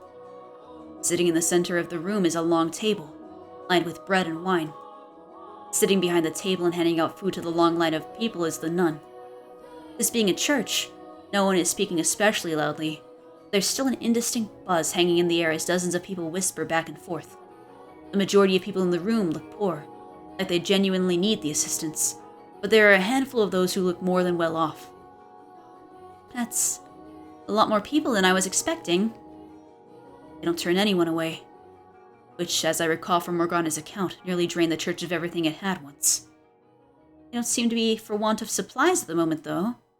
I assume that's thanks to the Lord's patronage. Most likely, yes. In any event, I doubt we're getting anywhere near in the mornings. She looks like she's got her hands full. That doesn't change the fact that we need to speak with her. I'm gonna try to squeeze past the crowd. What? Mitchell, wait a sec! Hey now, no cutting in line, young man.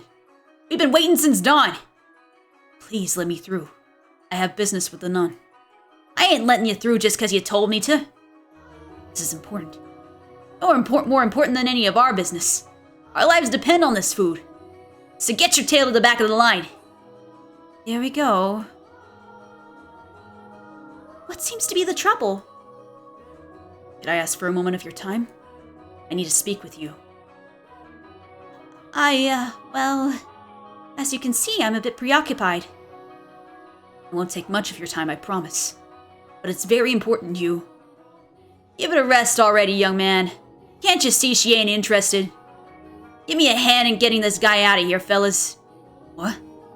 Wait. Just... Don't get rough, okay? Of course, our saintess. Pick it up, young man. You need some time outside to cool off. Stop! Watch the hair! And then he got kicked out. Rip Mitchell. There are better ways to go about this, my man. That went extraordinarily well. You know, Mitchell, sometimes I can't decide whether you're calculated or reckless. Now I realize I never got that bread. You should wait and try to talk to the nun when she's not so busy. She has to have some free time during the day. You're right. So what do you say we take a look around the mansion while we're waiting? Who knows, maybe we'll run into someone else. All right.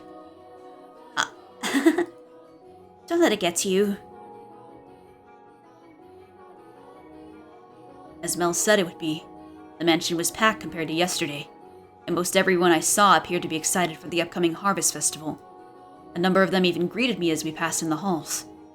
They were so nonchalant about it I wasn't quite sure how to react. I was amazed that anyone, let alone multiple people, would treat me so normally, considering how far from normal I looked. There were a few surprised looks, of course, but no one called me a demon or an angel based solely on my appearance. Perhaps they were just used to seeing people of all different colors around the city, so they had an easier time accepting the way I looked. No matter what the reason, though, it was quite nice being treated normal. After meandering through the mansion for a while, I make my way to the chapel. Despite knowing I have no way into the tower, part of me still wants to be near it. So I head around to the back side of the podium where the stained glass window towers over me.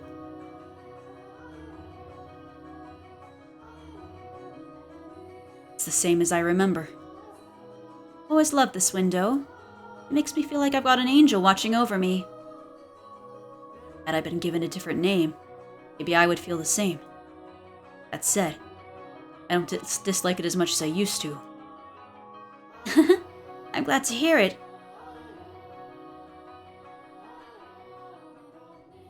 Off to the side at the very back of the room is the door leading to the observation tower.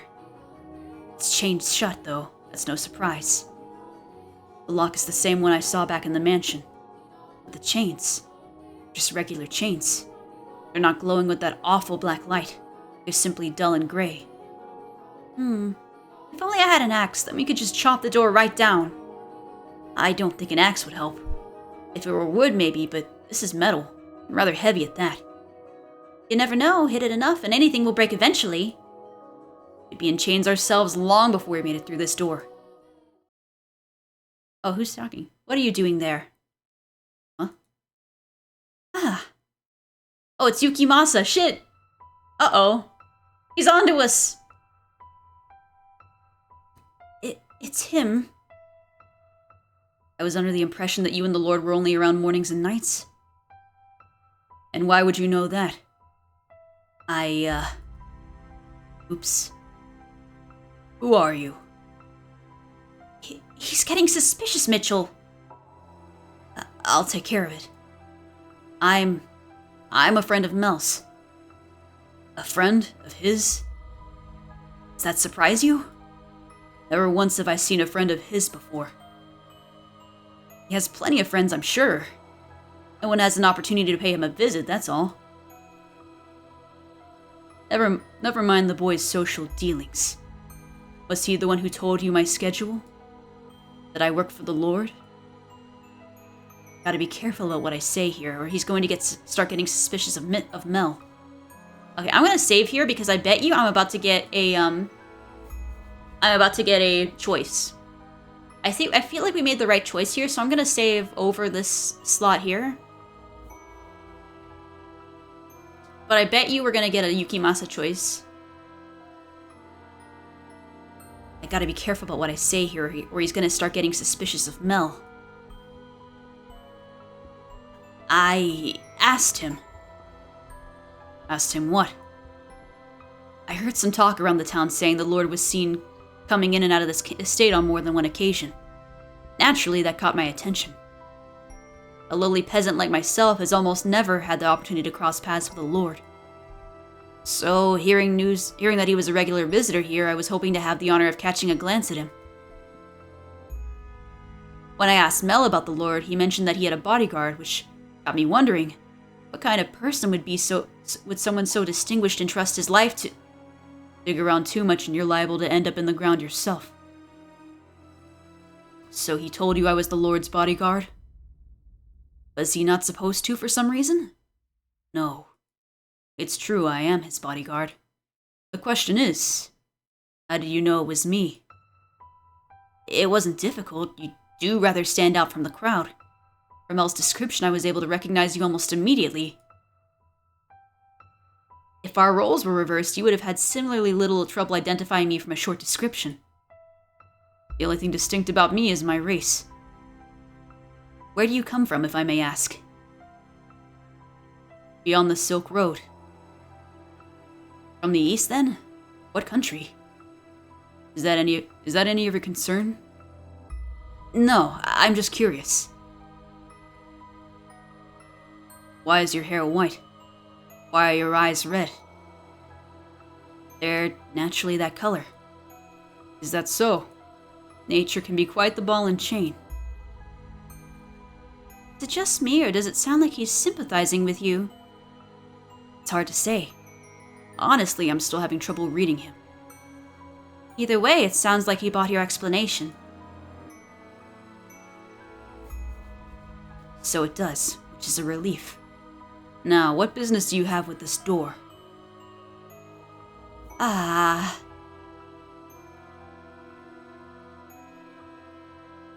door is not my objective. I came to look at the stained glass window. I happened to notice a door with an unusual lock off to the side, so I got curious and went to look at it up close. The area behind the pulpit is off limits. I was unaware. Maybe I'll have to put up ropes up then. Why is it off limits, though? Is that any of your concern? No, but the way you're talking about it has piqued my curiosity. Do you not know how to keep your nose out of places it doesn't belong? Get out of here, and don't come back. As you wish. Hold on. Yes? Your name. Mitchell. Mitchell. Almost the same as the angel there. That would be because I was named after him. I see. What an unfortunate name. I despise angels. May I ask what yours is? I have no name.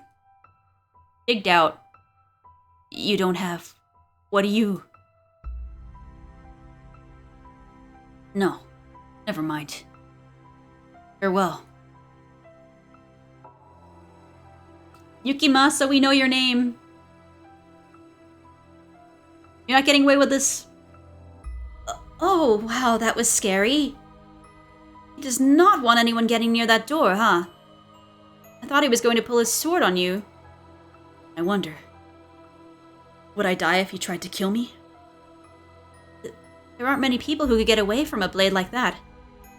Especially in his hands, unharmed. You're probably right. Having already died once, the idea of doing so again feels... wrong somehow.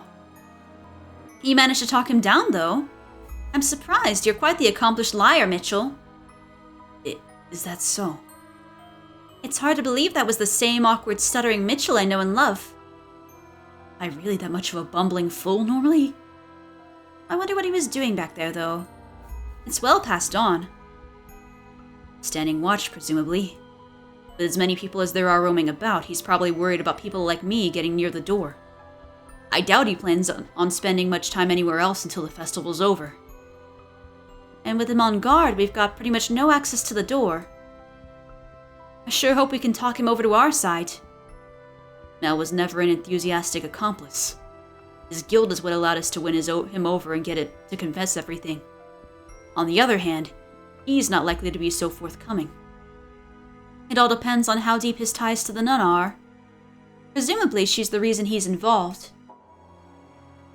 That said... Huh? We managed to communicate well enough. Are you still sore I called you awkward? No, I don't mean me.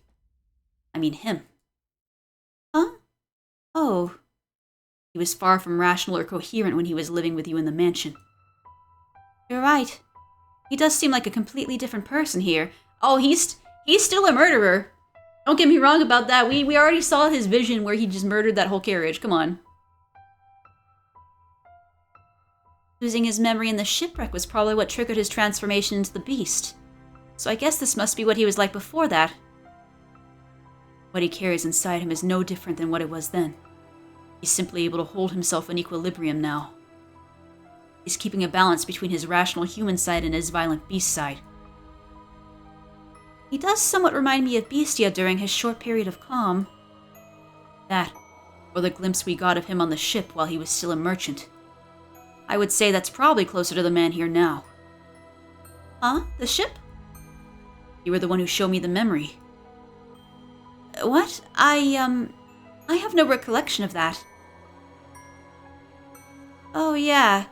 You also mentioned seeing another woman's memories behind the second door, didn't you? From outside the mansion. You didn't see them, though, as I recall. All I'm aware of is what took place within the mansion, as well as whatever Morgana felt like telling me. Resonation. What? Nothing. Morgana mentioned something about me resonating. I don't know why I would be capable of such a thing, but because of what it allowed me to see, it's all but impossible for me to ignore the plight of these people. Anyway, the point is, however rational he may appear, we mustn't forget that is not the whole picture. He is as much a killer in this life as he was in his next. He's a man of many faces. The gentleman he was around his lover, the brutal, merciless man he was on the ship, and the beast that lurks beneath it all. Everyone acts differently depending on who they're around. But there's something unsettling about how he does it. I do wonder what he meant when he said he had no name. As I recall, he was from somewhere far, far away in the second door, and he looks Asian here too, so maybe he's from the same country. He said he crossed the Silk Road, so the eastern end of the continent, presumably. I wonder if he has the same name or not. It was an unusual name. Oh, what was it? No! Giselle, no! That is not his name! No, that wasn't it. It was... That is not his name either. Mitchell, you guys suck! Mitchell, Giselle, you guys suck! I remembered his name! Come on, you guys! I get the feeling we're both wrong. And I'm farther off than her. It's not the kind of name we're used to hearing or saying. Hopefully we'll be able to get it out of him. Hopefully. But for the time being, we should go looking for the nun. I imagine she doesn't have her hands quite as full by now. Probably not. To the courtyard we go, then.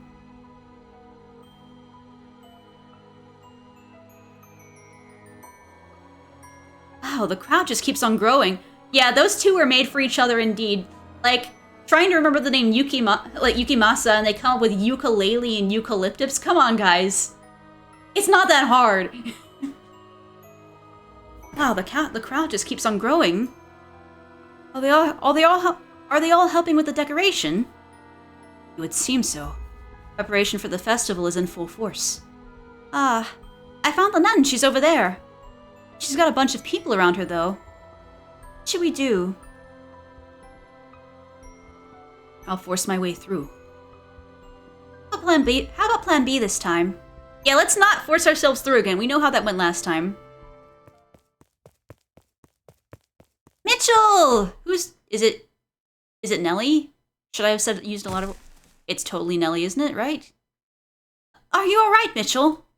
You went down pretty hard. It is Nellie. Oh, you're such a weakling, dearest Mitchell. I don't weigh that much. Not enough to knock you over jumping on your back. You gave me no time to brace myself. Pish posh, my Mel would have no problem catching me, and then he would have spun me around like a princess at a ball. Unreasonable doesn't even begin to describe your expectations. Are you sure you should be running around like that? I thought you were in rather poor health.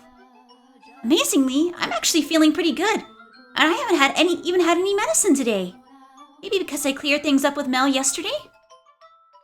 I cried my eyes out last night, but I feel better now. I'm glad to hear it. They say health is as much mental as it is physical, so you might be getting better if you stay positive. Just don't push yourself. Why, thank you for your concern, my dearest Mitchell. She's taken quite a liking to you. How do you like that? It's nice, isn't it? I'm not sure how to react. Oh, just go along with it. You know you want to. Ah, I wish I could be there too. I want to pat that sweet little head of hers. What do you think she is? A cat? Now that she's opened up, though, I will admit she is rather sweet. Ah, there you are, Nellie. Don't run off like that. You scared me. It's not my fault you lost sight of me, my dearest Mel. I'll try to keep a better eye on you. So you came to check out the courtyard, Mitchell? You know, you really stand out from the crowd. You're so pale I could tell it was you from way off in the distance. I am well aware of how conspicuous I am. But everyone's acting so unconcerned, it's honestly kind of disconcerting. I can't say people don't think you look unusual, but no one's afraid of you or anything. It's not easy looking different from everyone else, is it? Comes with its disadvantages, yes. And she would have had to deal with the same thing. That's another thing I regret. I wish I could have treated her more like a regular person. Oh my god! Hi, Darryl, thank you for the raid! I appreciate it. What are you up to? Hold on, let me give you a shout out. It's my sibling! Hello! I got you. Hold on. You raided during the most annoying song of the game. I'm so sorry. But yeah, what were you up to? You were doing... Oh, you were playing more Bendy and the Ink Machine. How was it going? I know you made you made a lot of progress before, right? Oh, thank you for the follow defecto, I promise. Sorry, I promise. I'm all fucked up right now. But thank you, I appreciate it. Let me send you a little heart. Here you go. You finished it? That's great. That's awesome. And also, thank you as well, Crazy Lady. Oh, what the heck? Thank you. I'm getting love bombed. Help! Thank you. Thank you very much. I appreciate it. But Morgana does that. Morgana does fuck you up. Oh my god. This has definitely been something. Oh, you were scared? Yeah. Yeah, I know that like Bendy was definitely doing some stuff. I'm glad that you were that's great that you were able to finish it though. Honestly, it's a pretty nice accomplishment whenever you're able to finish a game on stream. I'm nearly there myself with this, but we'll see. But yeah, I'm glad that it went well. If you need to feel free to get some water or food or stuff. We're just doing the last chapter of Fata Morgana, which is big Oh, it goes good. It goes good. This is a visual novel type thing. It's kind of more gothic and kind of dark themes. So we're at the last chapter. We're trying to save the Witch Morgana right now. But we have to go through. Hold on, give me a second. The music is killing me because I'm dying. Hold on. Let me get some different music for 1 second. I'm gonna die. Okay. This is fine. It'll take a second, but yeah. It's the most, I'm sorry, it was this is just the most annoying music in the game. I'm I can't deal with this. I need to get through it. But yeah, the game is going well. I expected this to be a very, very long chapter. So I'm doing it in a two-parter right now. But basically what we're trying to do is let me turn that down a little bit. We're trying to convince the 3 men that locked Morgana up to give us the key. Oh, thank you! I appreciate it. Yay! Yeah, no, I like your model too. I always kind of, I kind of thought I was wait a second, our models look kind of related, just a little bit. But yeah, thank you, I appreciate it. I've still got a little bit of work to do on it that I probably need to, like a few more toggles that need to be finished. But beyond that, it kind of does give the vibe, yeah. But yeah, I have a couple more toggles that need to be finished. But beyond that, it's very close, I think, to being 100% done. It just needs a few more things and a couple of bug fixes, and we're all good. But yeah, I was able to debut it about 4 months ago. But yeah, um, hmm. I'm probably gonna go for about like an hour more, I think. But I think we're making good progress with that. Let me switch back. Yeah. I have some other stuff like ready toggle wise that I really want to show, but yeah, I have a few things I could do, you know. I've got I like my favorite. I think my favorite one that I have is just the gloom because I feel this quite frequently, you know. When I see something that I hate or when I'm confused, sometimes we combine them both. And I'm confused and also like what the hell is this? Yeah. So yeah, thank you for rating and thank you for everybody for hanging out and all the follows. I usually give a heart for every single person that joined, but there was a lot of you. Thank you. Uh I'll send like 1,000 like a whole bunch of hearts and I hope that's enough. Thank you. I really appreciate it. We'll go ahead and swap back now and hope I can get through the music soon. But yeah, feel free if everybody wants to like chill, relax. We're just reading through a visual novel, so yeah. Let me swap over again. Ba-ba-ba. Ah, music. Okay, let's get through this. We can get through this. Okay, there's another thing I regret. I wish I could have treated her more like an irregular person. I guess I just wasn't mature enough to accept her. You spend much of your life in a very sheltered environment. So it's only human that you would have difficulty accepting something that didn't fit within your view of the world. That doesn't make you a bad person. Regardless, you did treat her like a regular person. That's the reason she accepted your invitations to go on walks. I guess. Question, you know what she looks like, right? I do.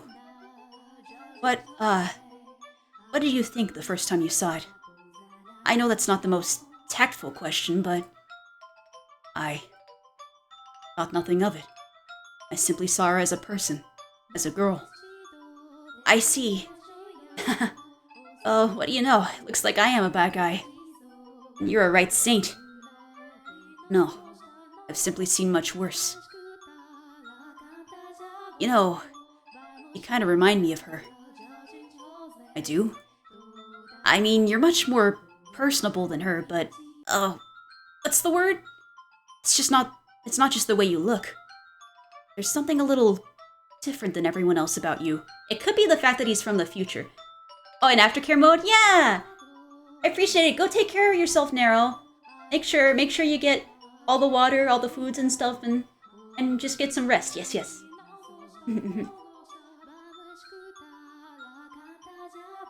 Like an aura or something. I'm not sure. Oh, I'm sorry if I offended you. I wasn't trying to insult you or anything. But I mean, like, yesterday you were talking like a prophet. I'm almost beginning to think that maybe you really did see a vision from God. Enough with all the grown-up talk already. You lost me ages ago. Ah, yeah, sorry. Who cares if Mitchell is a saint or a prophet or the archangel himself? Mitchell is my second brother. Besides, he doesn't look at all that weird to me. Saint Tess is probably an ordinary girl too. I'm big enough now that I won't think badly of her no matter what she looks like. You are, yeah. And when she's free and feeling better again, maybe we can get together and bake something. That would be lots of fun. She'll forgive you, I'm sure of it. You know, maybe we shouldn't be talking about this so loudly. I don't want anyone to overhear us. Oh, right, sorry. But everyone's so busy preparing for the festival, I'm sure we're fine.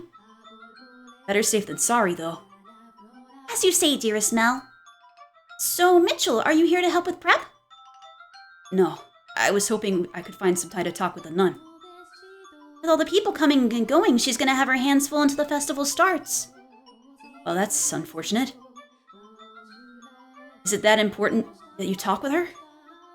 She may be able to give us information that it could assist in acquiring the second key. The second key? You're not saying she's involved too, are you? By my estimation, she doesn't know anything. She is, however, very much connected to the swordsman. Much like you acted to help your sister, I believe the nun is his driving force. Are you serious? I find that hard to believe.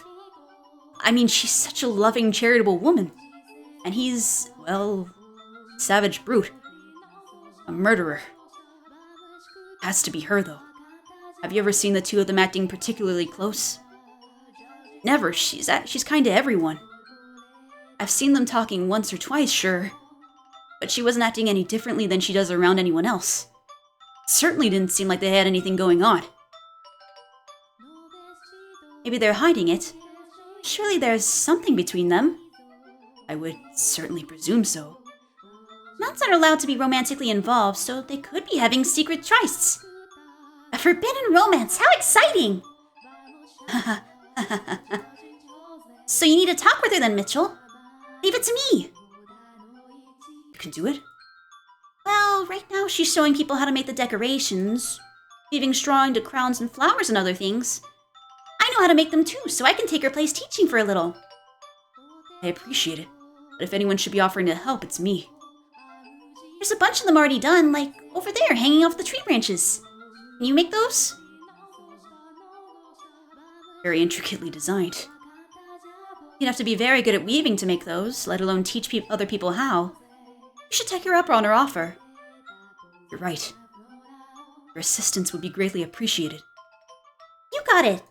I'll let her know you want to talk, so just hold tight. And you, dearest Mel, are coming with me. You get to help make decorations. I'm no good at this stuff, though. Nope. As I said, you're coming with me, and that's all there is to it. With me as your teacher, you'll be a pro in no time. Yeah, alright. You win. Let's go. Nellie seems to be in good shape, and it doesn't look like last night caused any problems for them. I'm relieved. Hopefully, they can continue down this path. They'll be fine, I'm sure. I pray they will be. Now, we should have a little time before the nun is available to talk, so I would really like to find some shade. Ah, is it pretty bright out today? Thought you could see through my eyes? I can, yes. I can see what's going on, just not as clearly as you. Not enough to tell how strong the sun is, for example. See. Oh no, is she not able to see through his eyes anymore? Are you alright? I'm fine. I say, but the backs of my eyes are starting to hurt. 2 days now with hardly a cloud in sight.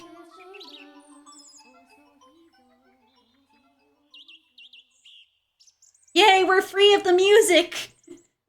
Woohoo! I wish I could, like, throw confetti in the air, because that's how I feel right now.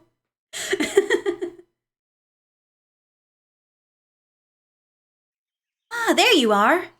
I hope I didn't keep you waiting too long. No, no worries. I apologize for pulling you away from your duties at such a busy time, but it's Is it? No, it's not permanent daylight. We had nighttime. Mitchell went to bed. Oh, for escaping the horror music? Yeah, maybe.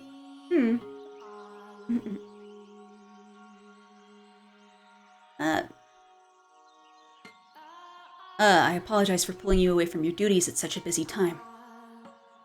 After that little surprise this morning, I figured you might really have something you want to say. I do. Something very important. And if possible, I would like to discuss it with you somewhere more private. Let me guess. You're going to propose to... Where did that come from? Huh?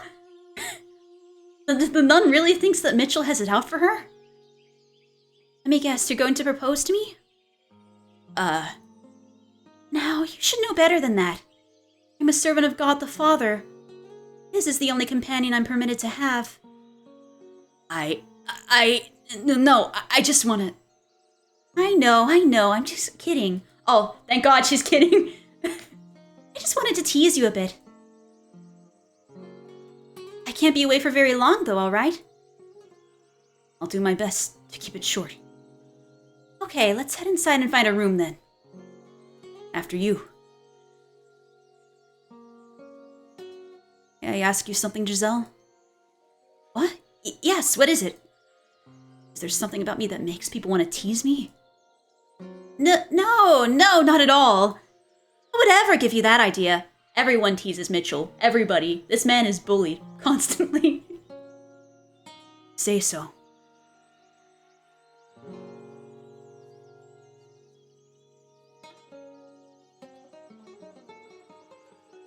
Alright, you have my undivided attention. Make yourself comfortable and speak whenever you're ready. I'm here to help those in need. My ears are at your service. The good, the bad, the ugly, tell me anything and everything. You're a nun. You should probably be a little more particular with your conversation topics. What's wrong? Nothing. I actually want to talk about you rather than myself. About me? You or the people you associate with, I suppose. Are you acquaintances with that Asian swordsman? The Lord's bodyguard? I mean, I kind of know of him, but I can't say I know terribly much about him. What? I was under the impression you were quite intimate with him. Did someone tell you we were?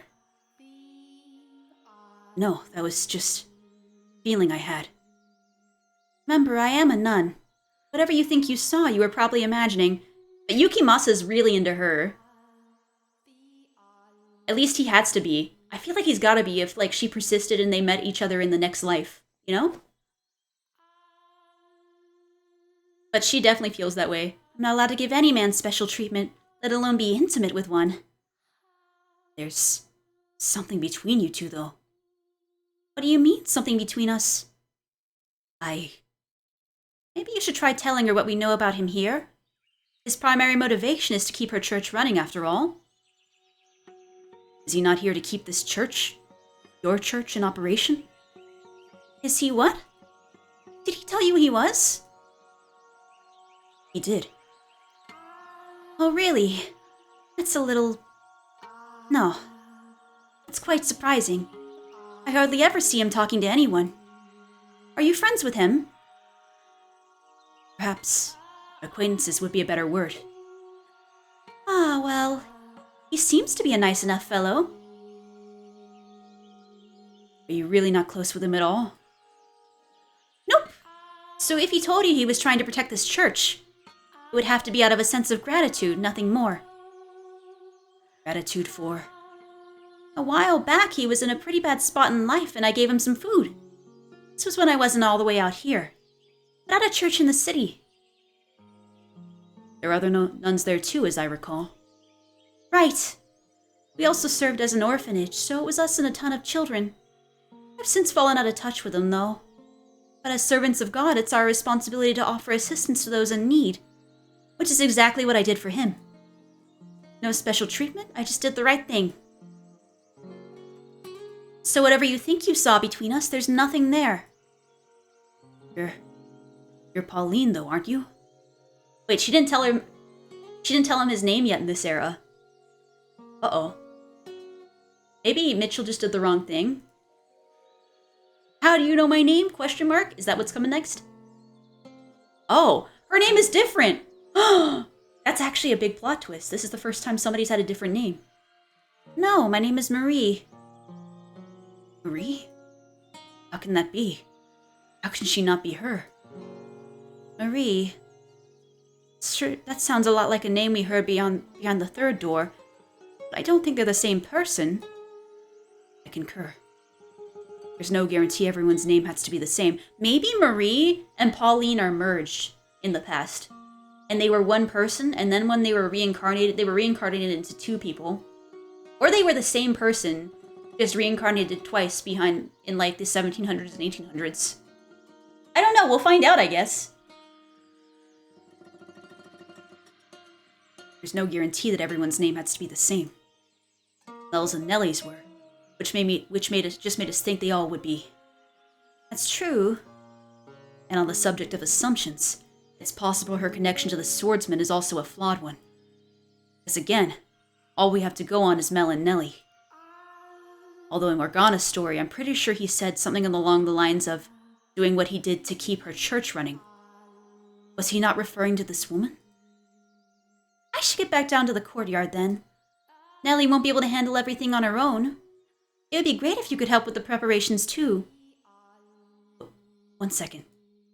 There's absolutely nothing going on between you? Why can't you just accept the answer I've given you? I don't like being so blunt, but you're really overstepping your bounds. I said there's nothing, and there's nothing. What do I say? If she leaves now, it won't be easy getting another chance to talk to her. Is this decision time? Hold on, I'm gonna save again. Just in case. Will I be able to get him to tell me his story without her having her on my side, though? Will I be able to get his key? Maybe you could try talking to him with Mel there. The two of you could convince him to give up his key. When I encountered his shadow in the mansion, he told me that if I had mentioned the key to him in the past, he would have cut my head from my shoulders on the spot. Then, should we try to find the Lord first instead? I don't think you're going to be able to talk to the Lord. The Lord is probably the hardest person to get the key from, and that's saying something considering the swordsman will literally cut your head off. I think I'll try to shake her up. Take a leap of faith here on there being something between them. I'm not sure that's gonna work. We'll see. Happy now? I should really get going. Hold on. Just one last thing. Yes? Would it be possible for you to grant me access to the observation tower? Ooh! Maybe that might be something. The tower? Why? Because the Lord and his bodyguard are keeping someone imprisoned at the top of it. What? They've locked up a girl with miracle blood. It's not very appropriate to joke about things like that. I'm not joking. The medicine you're handing out, that's real human blood. What proof do you have? I have someone else who can corroborate my story. And what proof do you have that they're telling the truth? When you hear what he has to say, you'll know. But the greatest proof is his key. Sorry, but there's no way I can believe someone's being imprisoned here. Your claims are an affront not only to the good people who give their time, money, and hard work for the church, but to God himself. Open the door and you can see for yourself. I can't. I don't have the keys. And does that not seem the slightest bit unusual to you? Does it not make you think they may be hiding something? No, because I know what's being kept in the tower. You know? The observation tower is the Lord's personal property. He stores his money and valuables in there because a church is less likely to be broken into than his manor. He's lying to you, girl. His money? Even thieves fear God. So you can understand why he would want to keep his property here. Does that actually make sense, though? If he's so afraid of thieves, surely he can afford to hire guards. He doesn't like keeping guards around. Why not? Haven't you heard? There have been several failed assassination attempts. The Lord is not a bad man. He can just be rather aggressive in his work, which has a tendency to make a man enemies, some of whom want to see him dead. And keeping his wealth at hand only increases that risk. Now are you satisfied? Insist all you like, but he's not keeping money in the tower. He's got a... Are you after the Lord's wealth? Is that what this is about? What? Again, I don't like being so blunt, but... What do you think I'm more likely to believe? The Lord who has been supporting me in this church, or you who showed up out of nowhere demanding me to open the door? Telling the truth. There's a dying girl in that tower. I'm sorry, and I don't want to do this, but if you keep this up, I'm going to have to call the guards.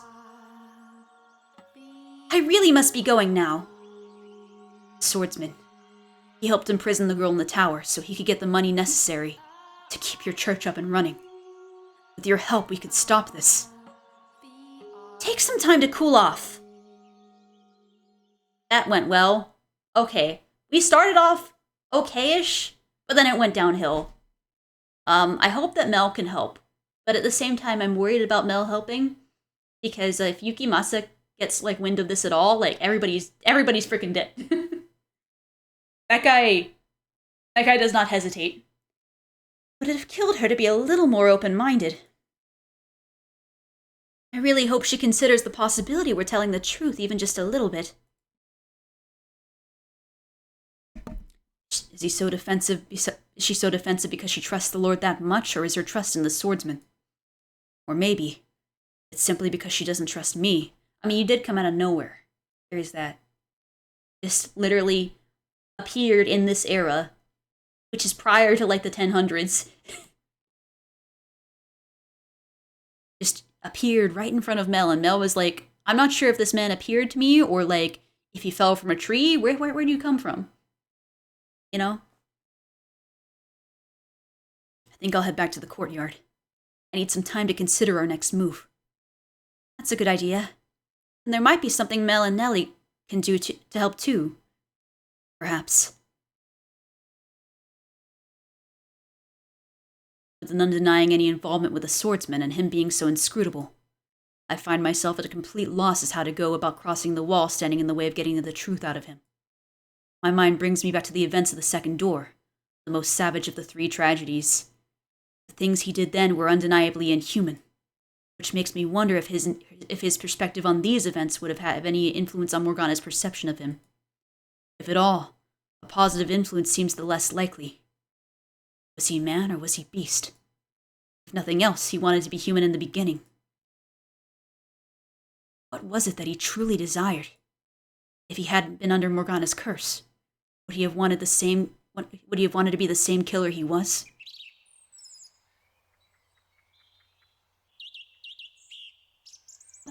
Birds. Birds. Blinding light drags me back from my thoughts. A radiance brighter, more intense than any I've been under today. Or rather, it's probably more my mind interpreting it that way because my eyes can't handle anymore. In a matter of moments, all I can see is white. Mitchell? Are you alright? I feel a sharp pain, like someone's yanking at the back of my eyes. I'm fine. I just need...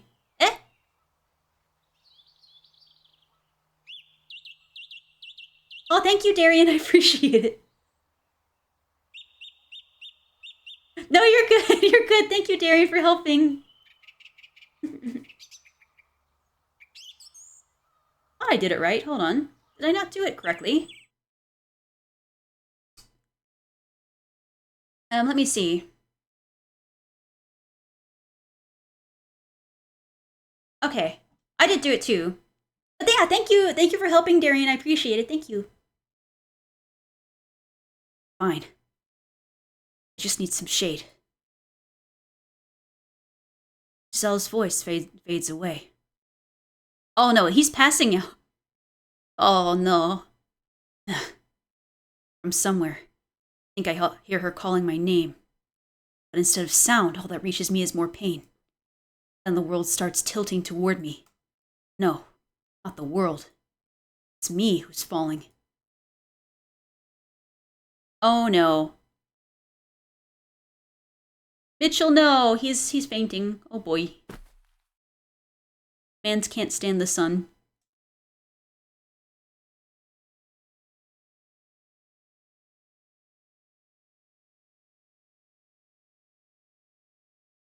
I'm not at the mansion?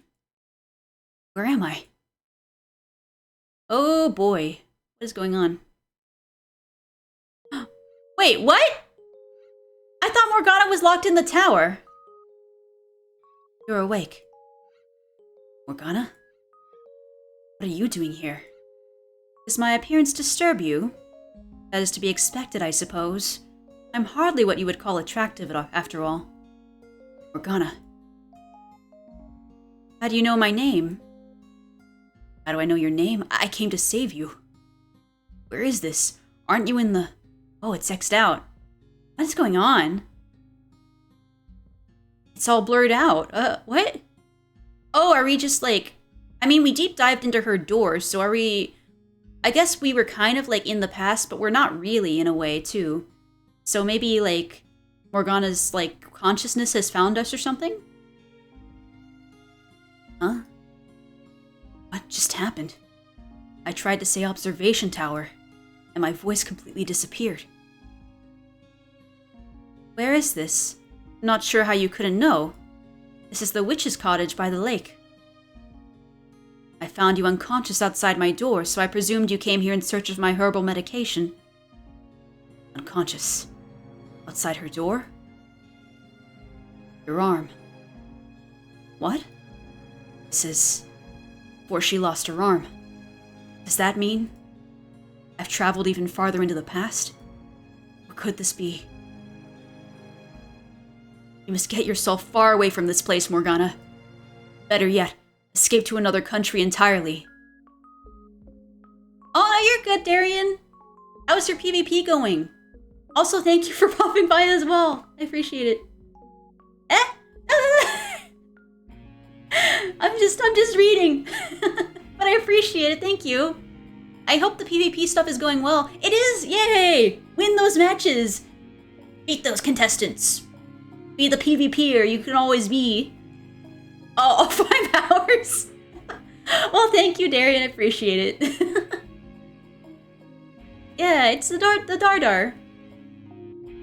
Well, thanks, I guess. I don't get flustered or anything.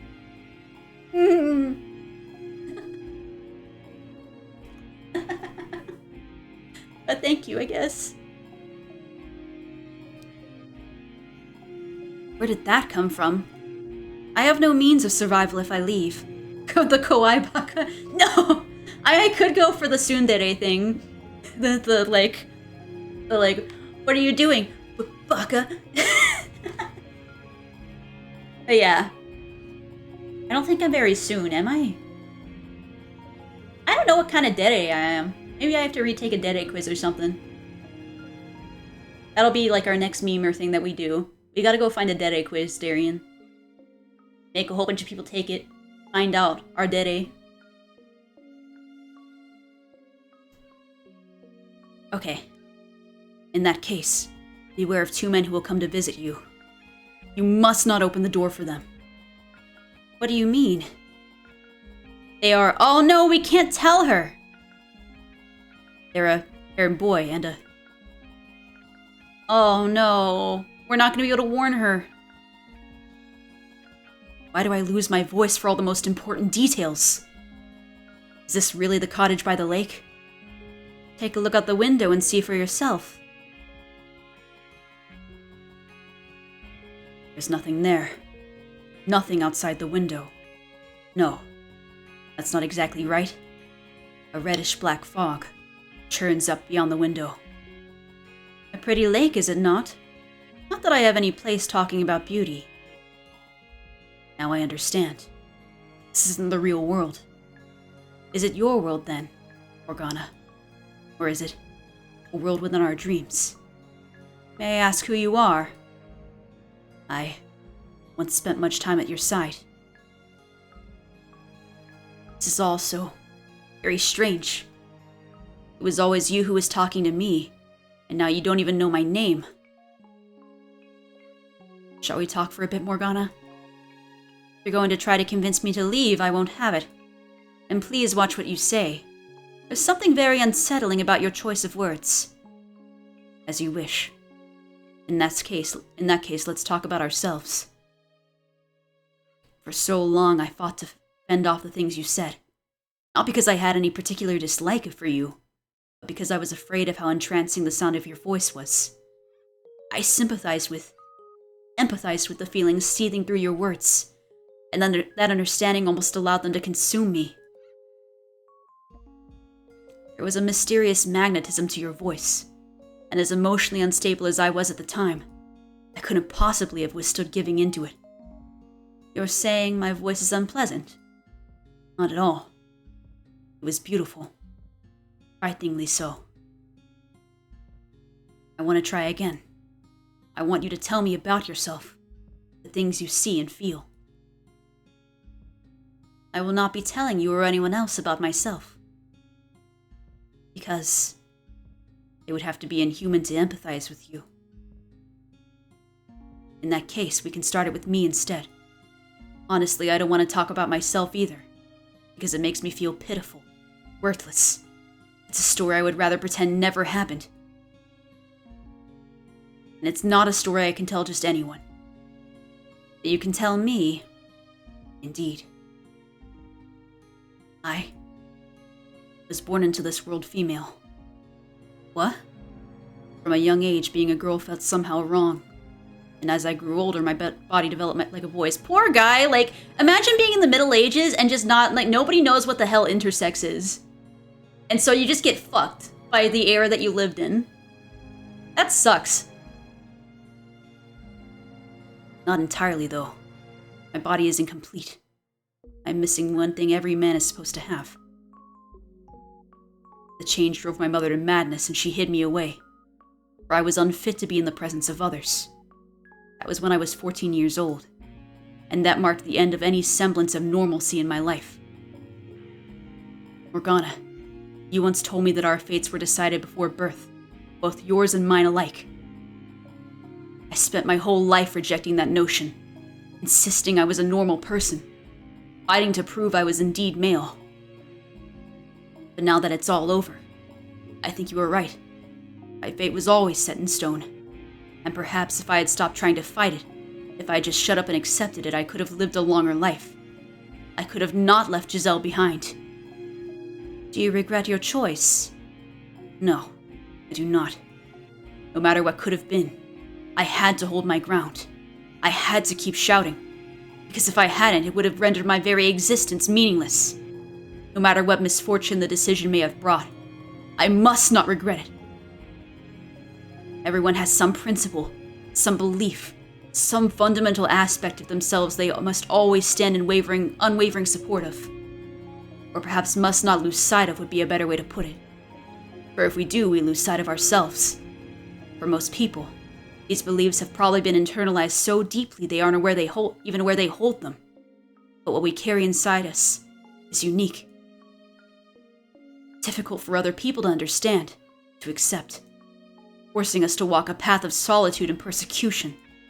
I believe you genuinely do have miraculous powers. And who knows, maybe your blood is special too, but I think your real power lies in your voice, and its ability to enchant anyone who hears it. But it was something you were born with, not something you asked for. Poor Morgana. Poor everyone, really, in this story. Everyone in the House of Fate and Morgana gets, like, fucked by circumstance. That's just, like, the general rule. Was it not? I am a saint and the daughter of God. That is the lot I was given, and that is the path I must walk. If I stray from that path or stop walking, I would no longer be myself. It would make me worthless. We mustn't lament the solitude we were dealt. Maybe not. But I think that if either of us had someone, even one person who accepted us, it would have caused us to see the world in a much different light. I know you had people like that, who treated you like a regular girl. But they're gone now. And have you never leaned on their memory? It comes back to me from time to time, but even then they were very different than me. They were so full of kindness, so very human, and while they taught me to experience their joy, not even could change what I ultimately am. I left my humanity behind far too early in my life. And what about you? Do you have anyone special?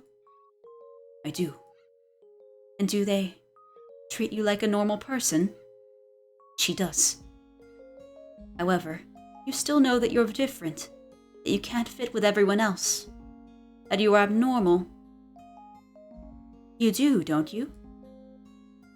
I am very conscious of that fact, that on a fundamental level, I'm still gray, and that as long as I am who I am, that will always be so. Nevertheless, her acceptance allowed me to step onto the path she walked, a path wide enough even for me, despite my abnormality. You are, I expect, only half right about that. You're a man capable of making compromises, with a spirit strong enough to try to walk the path of humanity, while still being an outsider to it. I could never do that.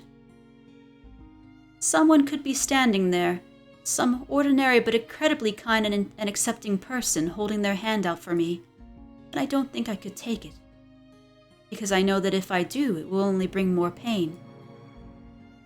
So if I am to take anyone's hand, it must be someone inhuman, someone fundamentally abnormal, and not just mentally or emotionally, but on a deeper level, intrinsically different. Morgana, maybe you could do it. Maybe you could understand even the tiniest bit of my fate. Okay, Morgana, come on.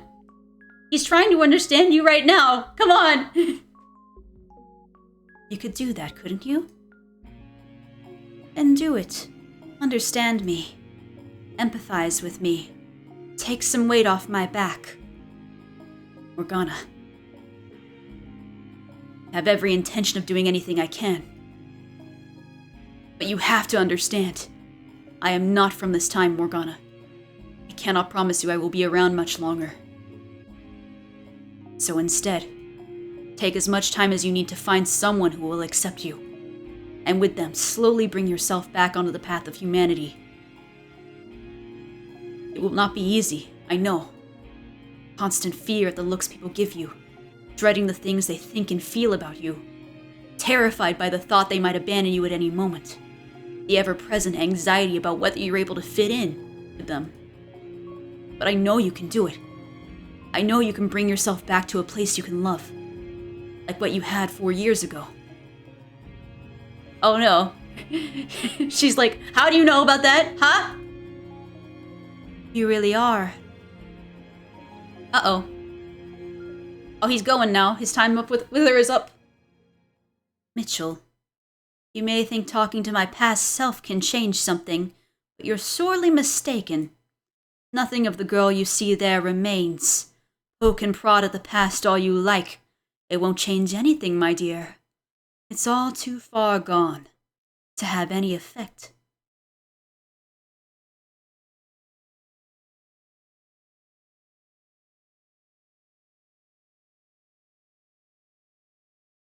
Mitchell. Mitchell, are you there? Are you there? Are you all right? Get up, Mitchell, please.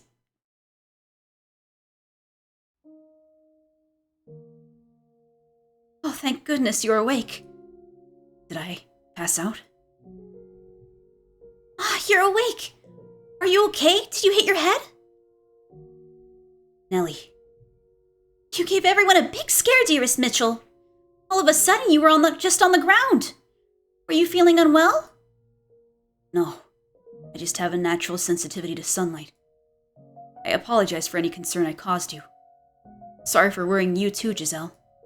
And for that rather shameful display. No need to apologize. Like you said, you're sensitive to sunlight. I'm just glad you're all right, Mitchell. If anything, I should be the one apologizing for putting so much pressure on you. I had no idea it was so bright out. As long as you're not sick or anything. So you're feeling better now?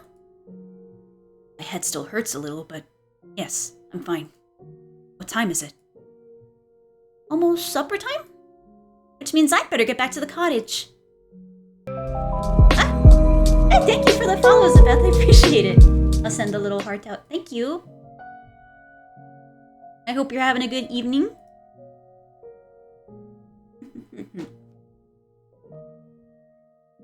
Was I really out for that long? At least you woke up before supper. I should get going, though. See you tomorrow, Mitchell. Good night, Nellie. Yeah. Good evening. I hope. What if you like? Are you up for anything? Or sorry, up for any? Are you up to anything? I can't speak. I'm trying my best to read a visual novel here. I'm like, how many hours deep am I now? I think I'm like 5.5 hours deep. But yeah, I do hope you're having a good evening. Make sure you're chilling, relaxing. It is a Sunday night. I have work tomorrow myself, so. Tomorrow is the day before Morgana's supposed to die. Oh, nice! Is Once Human good? I keep hearing, like, some people like it, some people don't. Like, how is it?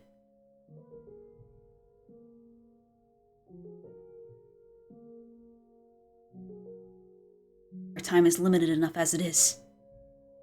That said, Giselle, I saw Morgana. It's mixed, though? Wait. I thought, didn't Once Human just come out? Was I wrong about that? Some people were talking like it had just come out recently. What's going on with that? Hold on. Once Human. About 6 months? Okay. I didn't realize it had been out for that long. But, oh, okay. I'm glad the season's good, though. I don't know. Would you consider it, like, worth picking up?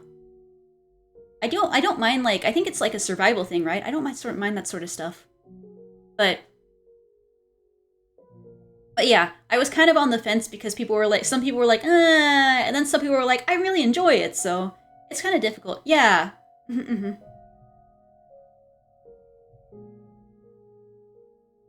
But yeah, glad to hear it's good, you know? And that you're having fun with the homies. What do you mean, how? I don't know if it was in a world of her creation or simply a dream. But in it, I spoke with Morgana when she was still alive. Oh, that's good, actually. I kind of like it when people kind of do cash shop stuff for cosmetics only. I think as soon as you kind of jump into gameplay stuff, I'm a little leery, but yeah, I think, like, the cosmetic stuff I don't mind. I play an MMO, so I understand. That's good. That's actually really good. Like, a good monetization model that doesn't make you feel bad if you're free to play is, like, the ideal situation. So. How you doing? When she was still alive.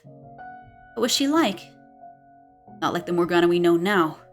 Not someone who seems to feed off hatred. So she really was a saint in life, like Mel described her.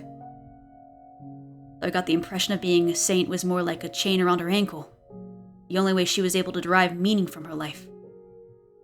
Not to mention the utter sense of solitude brought by the knowledge that no one like her would ever come into her life. A lot of MMOs, so from WoW. That's fair. I've been doing MMOs since, like, I picked up Guild Wars 1. Is this gonna out me? Yeah, I've been doing that for a while too. God, how long has it been since I've been doing MMOs? Oh God, it's been like 20, no, not quite 20 years for me, but yeah. Yeah, I was a huge Guild Wars 2 player, actually.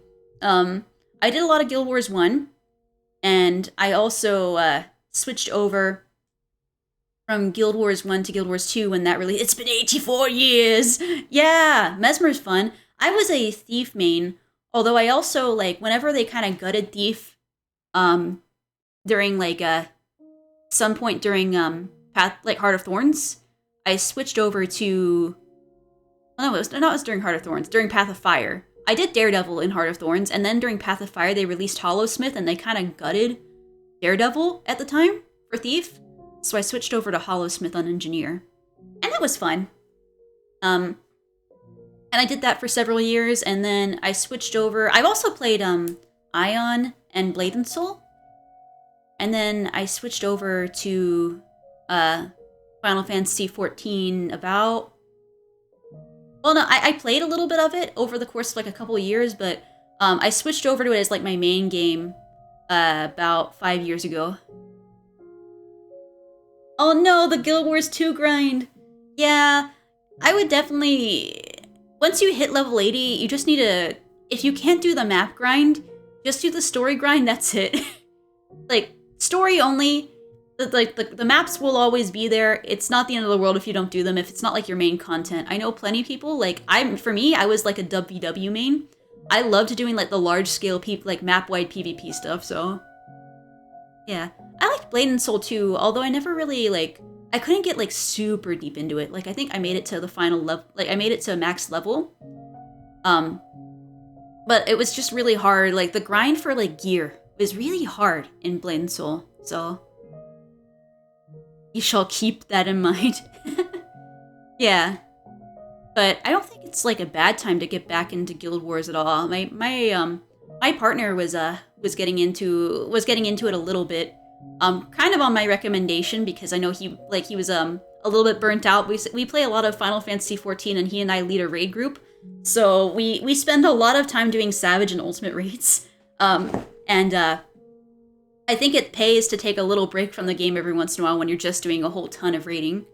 Although we're still progging in Ultimate even now, so it's good to have some variety, so you're not just playing the same game all the time.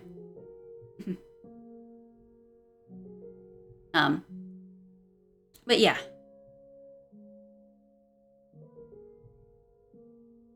Did you think she wanted to break free from the chains then? Oh, enjoying watching my non-lifelong gamer friends learn all the tricks that are obvious to us trained folks. Yeah, that is really fun too. Like, I can, my younger sister, I think, I've tried getting her into gaming a few times, and it's really funny. Like, she has played some games, but it's really funny whenever, like, things that are intuitive to me, or like me and like every other like person who games a lot, you introduce somebody who never does it, and like you would think, yeah, that you just do that, and it's not intuitive. You find out, oh yeah, this is just the experience of me playing hundreds of video games, you know? Apparently, this is not supposed to be like knowledge that somebody just picks up easily. Well, not supposed to be. You would hope that they do, but they don't always do it, you know? So it's fun to watch somebody kind of grow like that. Right. Even if she were able to, she would never be able to return to anything resembling normal. Legal professionals. I wish I could wear like my sunglasses. I don't have sunglasses to put on my character and look cool, but... I also have a sunglasses emote, but I don't have enough emote slots to actually put it into my Twitch. But it's okay. Imagine I'm wearing sunglasses. I'm cool. Mm-hmm. We're all cool. Much like I will never have a normal body. Although... Oh, you're awake. That's good. What, you came to check on me? Don't act so surprised. I'm capable of showing concern for others. The slots come in spurts. Yeah. That said, no. That's not actually why I'm here. Huh? He looks pale. I know you're not feeling well, but if you're up to it, would you mind joining me for supper? I don't know why you would make such a big deal about asking me to... Oh no! Is Mel being influenced by the swordsman right now? Oh, weirdly.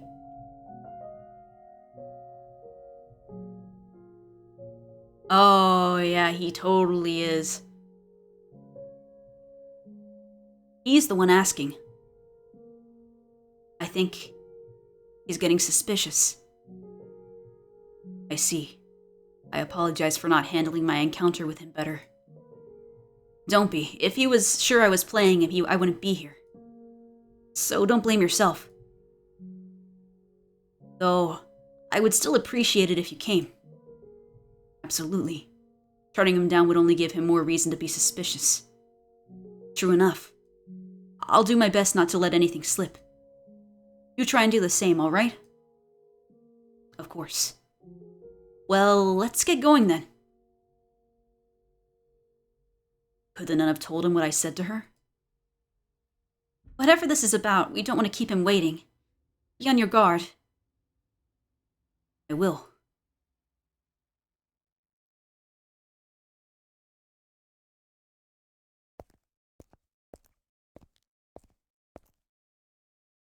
Here he is. I see that. I've been waiting. I saved you a couple seats, so go on, sit down. Oh no, look at that stare from Yukimasa! I feel positively fearful right now. Oh no. He's sus! He's sus.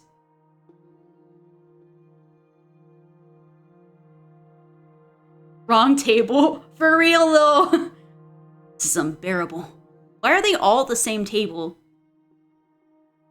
Why isn't anyone else here? I thought we were in the supper hall. What happened? What's the matter, Mel? You've hardly touched your food. Lost your appetite? I've never been a very big eater. No? Then why don't you give the rest to your friend here? It's a bit bland, but it's passable. Wouldn't you say? This pressure is nothing if not overwhelming. How does he expect anyone to eat with air so tense? And Mel refuses to even look at him. Considering he's the reason Mel's involved in this at all, I can understand not wanting to make eye contact, or even be in the same room. Are you not going to eat either? Don't worry, there's no poison in it. The thought never even crossed my mind. Why would you think I would be concerned about my meal being poisoned? It was only a joke. I don't see the Lord anywhere. He's gone back to his manor. I thought you were his bodyguard? He's a lord, he has more than one guard. Why? Why did you invite us to supper? Is there any reason I shouldn't have? There are plenty. Such as? Like, I imagine anyone would feel a bit overwhelmed dining with the Lord's personal bodyguard. Like that. In fact, I'm surprised you two knew each other at all. Let alone were on good enough terms to share supper together. You haven't told this man anything, have you, Mel? Nothing. All I told him is that you were the Lord's bodyguard. I see. Oh, damn it, I missed things again! No! You want to know what kind of terms we're on? What? We're accomplices. Huh? Wait, is Yukimasa just gonna confess to this? Such a shame this was how your reunion had to turn out. You finally get to see him again, only to learn he's a criminal. Wait, what are you... What crimes might you be referring to? Take a guess. What sort of atrocities do you think we're committing? Oh no. Yukimasa knows everything. Or either that or he's bluffing really well right now. What is he doing? Why would he tell you that? He wants to gauge my reaction, I assume. I have to choose my words carefully. I can't say too much, but I won't get anywhere saying nothing either. Okay, I'm gonna save again. This seems like a decision point again. I'm never sure whether it is or not. How should I handle this? This is totally a decision. Wait, maybe it's not. I have no idea. All I'm asking is you to do is guess. Say the first thing that comes to mind. You're putting me on the spot, telling me my friend is a criminal and asking me to guess his crime?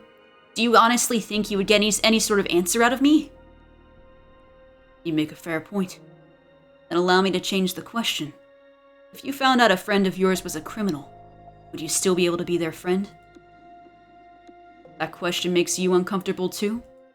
Consider it a sort of sideshow to liven up our meal. Don't take it too seriously. It would depend if they feel guilty about what they've done, and if they have any intention of making penance for their crimes. And Mel, well, he's someone who would be ashamed of any wrongdoing he might or might not have participated in. I see. What about you? If you had done something you knew to be wrong, would you be ashamed? Would you make penance? Maybe. Maybe not. You have one hell of a friend here, Mel. Mitchell. That was your name, wasn't it? Do you have any other friends? I don't have many? No. Any in this land? No, why do you ask? I don't have any friends here either. Or maybe I never had any at all. Maybe he wants to be your friend, Mitchell. Somehow I doubt that. Yeah, I guess not. Any family? We're in an interrogation. This is not dinner. This is not dinner at all. What's supper? I left home some time ago. I know, this is a really rough meal. No wonder, like, Mel's like, I can't eat food. I might lose my head any second. Are they too far to visit regularly? Why do you want to know? I'm in a similar situation myself. I thought it might be nice to find some common ground. I find it difficult to take him at his word. So you made the long journey all the way out here so you could see him? That I did. This is just a small detour in his travels. That's what you told me, isn't it? That's right. How very gracious of you to go so far out of your way for him. Oh, and Mel, I have a question for you as well. What kind of question? Think of it like a little game. You're standing on the edge of a cliff. On your left is your sister, and on your right him. He's gonna pick his sister. We're fucking dead. Alright, where nobody's eating, nobody's having a good time. Yukimasa's just a fucking menace. They're about to fall. You can only save one of them. Whose hand do you grab? I mean, it's very clear. Surely this isn't the first time you've heard this scenario proposed. It's not real, just hypothetical. Don't take it so seriously. Come on, it's just a game. You know that, right? Let them both. He's not gonna let his sister die. He loves his sister too much. I don't think, like, he would never let his sister die. We are basically nothing to him. We're not actually even friends with him. We've known Mel for one day. He is absolutely pushing us off that cliff. You know?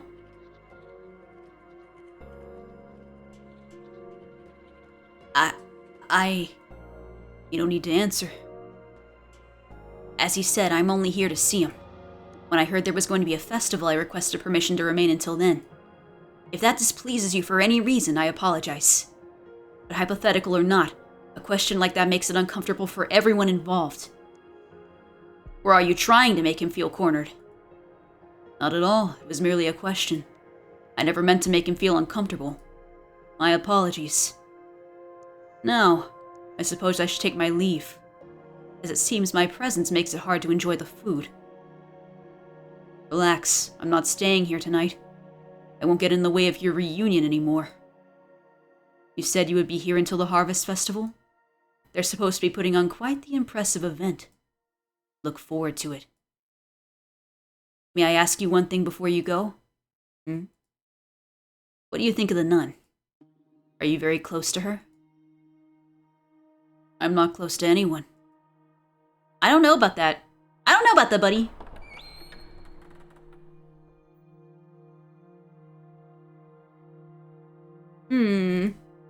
So, yeah. Thank you. I was hoping to handle it better than that. Honestly, nobody died, so I think that went about as well as it could go. Honestly. But I just can't seem to keep it together around him. I'm really sorry. I can hardly blame you. Thanks. There's something really unsettling about him. I did die. Everybody died on the inside, but at least nobody died on the outside. Good point, though. Very good point. I can't say I disagree. What was the deal with that question anyway? The cliff one? Yeah. I think it's best if you don't linger on it. Any way you look at it, he had to be... Never mind. Anyway, keep your eye out. You probably want to be extra careful tonight. After all that... After all that, I'm scared he might be up to something. There's no saying where he actually went. Are we gonna have an assassination attempt on us by Yukimasa? Oh no. I'm with Mel. I have a bad feeling about what he might do. After a conversation like that, you'd be crazy not to be on alert. That would be wise, yes. I plan to head straight back to my room. Yeah, that sounds like a good plan. Do you really think we'll be able to get his key? I still can't bring myself to believe there's anything between him and the Saintess. And the Lord's pretty much always inaccessible. Does the Lord say anything when you're all together? Such as? Anything at all? Something to give me some idea what kind of person he is? Sorry, I got nothing. I usually keep my mouth shut when I'm with them, and they hardly talk to each other either. I see. Sorry. I'm pretty sure you've already heard this, but the Lord's an incredibly suspicious man. I'm not sure he's capable of trusting anyone at all. So it's not really a situation where I can go up and ask him about his personal life. You know, this makes sense as to why he was the person he was in Door 3, like the Lord. When he was Jacopo, there was no way. He died alone because, like, the white-haired girl, like, he was cursed never to find love by Morgana. But, like, even then, it would be really hard for him to. So all he had at the end of the day was just his money, his power, and he lost the one girl he actually did have feelings for, the white-haired girl. And then he just never found anyone else because he could never trust anyone else aside from her. After several failed assassination attempts, among other things, he's grown to be suspicious of everyone around him. If someone's walking up to him and he even thinks they might try something, that's all it takes for him to have them beheaded. As a person, his reputation's awful, but he has done a ton to improve the city's economy. So the merchants and artisans think he's alright. And out of curiosity, what is the Lord's name? Huh? Oh, you don't know that either? His name... It's not Jacopo! Oh my god! Maybe it's just Mel and Nellie that share the same names then. Is Jean-Francois Barnier. What? That name doesn't fit him at all. Not one bit. He does not look like a Jean-Francois. That mean he's not the Lord then? No. The Lord is the only other person who did enough to earn Morgana's wrath and be the receiving end of her reconstruction wish. It has to be him. Between this and the nun being named Marie, things are starting to get a bit muddled. Hold on a second. I think I've heard the name Barnier somewhere. There was a diary in the library when I lived in the mansion, as I recall. Written by someone named Barnier. Oh my god, do we have... I wonder how old that book is then. What is this actual era that Morgana lived in? Because we know that Mitchell and Giselle are from the year 1099. So how much farther in the past are they from when they lived? That's the big question. Actually, now that I think about it, that same diary also showed up in Mel's next life. In it, he was complaining about not having gotten the larger of the family estates. And a bad harvest, I think. That was one of the books your family sent you, right? Actually, that was the one book they didn't. It was already in the library when I arrived. A gasp. Maybe... So Barnier's journal has survived in the mansion the whole time? Considering all the dust in the library when Giselle first arrived, quite a large chunk of time periods in between. Dust settled, like, I'm gonna be honest, there's a lot of dust that accumulates over the course of, like, even 6 months. But I guess, if I remember, wasn't the book kind of, like, fucked up a little bit? Like, it was a little, like, old and, like, ready to fall apart for all of, like, the books that Giselle did have? What was reading, because she was the one who was reading all of Mitchell's books. He didn't care to read them himself.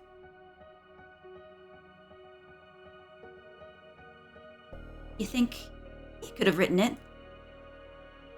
And here I thought it was just the scribblings of a disgruntled noble.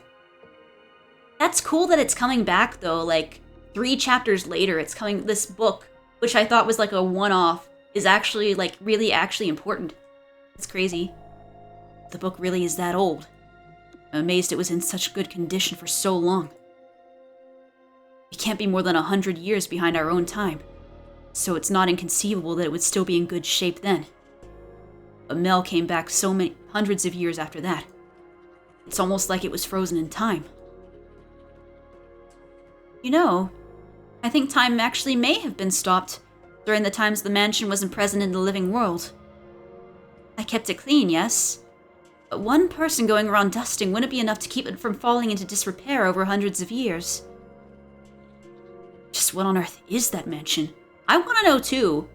This is the house in Fata Morgana, and we still don't know what's up with the house in Fata Morgana. Is it also a part of Morgana's miracle? What's the matter? You've been standing there staring off into space. Oh, sorry. I got lost in thought.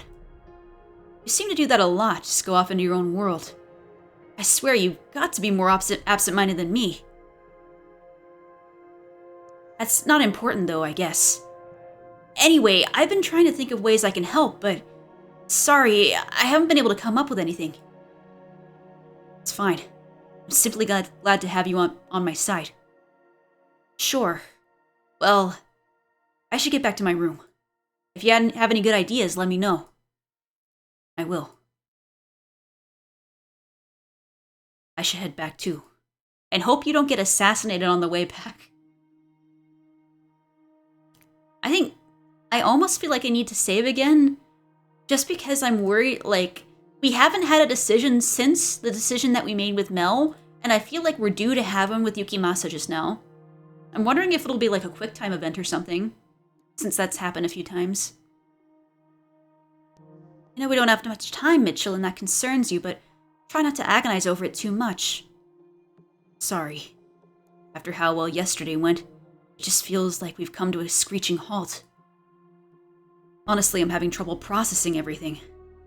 How about for now we just focus on the immediate issues? I suppose. To start with, we're going to want to talk to the nun again tomorrow. You might have an easier time of it if we brought Mel or Nellie along. She'd probably be more inclined to believe us about the observation tower if it came from them. That might work. If you take, like, as long as we've confirmed Yukimasa's gone, and we brought Mel to her, and to show her that Mel has the key, so, like, one of the keys to the tower, maybe the nun will believe them. Though it presents another potential problem. What if she doesn't believe them? It could put the two of them at risk.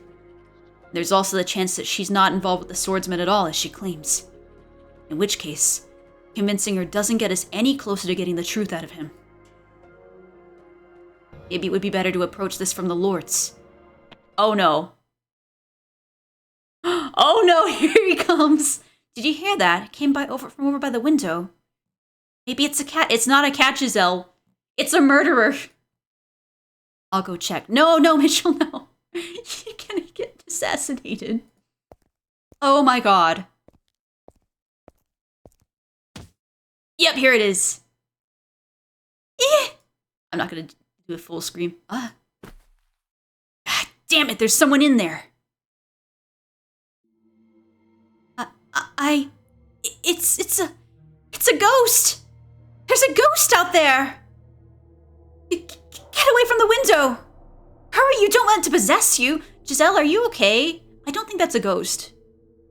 Calm down. Your scream startled me far more than anything. How am I supposed to calm down? We have to go find Mel and get another room.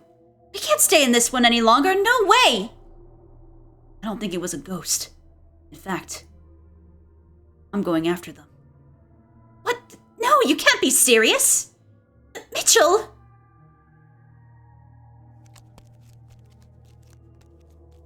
I'm pretty sure they went this way. Let's go back to the mansion. You're chasing a ghost! You're out of your mind! You know, now that I think about it, she's essentially a ghost herself, afraid of another ghost. I think I saw movement in the bushes over there. Is this the one? Wait a second. Is that Marie? Holy mother of Booba! What the heck, Marie? Ah, you found me. Is that who I think it is? I don't think I need the banana, but I'm awfully close to needing the censorship banana. I feel like.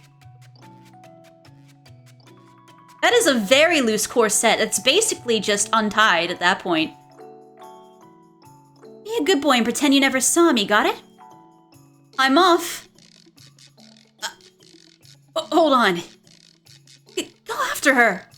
Why was she going after Mitchell, though? Stop, please. I want to talk to you. You stop. Why are you chasing me? For the record, I wasn't breaking in for nefarious reasons. So you don't need to take me into the guards. I'm not going to report you. All I want to do is talk. I've got nothing to say to you. Well, I do, so please stop. What's your deal anyway? You some kind of creep? No. How the hell is a man chasing a woman down in the dark not a creep? Who's saying? Oh, that's him. That's her again. How the hell is a man chasing a woman down in a dark road not a creep? As if you look any less suspicious. Screw off and stop chasing me, damn it! And stop running! Someone there. Huh? Perfect. Help, please! I'm being chased by a strange man! What are you? He's gonna do terrible things to me! No, Marie! Oh, this is really confusing when she's named Marie, but in the other era, the other girl's named Marie. Oh, that's gonna be really confusing. What's her name now then? Is she Pauline? This is the questions to ask. Oh no, this is awkward. This is really awkward. Is this as bad as it looks? It's worse. What's going on here? Wait a minute. Don't do anything rash. I can explain. I'm completely innocent. Wait. So she lied about her name. Maria?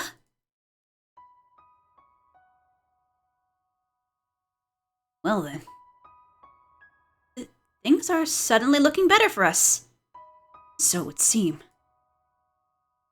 What are you doing here, Maria? Wait, is that you, Pauline? Huh? Oh, so they do have they do share names. Thank God. That was gonna be so confusing. What? They know each other? And she called her... So I was right. That is your name. That is my earthly name. It's not who I am now. I am Marie. I no longer go by that name. Oh wait, Maria and Marie? Marie, that's your name? That's a fucking laugh. You joking? I'm not. And that outfit, you become a nun or something? That part of the gag? That's why you call yourself Marie, huh? Name suits you a hell of a lot better than me. The Virgin Mary's namesake grows up to be... Oh my God, Maria! Maria! While sweet little Pauline grows up to be genuine Virgin Mary. What do you say? Want to take my earthly name and I'll take yours? You don't have to be so crude. Seems like it could go south very quickly. Oh my God. Maria! That reminds me, I heard word there was a saintess or whatever at the church. That you? A saintess, huh? That's just what people call me. I don't actually consider myself a saint. Pure as ever, I see. If it were me, I'd let them put me up on that pedestal, bask in their worship for a while, then swipe all the tithes and get the hell out. You're unbelievable, Maria. Oh, I'm just kidding. Don't take what I say so seriously. What did you come here for, Maria? But she just straight up calls herself that. Oh my God. Maria doesn't give any shits at all. What the heck? I don't want to say that word. I don't like that word. Maybe I can use the censorship button. That's what we do. We come and go. We're anywhere and everywhere, and then we're gone. Did you realize this is a church, right? I know. Sacred ground, no place for dirty old prostitute like me. I'm going to hell, yada yada. I didn't say that. I would prefer you refrain from working on church property. I was on my way out, in fact. But then that white-haired dude came after me. Me too, Mitchell, me too. I do believe you tried to break into my room first. What? You keep your mouth shut. You tried to break in? What for? What's the matter, what for? Maybe someone hired me. Or maybe I came to pillage the tithe box. Was it the Lord? Is that who you came to see? Huh? Why would you assume the Lord of all people? There are plenty of other men in need of my services. Thought there might be something between you two. I'm glad that we finally found her in this era, although, like, she definitely had a problem with him in Door 3. Because in Door 3, Maria and the Lord, who is Yokopo in that era, were childhood friends, but then they were kind of both the children of mafia families, and her family was the actual, like, ruling family, but then his family murdered her family and took over, like, as the head family. And so then she had a grudge against him, but he had no idea that she had a grudge that entire time, and so she manipulated them and, like, fucked up his relationship with the white-haired girl, and then she was alone for the rest of his life because of that. Also, he had to kill her by shooting her, so she died. Rip that. I basically just summed up that entire door.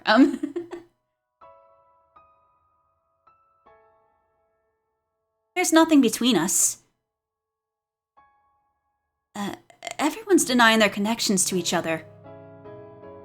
So, since you're here, Maria, do you want to stop by my place for a bit? So you can grill me about what I'm here for? No. I will admit I'm curious, but if you don't want to talk about it, I won't try and force you. We just haven't seen each other in so long. I'm sure we've got plenty to catch up on. Come on, surely you can stay for tea at least. I'll call you the Saintess for nothing, huh? You'll even invite a into your house for friendly chit-chat. I wish you'd stop calling me that. You're an old friend who I haven't seen in years. It's only natural to want to catch up, is it not? They're old friends?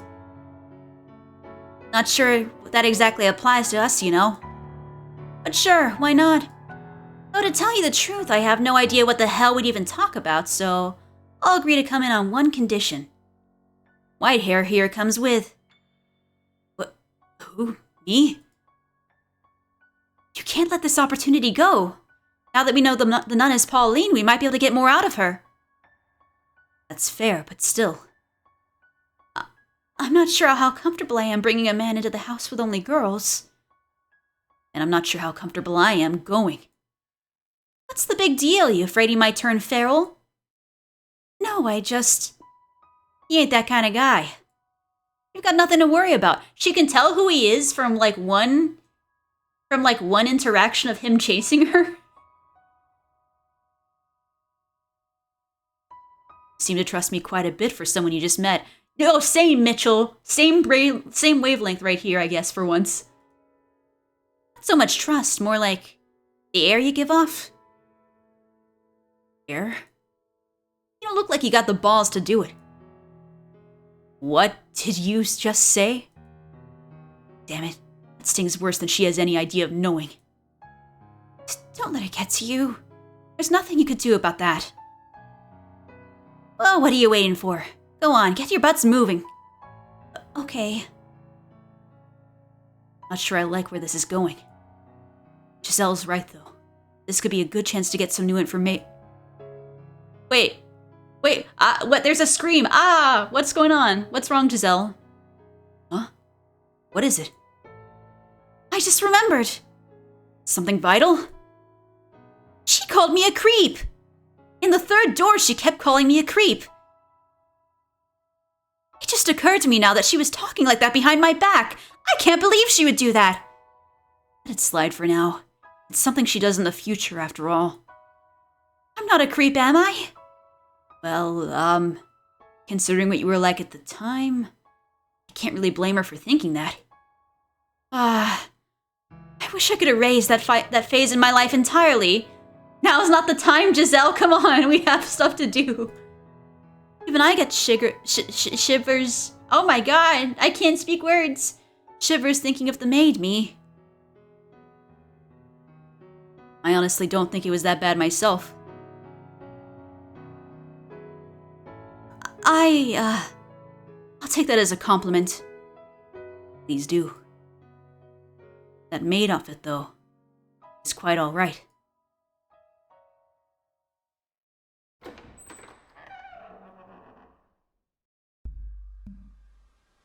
Wait!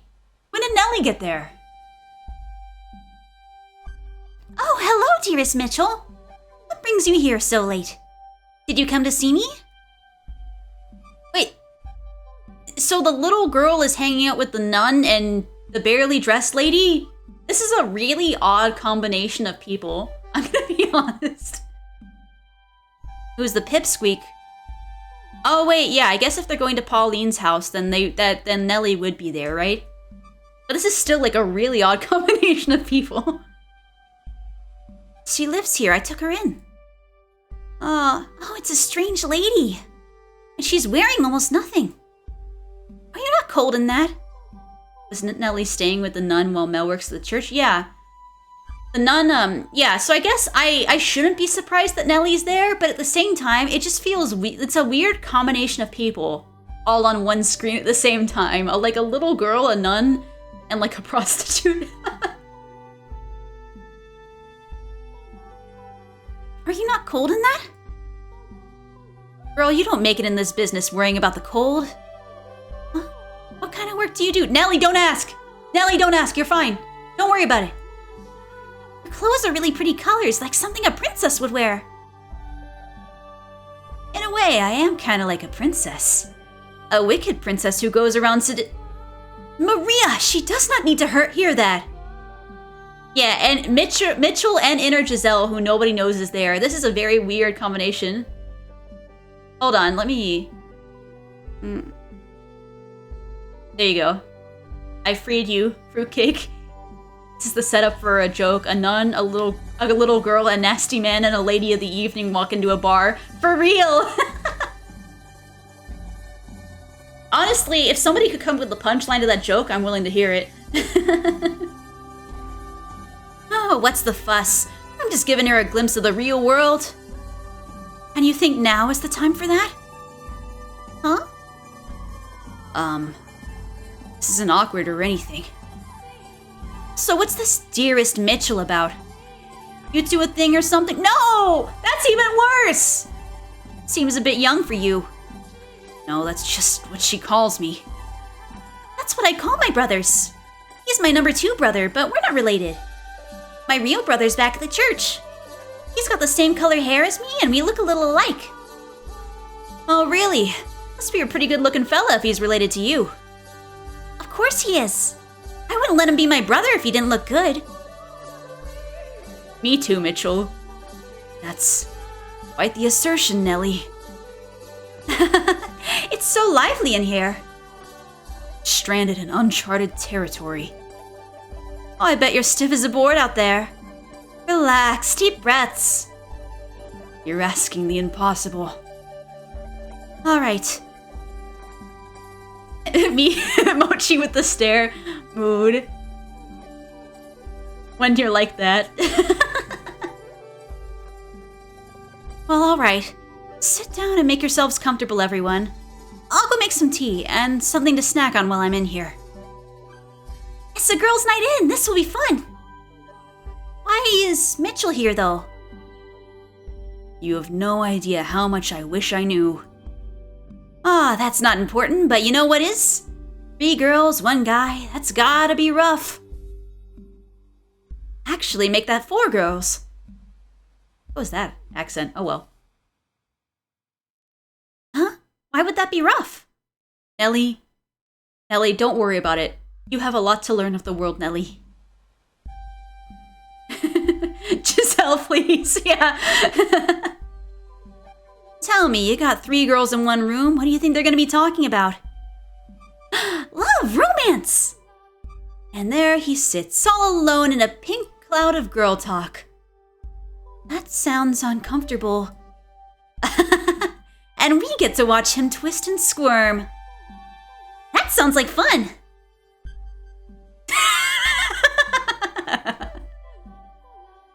What do they think I am, their plaything?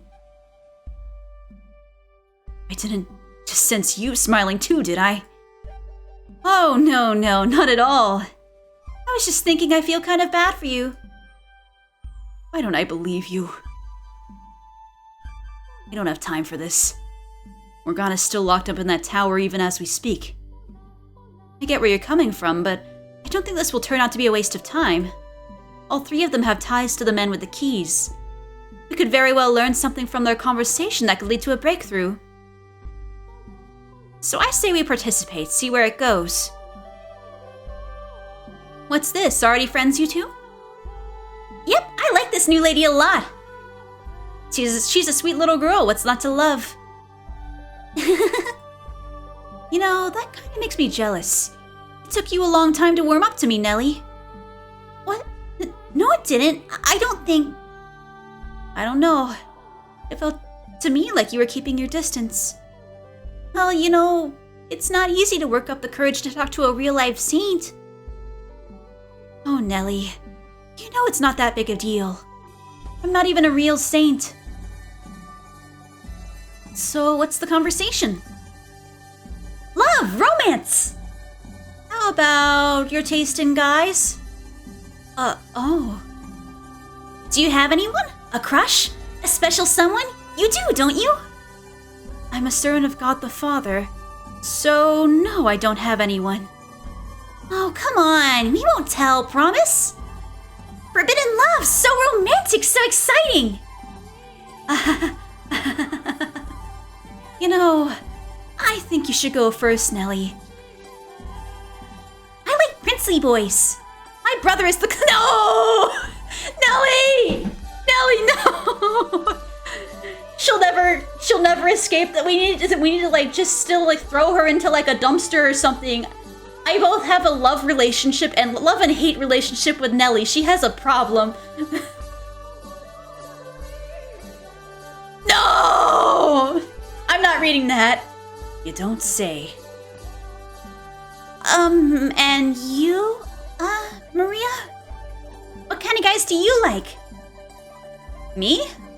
I like me a nice, subservient man. Someone who knows I'm in charge. Subtlety isn't her strong suit, huh? Why not someone you can always count on? Or encouraging and supportive or sweet and kind? Someone like that would be... It's like that only light you... Okay. I thought that was bad for a second. It's like that only light you little tween girls' fires. Things get a little more complicated as you get older. Life stops being quite so simple. So you start wanting to find someone who will make the daily little shit even a little bit easier to swallow. Really? I'm not sure I want to grow up anymore. I guess that's partly a result of who I am, so who knows, maybe you'll have it a little better. I hope so. Okay, now's your turn, Sister Marie. Me? I suppose I could tell you who my favorite angels are. No, it has to be someone real. You have to have someone. I already told you. There's someone else who hasn't gone yet. Why am I using that accent with her? Oh, well, it's fine. I can go after that, can I? Huh? Who else is there? Mitchell, get out of the room. Get out of the room fast. You know, that's not a half bad idea. Agreed, I want to know too. No dodgy answers either. This man has not connected the dots. What kind of girl do you like, Mitchell? What? You're not supposed to bring me into the conversation. Lighten up, loosen up, let us have it.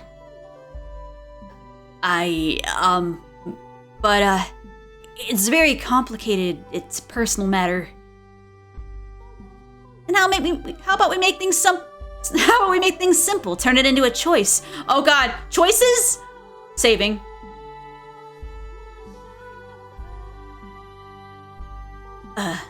Don't tell me he's gonna make us pick between the three of them. Because my answer is gonna have to be Maria. I'm gonna be honest. Unless they let us choose Giselle. Then I'll choose Giselle because...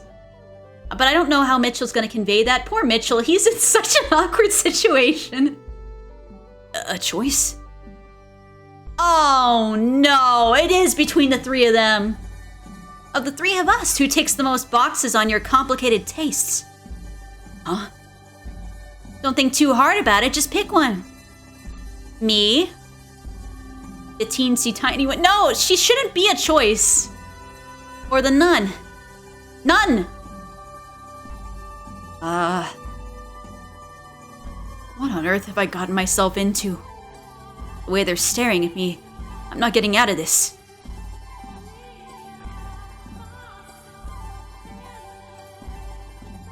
I'm not interested in he already has someone. Let's just say that.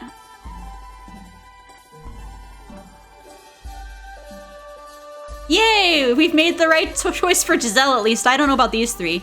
Huh? What, really? Psh, that's no fun. You can still tell us what lights your fire, at least, even if you already got someone. Loving someone's a very beautiful thing. I will pray for God to grant you both his blessing. What's she like, though? I want to know. Tell us about her. What's she like? She's always smiling. She's very cheerful. She's a very cheerful, energetic person. The opposite of me in many ways. So, she's staying at the mansion with you? No. I'm here alone. Does she not feel the same way about you? Unrequited love, is it, you poor thing? It won't be cheap, but I'll keep you company for the night if you want. No! Damn. She's right into business. She loves me too. Aww. Then why isn't she here? If you're a couple, you're supposed to stay together. Did you leave her behind when you left? Circumstances prevent us from seeing each other right now. I can always feel her there by my side, but I can't see her. What circumstances? Now, Nellie, don't be prying. I know, Maria's just here for business. She's all business. No, Nellie, don't be prying. It's a personal matter that I'm sure isn't easy for him. Will you ever be able to see her again?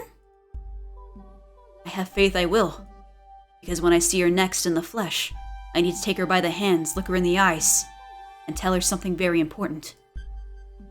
Mitchell, is she somewhere really far away? Or is there something else getting in your way? Women are fickle creatures, though. You may think she'll always love you, but spend enough time apart and who knows how those feelings might change. We're not as bullheaded as you guys tend to be. While you're here away from her, she could find someone else she likes. Maria, don't even... Damn, Maria. Not everyone's you. Or maybe she already has. I would never. Her feelings will never change. She spent more time waiting for me than you can possibly imagine. Though there were times she lost sight of what she was waiting for. Deep down in her heart, she never forgot about me. I know that for a fact. I don't buy that sickly sweet her love is eternal crap one damn bit. It's short-sighted, ignorant. People change, their feelings change. It's the ones you think you care about most who will inevitably stab you in the back one day. That's what people do. You've just never had the pleasure. But one day you will. You'll taste the bitterness of betrayal. Damn, she's got some demons. Is there anyone in your life who you care about more than yourself? Not a one. You wouldn't understand what we have together then. Someday, if you ever find someone who means that much to you, I think you'll come to understand that it is possible to love someone even if they do sometimes cause you pain. You're telling this to a... Damn. That already has me out of the running. I don't think that's true. Anyone can find someone no matter who they are. It doesn't matter how old you are or what kind of work you do. Or if you're a noble or a peasant. Oh, come on, you're making it sound like I'm the bad guy here. In this case, she might actually be more mature than you, Maria. Oh, shove it. Now that Mitchell's answered, it's your turn. What? Do I really have to? You do. Everyone else has answered. Like I said, I don't have anyone. Oh, don't forget about the tea I made. It's going to get cold. We see you dodging there, Pauline. We see you, like, weaving and bobbing. Come on. Anyway, I'm more interested in catching up with you, Maria, than talking about boys. What happened to you after you left? Alright, sure. We can talk about that.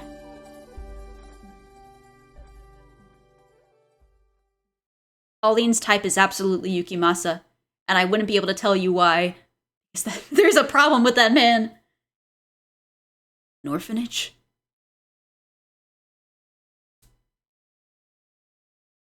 Yep. Neither of us had parents or families, so we were raised in an orphanage. Beyond the second door, Pauline had a family and seemed to be quite well off. I guess that's not the case here. So you grew up together then? Sister Marie's never told me about her childhood before. I don't like to talk about the past. Not the best of memories, after all. I'd say we're both unlucky we made it this. We're both lucky we made it this far in life. You still keep in touch with that shit heap of a director? No, don't talk about him like that. He's not a bad person. Yeah, I know. In your mind, everyone's not a bad person. He isn't really. But yes, he stops by occasionally to check in. He was the one who sent me on a path to becoming a nun. He always was fond of you, perfect little angel that you were. I doubt he liked me any more than anyone else. Compared to you, I was a damned gremlin. I could see that. You look like a gremlin, Maria. She's got, like, Maria is just embodying gremlin energy. I'm gonna put that out there. You were a naughty girl, weren't you, Maria? The naughtiest girl around. I'd throw rocks at the wall, making all these little holes, and one time I even filled the director's shoes with dog shit. That would make anyone angry. I wasn't always a little twat, mind you. The director either loved you or hated you. There was no middle ground. And if he didn't like you, life was hell. He'd make you go without supper or forced you to sleep outside, shit like that. That's awful. I had no idea he was doing that to you. You could have said something. Like that would have made a difference. You adored the damn director. You never would have believed me over him. Once you put your trust in someone, you refused to believe they could be anything less than perfect. That would explain Yukimasa, honestly. Completely blinded by faith. I don't. You do. The only reason you're willing to believe me now is because it's been so long, and because there are other people here. That's awkward.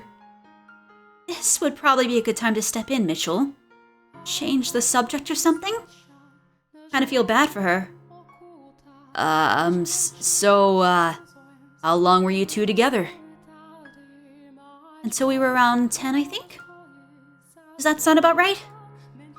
Sounds about right, yeah. I got fed up with everything and ran off. Ended up in a brothel. Been a ever since. It's been, what, 10 years now? I'm practically a veteran. Did you like life at the brothel better than the orphanage, Maria? Between the two, I take the brothel any day. There I got friends and colleagues. Though, I did lose a bunch of them 4 years ago. Oh no! Was Maria in the carriage that got, like, fucked up? Well, no, she wasn't in the carriage. What happened? She met, was she at the same brothel that Morgana was? Like, ended up in? I wonder if Maria knows, like, Maria and Morgana know each other. 4 years ago? I remember hearing word of a brothel raided by bandits around that time. Was that where you worked, Maria? Yep, and what a nightmare that was. I mean, why the hell would you raid a House. Why not go after some noble's estate or the damn lord for that matter? A brothel. Raided by bandits. 4 years ago. What's the matter? Trying to make those forehead wrinkles permanent? Damn. I know I shouldn't be surprised, but I'm beginning to think Maria might have had some contact with Morgana in life as well. Oh? 4 years ago would make Morgana 12. And where was she then? Ah! I have a question for you, Maria. Was there a girl by the name of Morgana at that brothel? You know Morgana? So my suspicion was right. Yeah, Morgana was there. Me and the other girls looked at her after her together. But after the bandits razed the place, I never saw her again.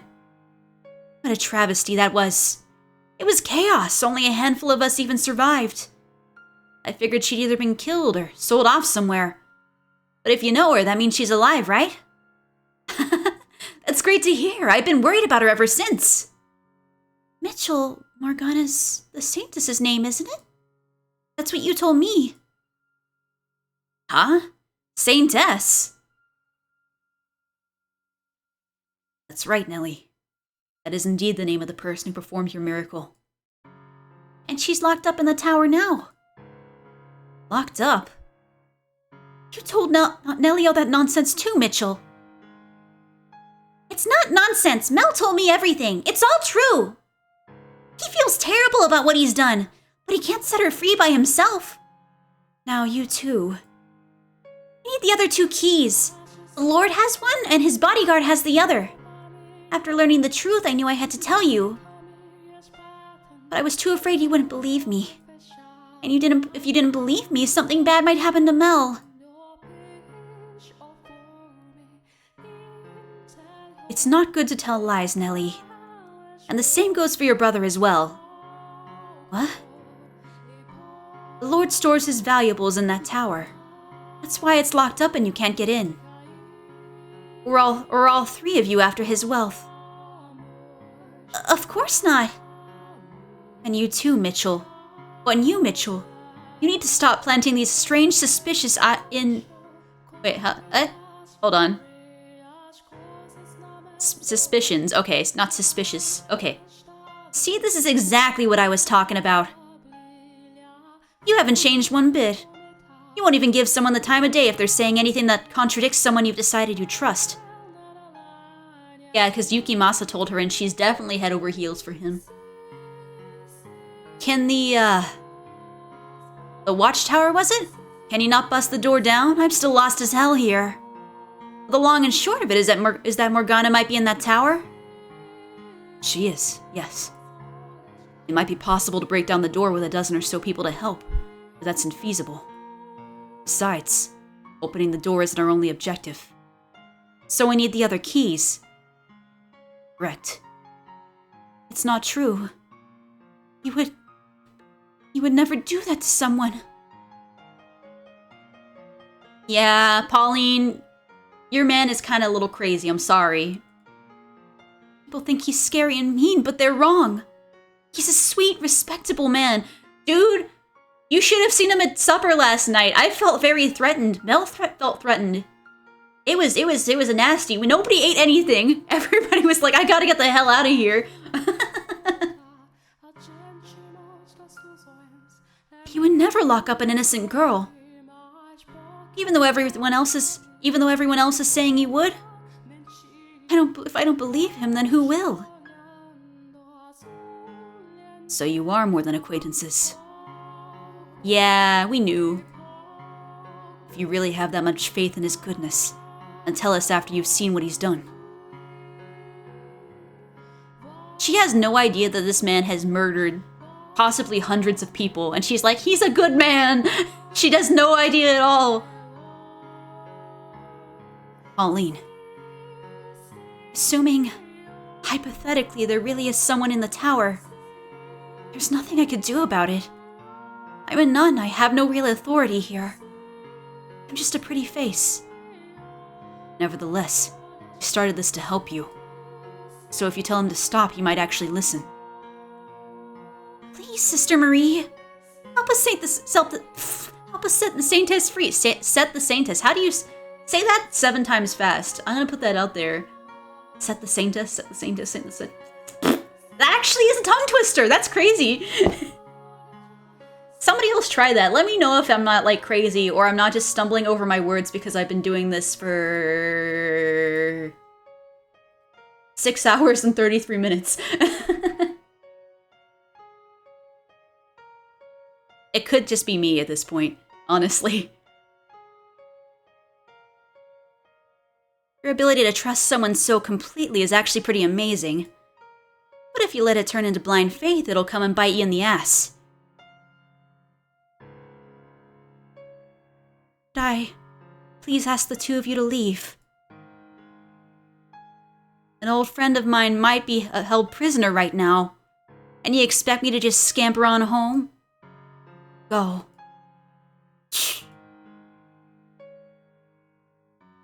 She is a little too innocent, perhaps, but I don't think her faith is entirely blind. You are a woman who is capable of making decisions for herself. I know you are. Yes, you've placed your complete faith in one man, but that hasn't stopped you from considering what you should do with your own life. You were never short-sighted. We only met yesterday. What could you possibly know about me? Give me some time. Until tomorrow. Time to think about what to do. As you wish.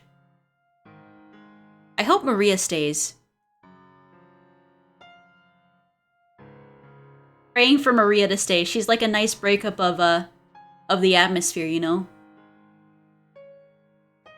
So, is all that really true? It is. How do you know any of that, though? Because. Save! Just in case. What story should I go with this time? Should I use the letter again?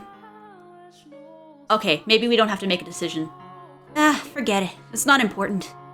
The pipsqueak ain't one to go throwing her own accusations like that for shits. Point is, I'll take your word for it. And if we get the door open and it turns out there's no one there, no harm done. So you believe me? You're not lying, are you? No, I'm not. Then that's that. Frustrating part is, winning over a isn't gonna get you very far towards fixing anything. That's not true. Just knowing you believe me is reassuring. If you say so. Could I ask you something? You did come here in search of the Lord, didn't you? Oh, that's fucking Mitchell, damn it! You did come here in search of the Lord, didn't you? He has the 3rd key, without which we can't get into the tower. My gut tells me you're the one who's gonna make that possible. Why would you think that? Because you have a very strong connection to him. You may think I sound crazy, but your souls are inextricably bound together. Our souls? Don't even joke. I know how it sounds, but that's the only way. Okay, you got me. I'm done lying. You're right, I came here looking for the Lord. There are rumors going around saying he's been seen coming in and out of the church here. So I figured I'd take the opportunity to cave his fucking skull in. Damn! Maria coming in hard! You what? What you gonna do about it? Call the guards on me? No, I won't. I guess maybe she does have a grudge on him in this life too? Tell me, why do you want to kill him? Why? What, are you not from around here? Well, you should know he's one hell of an aggressive ruler. I won't deny he's done wonders for the economy. The city is a great place to be if you're a merchant. Taxes are lower than anywhere else, and all you need is enough money and you can buy citizenship. But for the people who've lived here our whole lives, the poor, the peasants, those who need the most help, it's only getting harder to stay afloat. The gap's getting bigger by the day. While the main street's looking lavish and lively, people are literally starving to death on the back streets. He tore down this vineyard that's been around for generations to make room for more shops. And sure, you can import some damn fine wine from some other city, but where does that leave everyone who can't afford it? That reminds me, in the third door, he ran some other company's factory out of business for his own profit. Different businesses, same practices. Giselle? Wait, where's Giselle? He's right, where is she? She hasn't spoken in a little while. I hope she's around. The merchants, especially those who came in from other cities, get treated like kings, but the Lord still has plenty of enemies. I see. So you're someone who doesn't think highly of him, then? Pretty much. That about checks out for the third door. What would killing one man accomplish, though? Not much, probably. It'd make me feel a whole of a lot better, though. Do you not actually know the Lord in person, then? I've met him before, so I know who to look for. But that's about it. There's none of this, what do you call it? Inextricably linked souls crap? No fucking thank you! They were childhood friends in the other door, so it's kind of funny that they don't know each other unless she's lying. Maria says she's met him. And Morgana mentioned seeing prostitutes at the Lord's Manor when she was first taken there. Maybe she does know him. Maybe they had a thing or something then. Could she have been one of them then? Oh, she totally knows him. Changing the subject a bit, there's something I wanted to ask you, about Pauline. Huh? Frankly, her being a nun doesn't make a damn lick of sense to me. What do you mean? I mean, this isn't what she wanted with her life. When we were kids at the orphanage, she wasn't exactly this pillar of faith. We said grace before meals, but only because those were the rules. All ceremony, nothing more to it. She appears to be quite devout to me. Thinking something had to have made her that way. Forced her into the role. The girl I knew was pretty unexceptional. Had her head in the clouds, though, so we never really got along. But she was always talking about how, when she left the orphanage, she'd find the perfect man, fall in love, get married. You could practically see all the hearts in her eyes. They'd buy a comfortable house, have a few kids, maybe get a dog. It'd be a happy family, warm, peaceful. And every time she told me this, I'd snort and tell her she needed to get herself a more original dream, at which point she'd start crying and calling me mean. Wow, Ria was an impressively jaded 10-year-old girl. She was a girl in love with love. And now she's a bloody nun. I guess it kind of makes sense as an extension of her unwavering trust shtick. But I mean, come on. Surely she should have chosen someone better to put that trust in. Anyway, I guess what I'm trying to get at is, as unreceptive as she was back there, she wasn't doing it maliciously. Not that I have any right to defend her at all after all the shit I gave her about it. You know, you're making it very hard to tell whether you like her or not. Don't think too hard about it.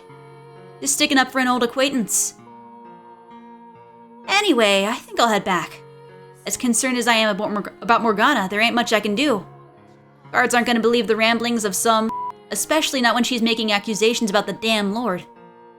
That part's gonna be the real bitch, I figure. Maria's kind of hot in this lifetime, though. I'm not gonna lie. If there's anything I can do, let me know. You can find me at the brothel in town. Well, I'm off.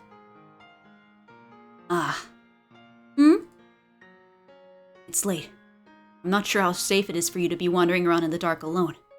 Maybe I should accompany you? Don't worry, this is my home turf. And besides, if someone did attack, I'm pretty sure I could outrun you. And overpower you at that. The worst part is she's probably right. But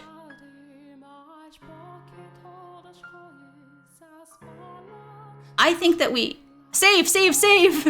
I can't believe this was the decision. I don't trust her to be left alone. I know she says this is her home turf, but Yukimasa's like skulking around, and I don't trust things to go all that well. Nothing bad has happened yet, and something always bad happens in Fata Morgana. So I think we should walk her home. It's better to be safe. I would feel better knowing you made it back safely. I'm telling you, I don't need an escort. But if you insist, you're welcome to accompany me. The brothel's in the back streets. If you want, you can even stay for a bit. Have a little fun. Big wink, I guess. I think I'll have to pass. Maybe one day you'll get that stick out of your ass. Giselle. Giselle? What? Hello, what is it? And so quiet, I was getting concerned. It's good to know you're still there. I guess I sort of dozed off for a bit. I'm fine though, no need to worry. I'm very worried about Giselle. You sure? Yeah, just, remind me what's going on, would you? You're positive nothing's wrong? Positive as positive can be. I promise I just nodded off. Giselle, you never nod off. What's wrong? I just convinced Maria to let me escort her back to the brothel. Seriously?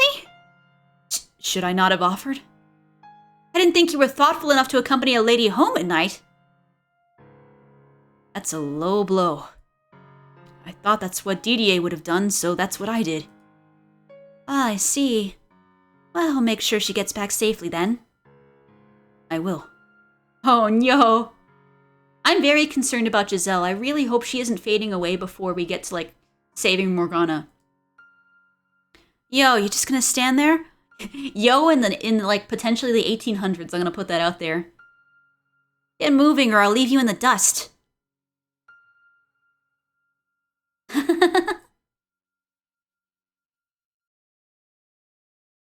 Concerned. Alright, this should do. Back streets aren't particularly welcome to new faces popping up and wandering around after dark. I don't want you to get mugged on your way back. I don't need that on my conscience right now. Alright. Out of curiosity, is the brothel you work at now the same one that was attacked 4 years ago? You wonder as the festival final days inching close to the less linked Giselle and Mitchell are gonna be? I hope not. I'm very concerned because, like, sometimes Giselle was talking about how she could see at first, and then she's like, all like, it's kind of sus. It's like she can't see anymore. Well, as if when they were talking in the gardens, and now she's dozing off. She never dozes off. She's dead. She doesn't sleep. What does she mean?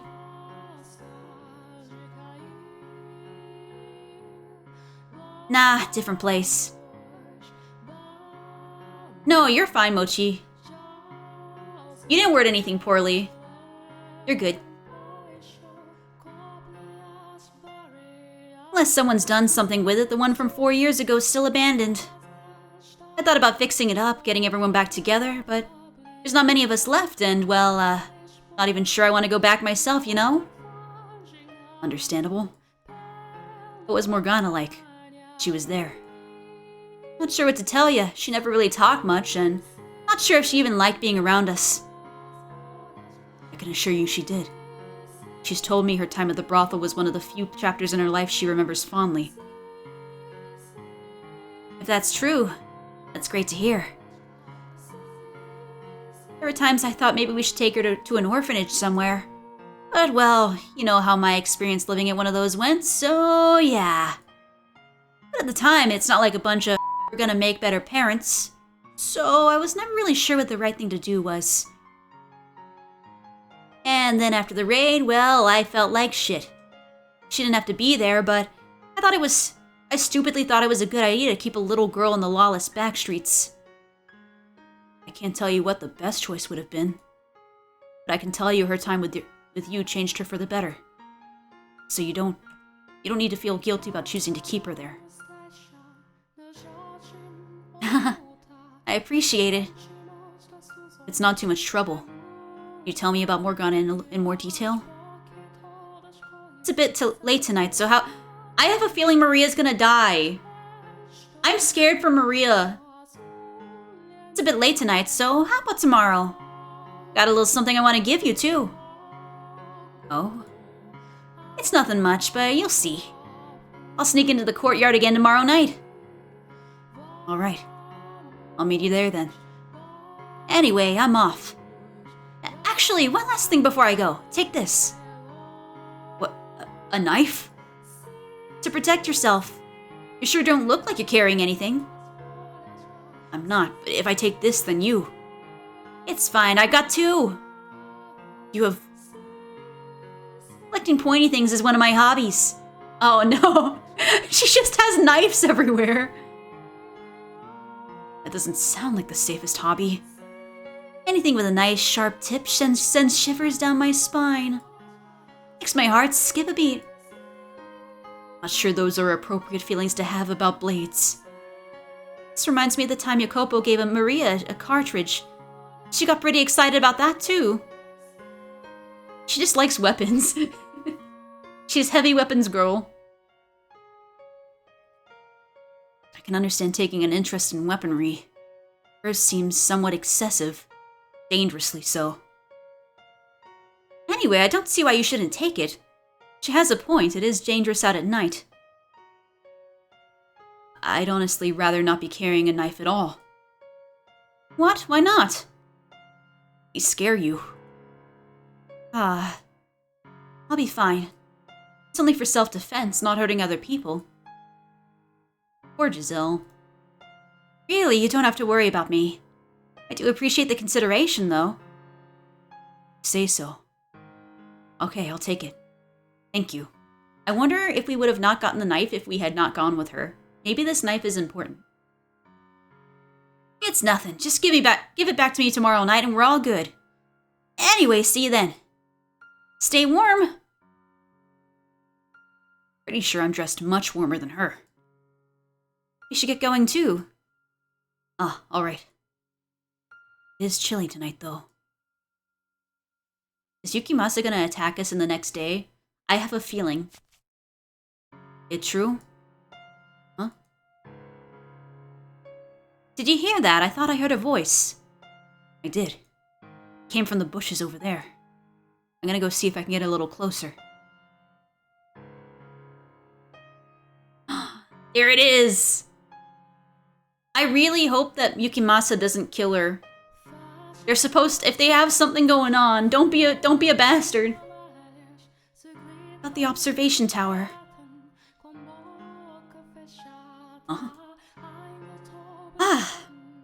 Do you believe it is? Are we... Okay, is it Trist or Trist? I think it's Trist. Are we witnessing a Trist? In any other circumstances, I would just walk away and let them be. She mentioned the tower, so I can't. We should listen in, and try not to get caught. Agreed. Several different people have told me the same thing. But there's someone being held in the tower. Who was the first to mention it? No! Pauline, you're giving us away! Pauline, no! Mitchell, you know, the man who showed up yesterday. He's staying in a room at the mansion. Ah, the one with the white hair. Yeah, him. Who else told you?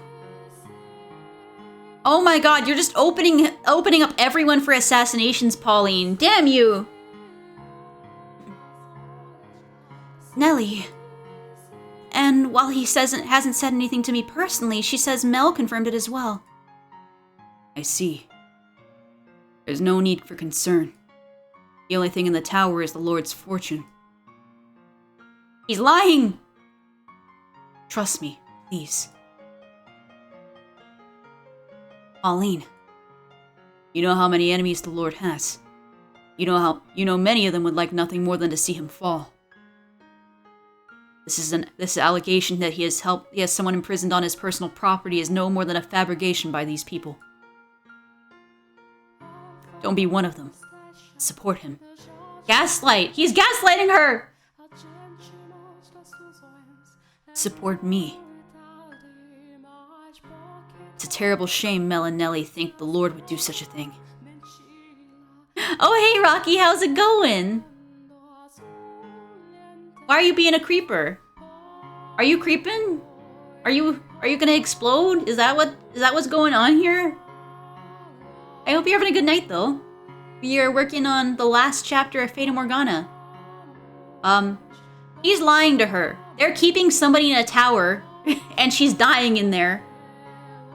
I'm glad you're doing good. Glad you're doing good. I've been reading for a very long time. Yeah, glad to hear you're doing all right. If you have water or stuff, I'm gonna actually drink water myself right now. I can use that. I can use some aqua. Hold on.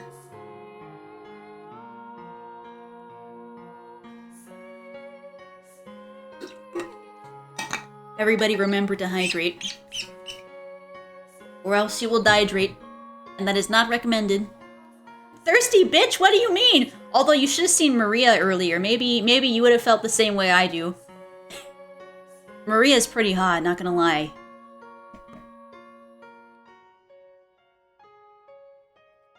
Okay. Okay. Maybe you'll see Maria tomorrow, assuming that she doesn't get murdered before we see her again. But yeah, Maria was, whew. I don't know if I could... I mean, I can't find a PNG or go back, but, like, you gotta believe me, you know? Actually, you know what? I'll show you. Hold on. Which one will I say? I'm saving on all the slots now. And we got to chapter 8. Alright, I'll just show you real quick. It'll be like 1 second. Alright. How do we feel about Maria? I present to you one Maria. She also swears like a sailor. And speaks her mind. And she wants to be on top. So, I present, ladies and gentlemen, I present to you Maria. Damn.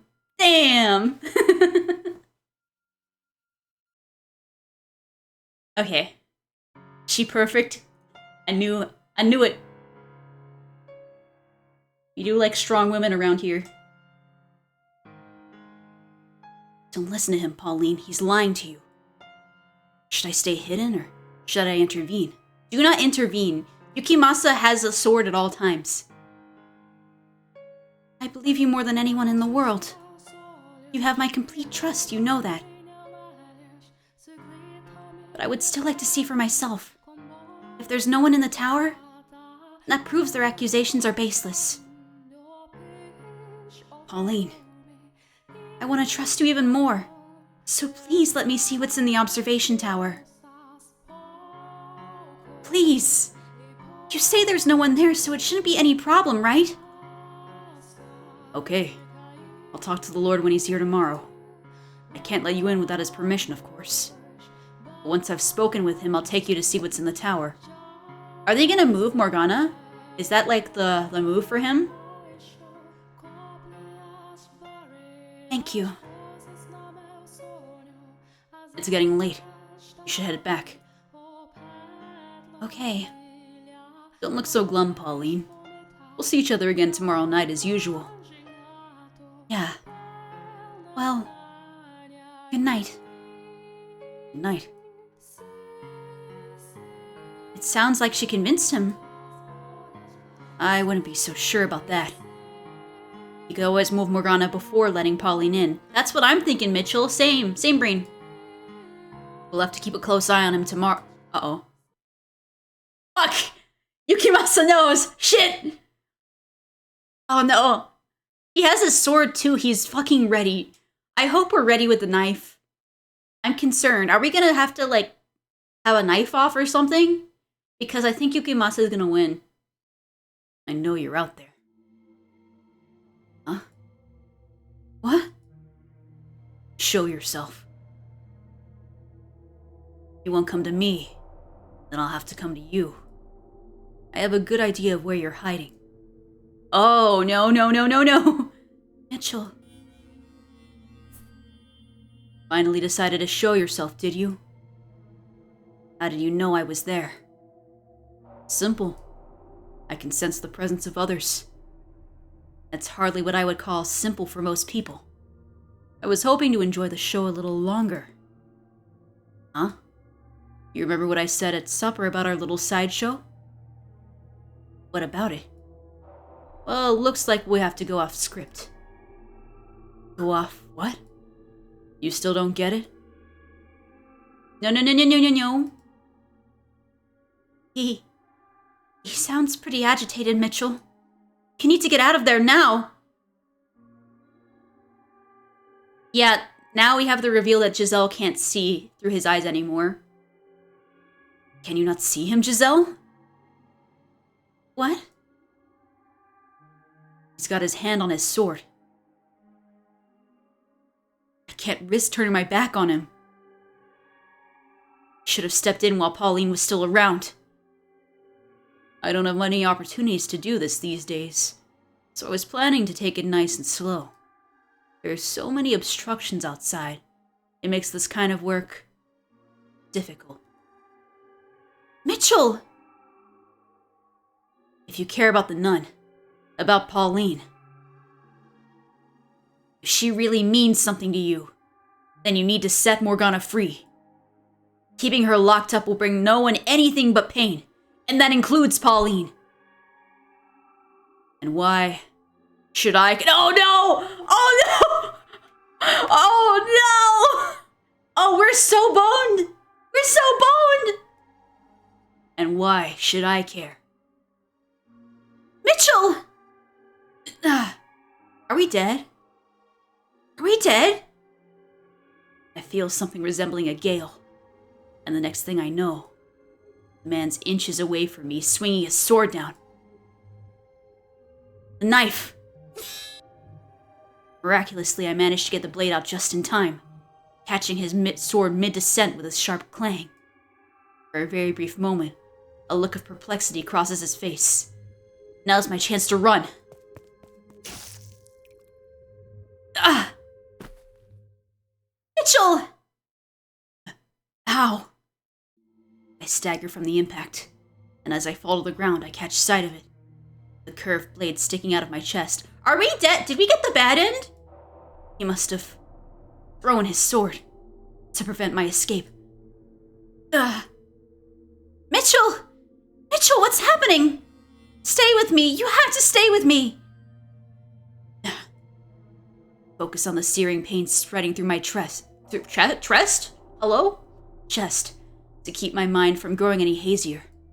I begin crawling, trying to put some distance between us. And from behind.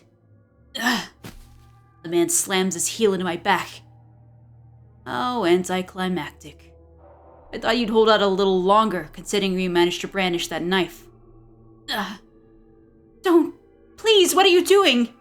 Get away from him. I'm begging you, spare him! There's a name engraved in the handle. So it's not even your knife. Maria?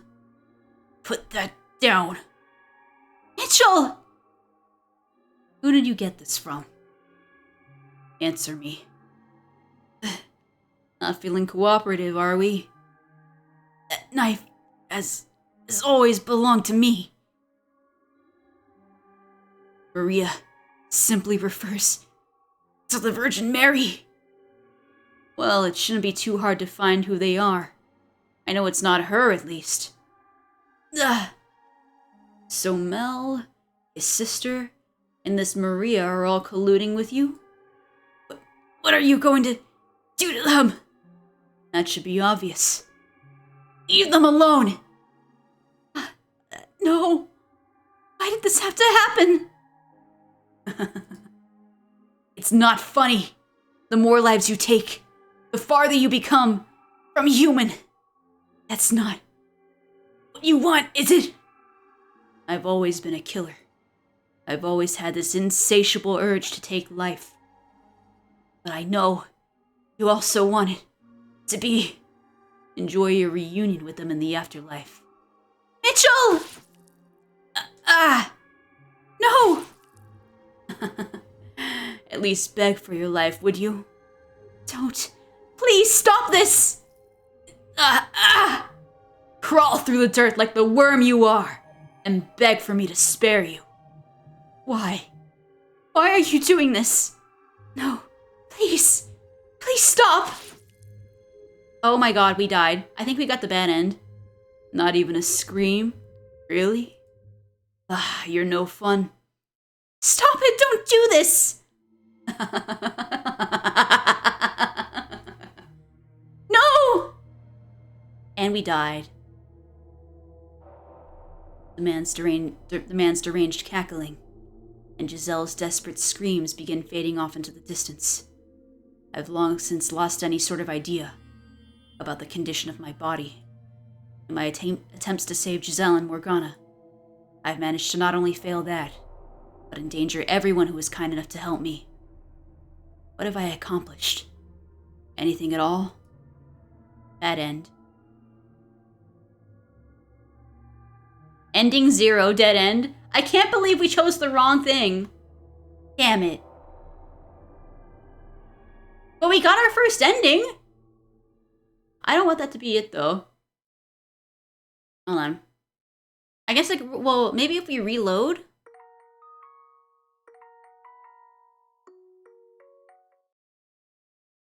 Hold on.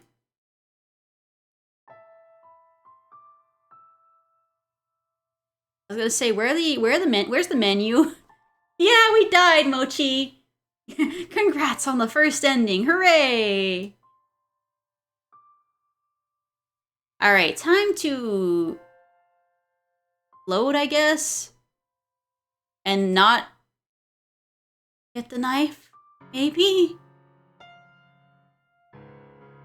Certain very well. I appreciate the thought. See ya. Hold on a second. Something else you needed? I would like, if you could, for you to tell me about the time you spent with Morgana. Anything you can, no matter how insignificant it may seem. I want to know what kind of life she had there. How's tomorrow sound? Tomorrow?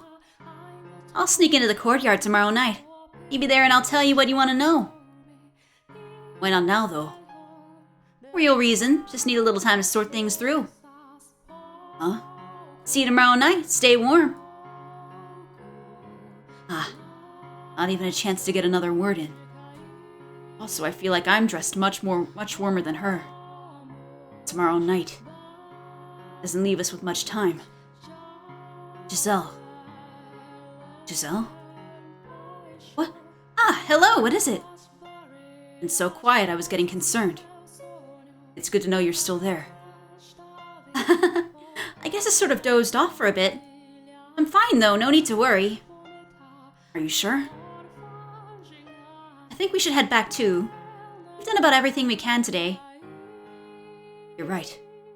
Running into Maria was a great stroke of luck.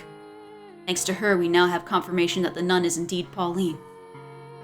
And we've potentially convinced Pauline to try and talk to the swordsman. Depending on how things pan out tomorrow, we could be getting very close to accomplishing our goal. I'm sure it'll be smooth sailing, just like with Mel. It was not smooth sailing a second ago, but I done goofed, so I'm sorry. I certainly hope so. Are we good? We lived! Hooray! So before you go to sleep, do you want to talk for a bit? Of course. In fact, I was about to ask you the same thing. That's what you say, but on the inside, you actually enjoy being surrounded by girls more than talking to me, don't you? And you seem to enjoy teasing me. I guess, yeah. I mean, we didn't choose to eavesdrop. We just chose to walk a girl home and just be a good shit. Like, we just chose to be like the gentleman and walk somebody home. And apparently that was not the answer. I hope Maria doesn't die, but I'm afraid that Maria might die. I don't know. But now we know that I guess that Yukimasa and Pauline are having that conversation as we speak. Which means that we are about to get Yukimasa anyway. And you seem to enjoy teasing me. I'm just kidding. Nice guys finish last for real! We just have to be like... We have to be the bad boy, you know? Walk her home? Never. She can walk herself home. She's got legs.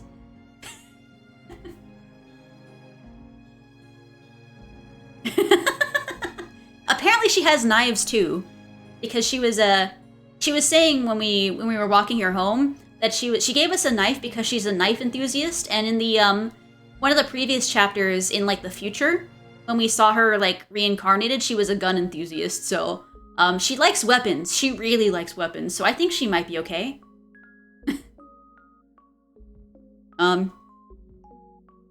Fair and based.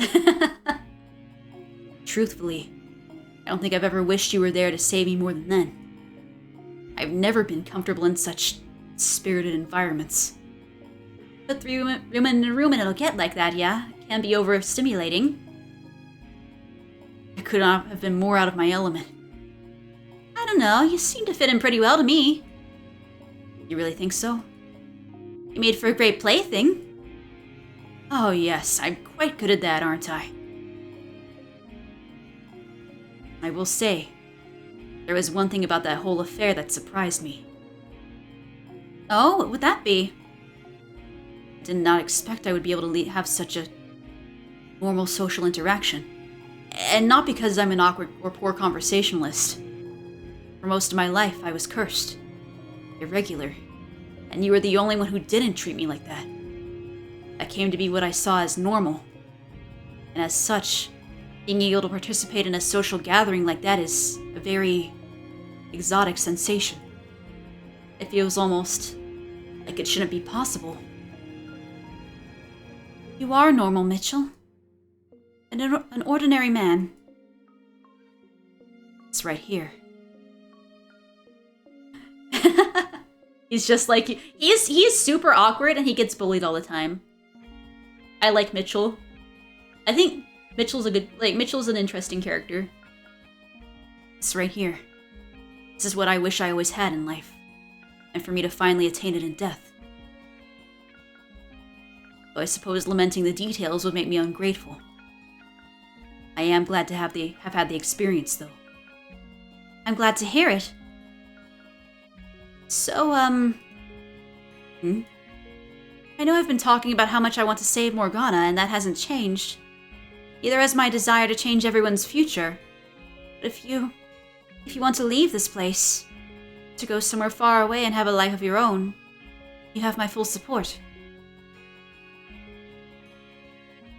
You've got everything you've ever wanted.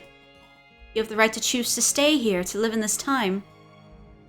I wouldn't dream of it. I mean, to be fair, Morgana... Sorry, we literally are... Giselle, we already know that, like, the moment Morgana dies, a plague is unleashed upon the city, and then everyone in the city just fucking dies. So, like, I don't think he's gonna have a normal life. Unless he gets the hell away from there, you know? I'm not gonna leave you trapped in that darkness. I will not make the same mistake twice. Regardless, there's no point in me choosing a life without you there as well in the flesh. Okay then. Well, I'll be in here waiting. Hopefully not for long. I really think that Morgana and I have a great deal in common.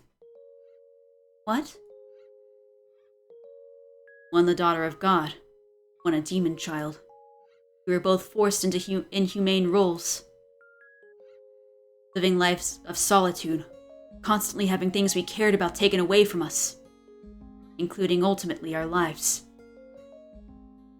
The big difference between me and her is that I had you.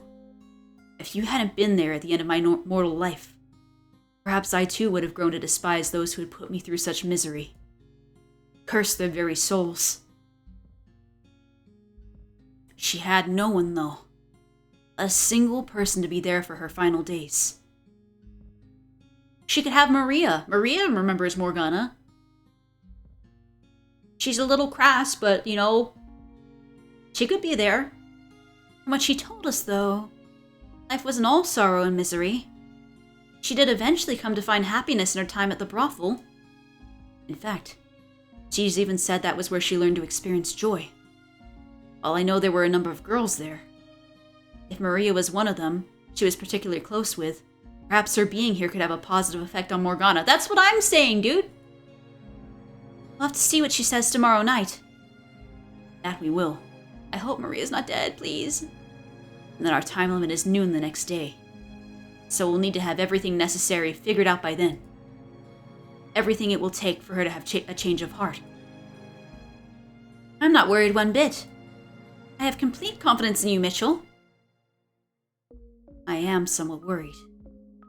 What's there to worry about? Here, I'll shout you can do it 100 times. So you're planning to cheer me to death? I just want every last bit of you to know I'm rooting for you. I assure you, you've made that abundantly clear. Hey, there was something I wanted to tell you, if that's all right. Yes? Is she gonna tell him that she can't actually see anymore? When I learned about your past and about your body, it came as a big shock to me. That said, I'm confident you know that my feelings for you haven't changed one bit. I do. What I want you to know is that even if I had found out back then, instead of having it waited hundreds of years for you to return, my feelings still would not have changed. If you had told me while we were alive, I would have still accepted you. Now, of course, I know it's not something you could have come out with so easily, especially considering everything you went through because of it. We only lived together for a little over a year, and we were only partners for a month. So I understand how difficult it would have been to think I wouldn't push you away. But I'm not sure you grasped just how much I loved you even then. I mean, with a relationship that lasted only a month before he died, I think that he would have been leery of telling somebody that about his condition, you know? But I guess at the same time, she at least proved her love by loving him for hundreds of years. I guess it worked out. My wounds ran deeper than even I knew, and them fully healing was not simply possible. Anyone else's touch, anyone else's warmth, my heart and body would have rejected. Sincerely wish I had expressed that to you more clearly. That it had to be you. That I needed you. I did believe, at the time, that I could start over with you. That we could have a normal life together. Or well, I fooled myself into believing it. But I could never rid myself of the guilt and the shame. And how it was impossible for me to give that to you. I would imagine our future together. You smiling with our children in your arms, playing with them, scolding them, teaching them. And then I would remember that I'm incapable of giving you those children. Or of even engaging in the prerequisite acts. Oh no, they're talking about the sex! And the more I wished for your happiness, the tighter the guilt that constricted me. I do apologize for not saying anything. You carried far more weight than any one person should have to carry alone. You don't have to do that anymore. For one, I'll support you no matter what. And in this time, you're normal to everyone, not only me. You have allies. You don't have to take everything on yourself anymore. I love you, Mitchell. I do. I absolutely adore you. But where is this coming from? Ah, being the cute. They're being the cute up in here. I wanted to say it, so I did. Is that a problem? No. No problem. You're blushing, aren't you? Your cheeks are as red as tomatoes. I wish I could see you now. I'm gonna open the window. Why? It's night. It's going to be cold. Exactly. I need to cool down. I hope Yukimasa doesn't just burst through the window. He's gonna burst through the window, isn't he? What are you awing at? It's a spring snow. Yeah. Is this where he's gonna learn that she can't see it? It's gorgeous. There's hardly a cloud when I was outside earlier, and now it's snowing. Are you worried Maria might catch something out there in this weather? Hopefully she's in bed by now. I've never seen it snow in the spring before. Maybe I just wasn't paying any attention to what lay behind the dark walls of that house. Maybe. Have you? Have I seen a springtime snow before? 3 or 4 times, perhaps. So, not very often, no? Ah, so you've seen this already. Would it have been better if I hadn't? No. It's not what I'm saying. I just thought it would be nice if it was the first time for both of us. You sound like a little kid. Is it that childish? Well, I don't mind either way. I'm still glad my first time seeing it isn't alone. Are you seeing what I'm seeing? She's gonna have to admit to him at some point. Little specks of white drifting through the darkness. Yes, I can see it. It's beautiful. I'm happy I could see this with you too. Giselle, you're lying! Giselle, no! We know the truth. We saw it in the other alternate world.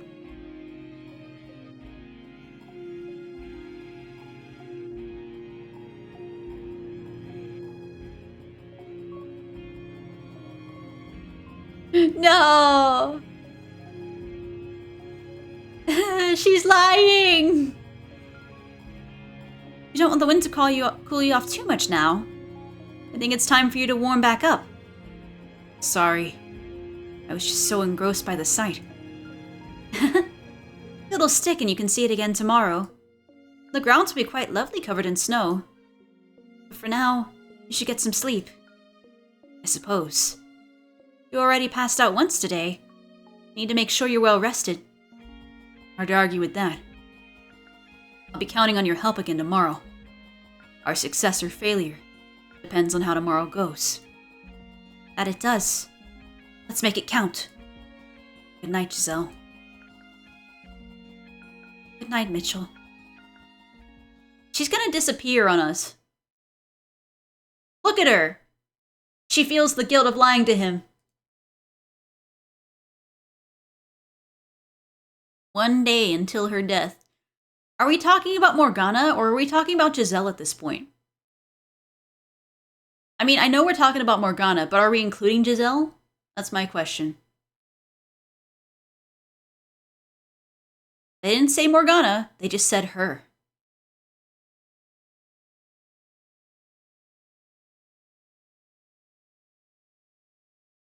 I want to stop after we get the second key, because I feel like at that point we'll have enough, like, we'll be able to finish it out nicely. Unless we get both keys at once, and then I'm going to be like, God damn it. Because then are you going to skedaddle? Yeah, have a good night, Rocky. Get some good rest. Mm-hmm. Thank you for hanging out. Huh? My head. Feels like someone drove a spike through it. What's going on? Am I in the cellar? Did Yukimasa carry him down there? Are we tied up? My hands are tied up behind my back. Did we just hit the bad end regardless of what we did? What am I doing down here? Wait. Giselle. Giselle?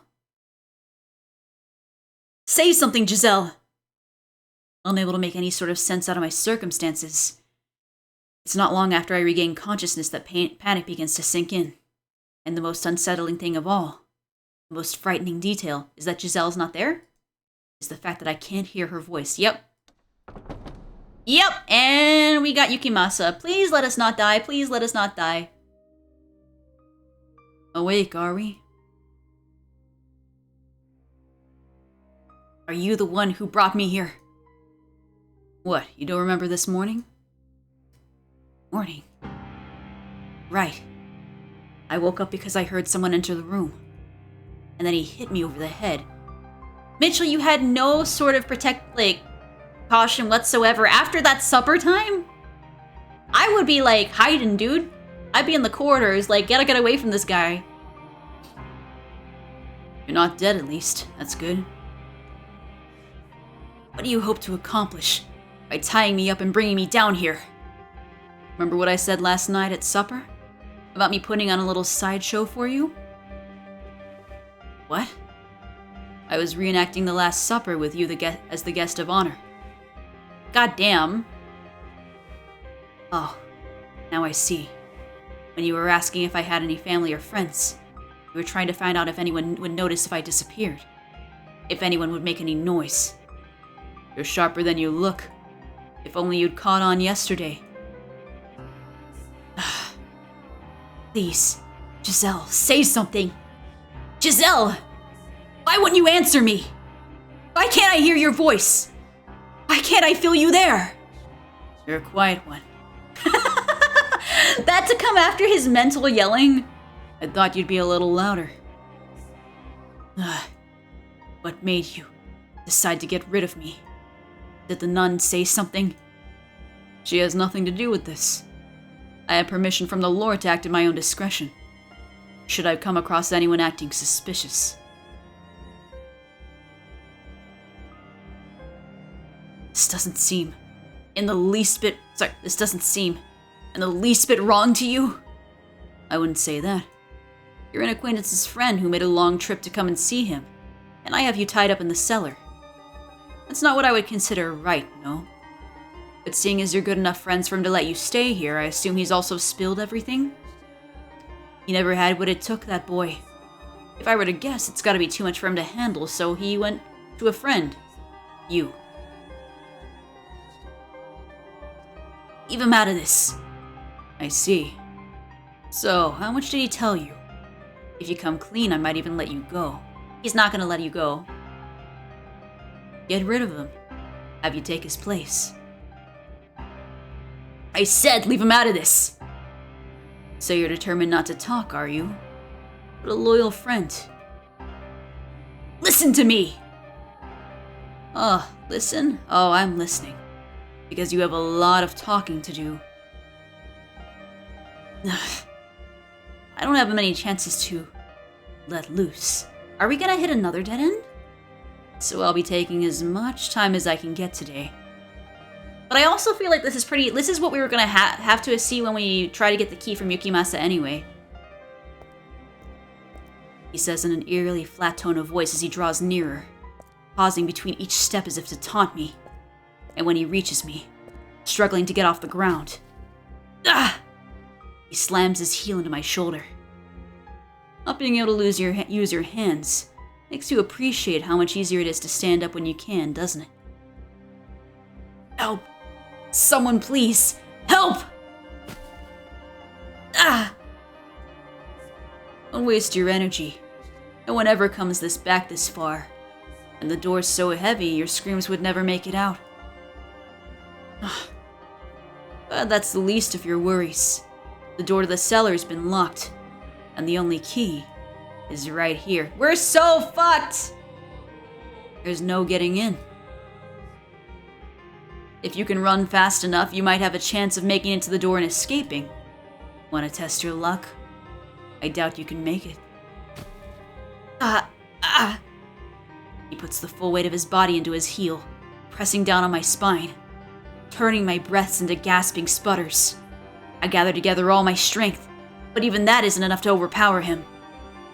Now you're going to tell me everything. What are you and the boys scheming? What's your endgame? Who else is in on it? Damn it! I don't have many options here. What can I even do in this situation? Tell me what I want to know, and maybe I'll let you live. I guess I have no choice but to tell him the truth. Alright, fine. I'll tell you everything. Just know that this isn't some attempt to beg for mercy. I came to this mansion in order to unlock the door to the observation tower in Fata Morgana. Mel was not the one who told me about her, though. I went to him and asked for his assistance. He didn't have to tell me because I already knew. Both about her and what you're doing to her. Stealing her blood and making medicine from it. Who told you then? Morgana did. Morgana's soul told me everything. I'm not from this time. I lived in a time after her death. Oh shit. Did he just rip off one? I know what he did before in like the like in chapter 2, where we see like the future of like Yukimasa's reincarnation. We just literally watch this guy just break like one guy's fingers one by one until he's broken all of them, and then he kills him. So I don't have a lot of faith. It takes me several moments to process what just happened. A fire runs up my arm from my little finger, only turning into pain when it finally reaches my brain. Yep, he's gonna do the finger trick. I twist my head back to see the man on top of me holding my right hand. My finger snapped backwards in the second joint. I'll ask you again. Who told you? Morgana did. She dies on the day of the Harvest Festival. Next up is your ring finger, and then your middle if you insist on keeping this up. I'm telling you the truth. She bears so much hatred. She casts a curse on your souls. I've seen what happens in your next life.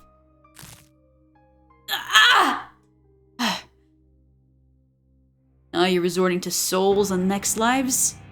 I'm genuinely impressed. What lies are you gonna cook up next, white-haired knave? If I don't set Morgana's free, your souls will be enslaved for all eternity. Imprisoned in this cursed mansion. When the bell tolls noon, on the day of the Harvest Festival, you'll lose everything. All of you will.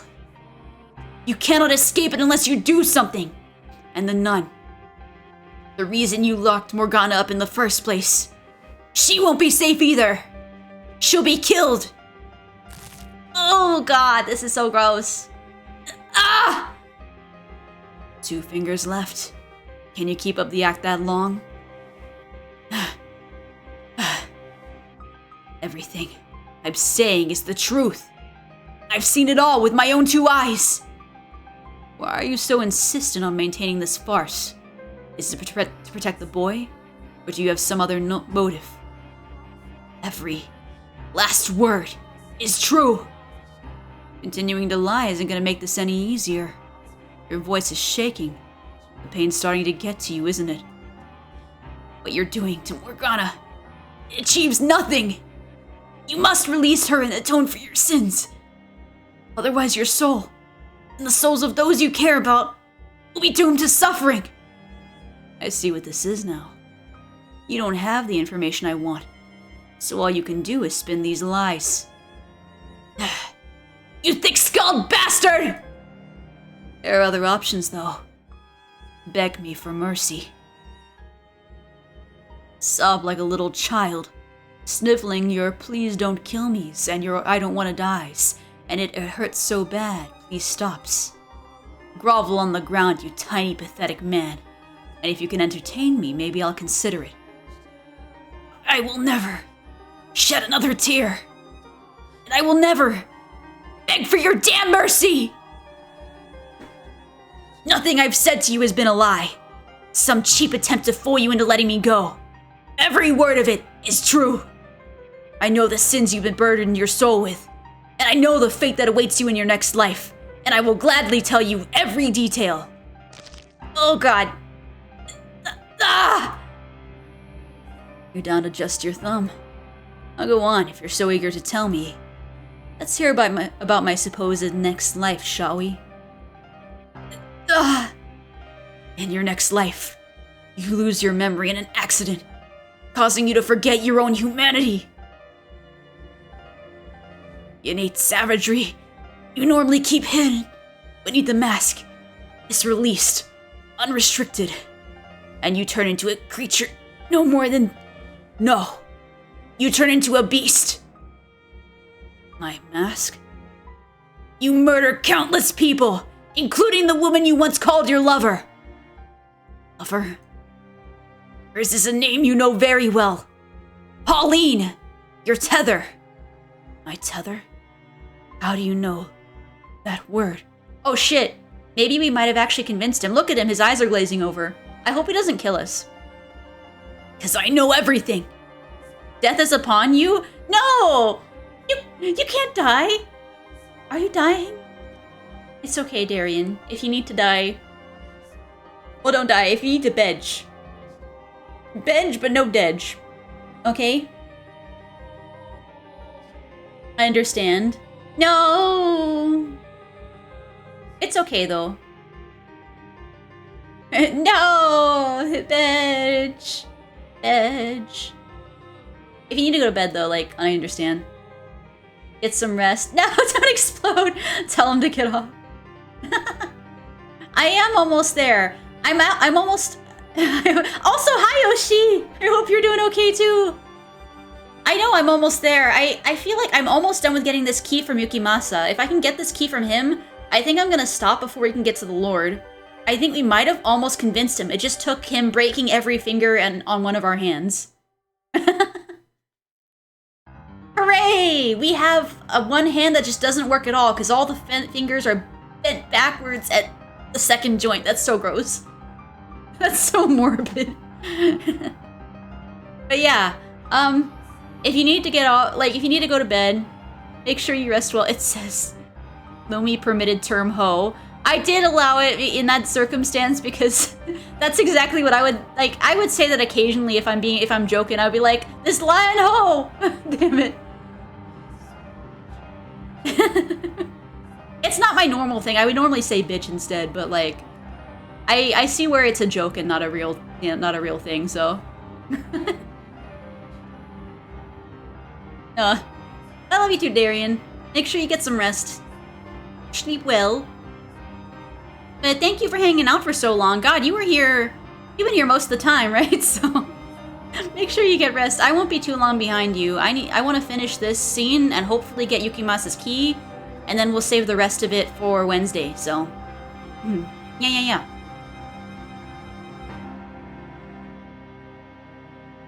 Because I know everything. I know what you wanted. I know what you were never able to obtain. Oh. Are we brows? Are we eyebrows? I can eyebrows. Hold on. I wonder if I can... Hold on. I'm coming in here. Hold on.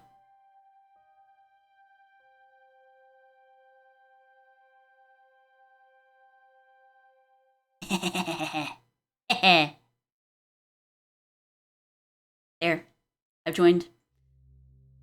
Let's recenter.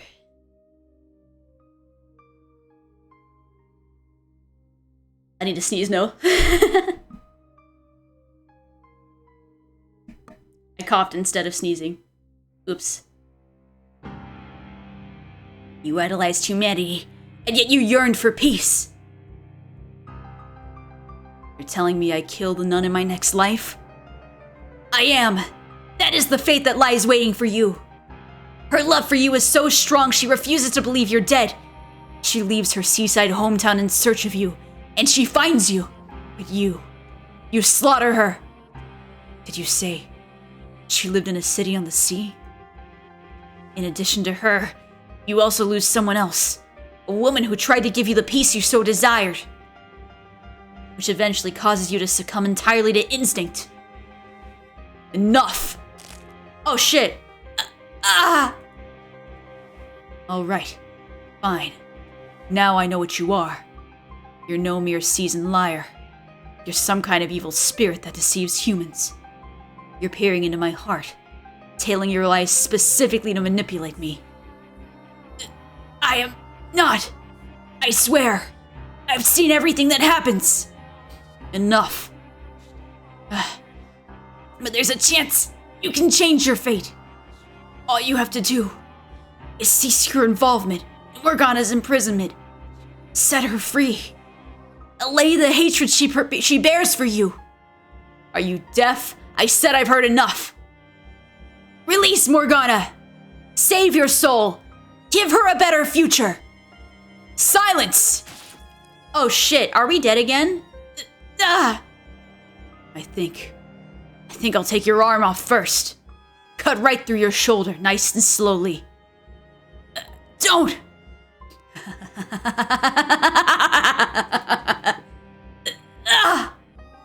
It'll still be attached for a while yet, don't you worry.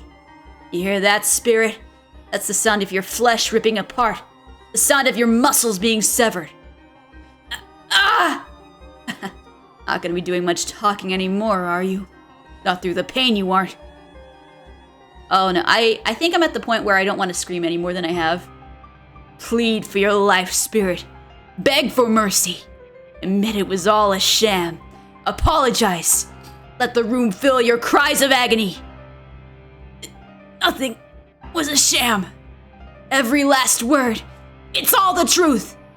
I'll rip that head right off your shoulders. I don't care who you are or what you are anymore. You're dead! You will do no such thing. Is this Pauline? I hope it's Pauline. Huh? Get back! You will not harm him further! Pauline. What? What are you doing here, Pauline? I told you to stay away. And the door was locked. I opened it. You. Well, now he's been revealed for what he is, I guess, to Pauline. One of Nellie's hairpins was enough to get into the lock and undo it. He's a lockpicker! She won't be getting much use out of it anymore, though. Busted it up pretty bad in the process. The locks on the door tower are too complex. The one here is a lot simpler. You never expected me to go cat burglar on you, huh? You stupid boy! What was your question last night again? Something about being on the edge of a cliff or whatever? Well, here's your answer. I'll do everything I can to save both of them. Oh my god, Mel's actually a good guy? This is terrible. How could you? Oh my, you're badly hurt. Sit tight, I'll call for a doctor. Don't worry. About me. You need to talk to him. To get him to talk. We've got to do something about you, though. I'll get that wound patched up at least, until you could get it properly checked out. Thank you. Was it you who went to get Pauline? No. I ran into her while I was looking for you, which is when she told me she was looking for him. Neither of us were having any luck, so we scoured the mansion together. And when we reached the stairs to the cellar and heard the screaming, my worst fears were confirmed. So I picked the lock and here we are. Sorry we didn't make it sooner. This could have been avoided. God, look at what he did to you. So much blood and your fingers. No, you made it just in time. My arm's still attached. And I'm not dead. Neither of which would have been true without you. So I guess that means I actually did something good for once. Did something for someone other than myself. That you did.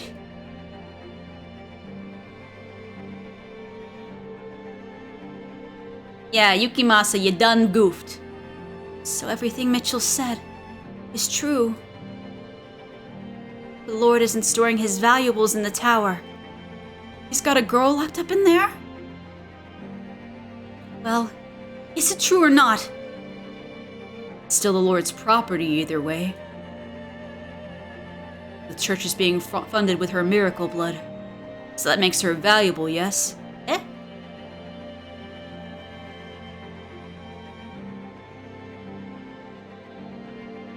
Oh, shit.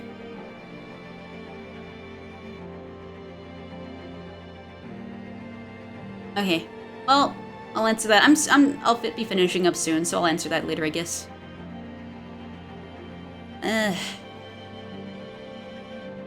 So you're saying I've been handing out human blood? And telling people it was medicine? Not human. Witch. No. Morgana is a human girl. She hasn't become a witch yet, at least not here. All this time, I've been lying to people who believe in me, without even knowing what I was doing. Like you said, you didn't know. You haven't done anything wrong. Ignorance does not excuse sin. All that time I spent with you, I didn't notice anything wrong. That was the idea. You weren't supposed to notice anything. It's not your fault I deceived you. It's unreasonable to think you should have been able to. All that You did to help me, though, didn't you? Like a stupid little girl, I assumed it was all out of the goodness of your heart. Never once stopping to think any deeper than that, about where it was all coming from. Maria was right. I was blind.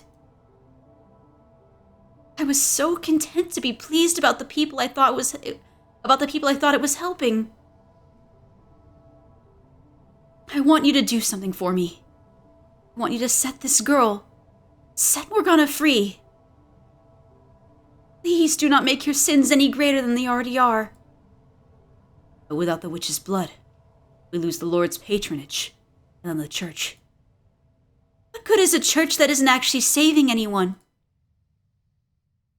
Actually, no. That's avoiding the point entirely. What do you mean? To tell you the truth, I never really cared about the church at all. Damn. Well, we already knew that for Maria, so... You what? How can you say that, when you've always been so unconditionally charitable, even if it meant giving away food or money you needed yourself? People call you the saintess because that's what you are, a saint. It's true. I do that. But the fact is, I'm no saint. I don't deserve to be held up as one.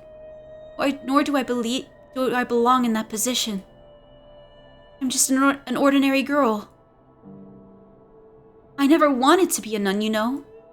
I just didn't have any other options available to me.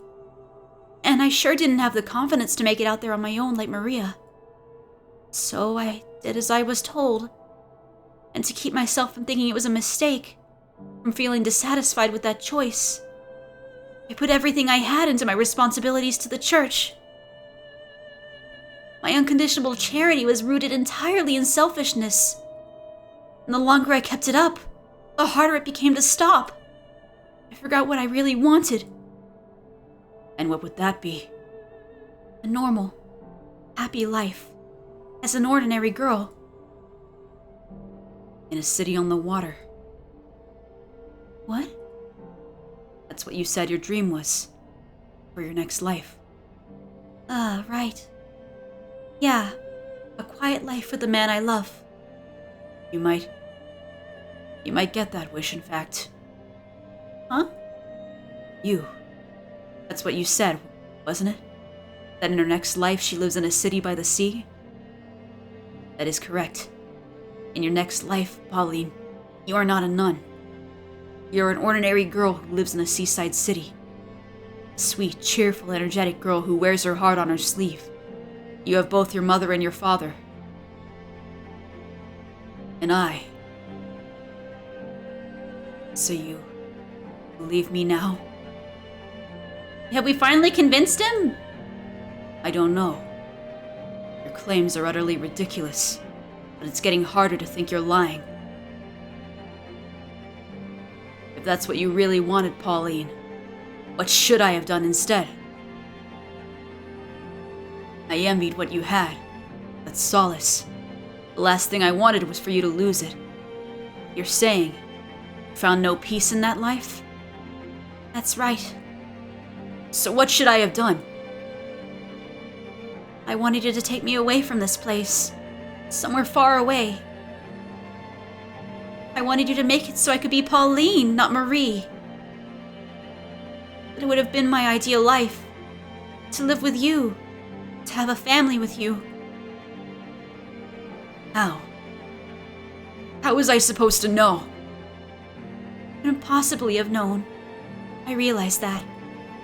And that makes me every bit as complicit as you. Set Morgana free. I will be expected to pay for my crimes. That itself is not a problem. I have every intention of facing the consequences. But what we have done terrible, gruesome things. I don't know what the usual punishment for such it is in this land. Death? The punishment for murdering hundreds of people is death? I'm sorry? If I had to guess, I'd say execution. Yep. Me being an outsider makes it easier for people to place the blame on me. I won't be able to take you away.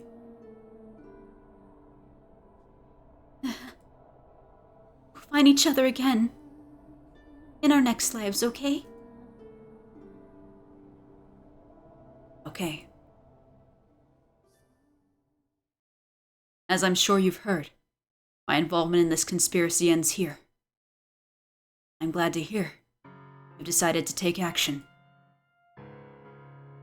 Sorry about your fingers and arm. I'm still alive. That's what matters. The third key is in the Lord's possession. You said you needed it by the noon of the Harvest Festival, yes? Which means we need to act quickly. That's correct. We must set Morgana free before the bell tolls noon tomorrow. And tonight, that's the next time the Lord will be here. Tonight I'll... Whoa, bro! Whoa. Tonight I'll kill him and take his key. Wait. No. We're not shedding any blood to get this key. Do you remember what I said a few minutes ago about not committing any further sins? He is not likely to hand over the key without a fight, though. We need to convince him, not force his hand. I know. Oh, what? Oh, what is the O? Is it like, don't kill him? Because I agree with this. Don't kill him. Besides, simply opening the door is not enough. Yeah, just knock him out and take the key. We have the most powerful player on the field now.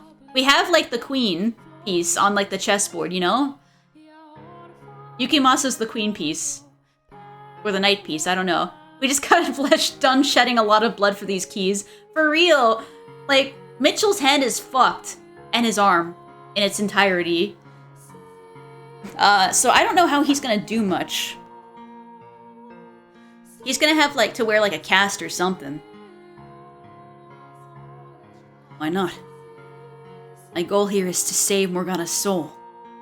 In order to do that, I need to pacify at least some degree of the hatred she bears in it. The hatred rooted in her perception of you and the things you've done to her. I need to challenge that perception. I'm not quite following. What do you mean by change your perception? For you and the Lord to tell your stories, to describe what happened from your perspectives. You want my perspective?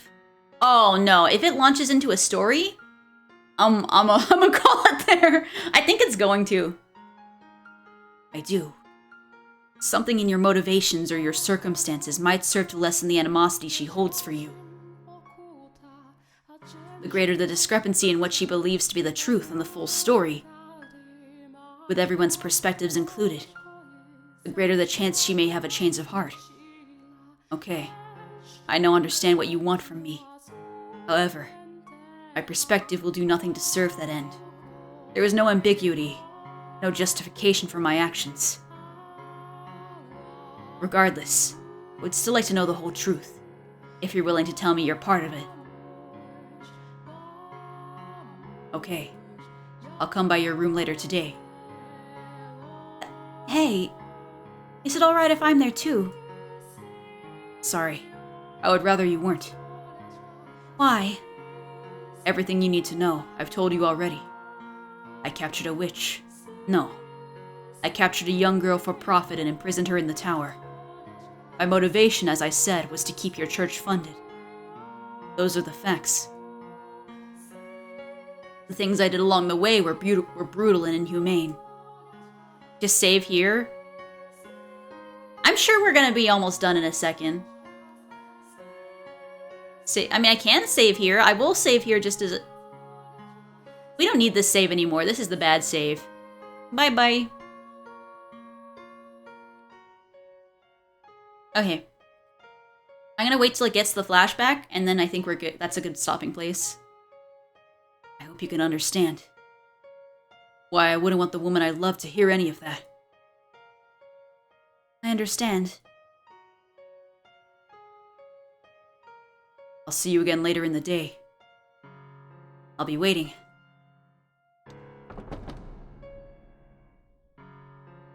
I should get going too. You're going to need medication and something to get that arm dressed properly. If there's anything else I can get you, let me know. If you want to see a doctor, I'll find you the best one I can. I'm so sorry for ever doubting you. No, I understand. I'm glad you came at all. Me too. Well, see you.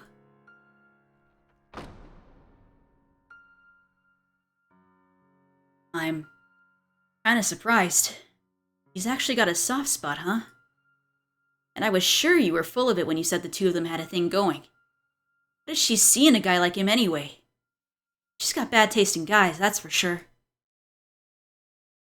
You have bad taste in women.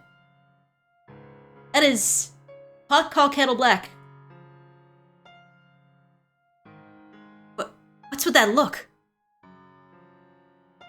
Agreed. Agreed, Mitchell. He gets it. Just admiring your rather inappropriate remarks. Sorry. I was just so relieved it kind of came out. It's okay. You almost got a smile out of me. I've never seen you smile before. Don't smile on purpose. You have the most creepy forced smile, Mitchell.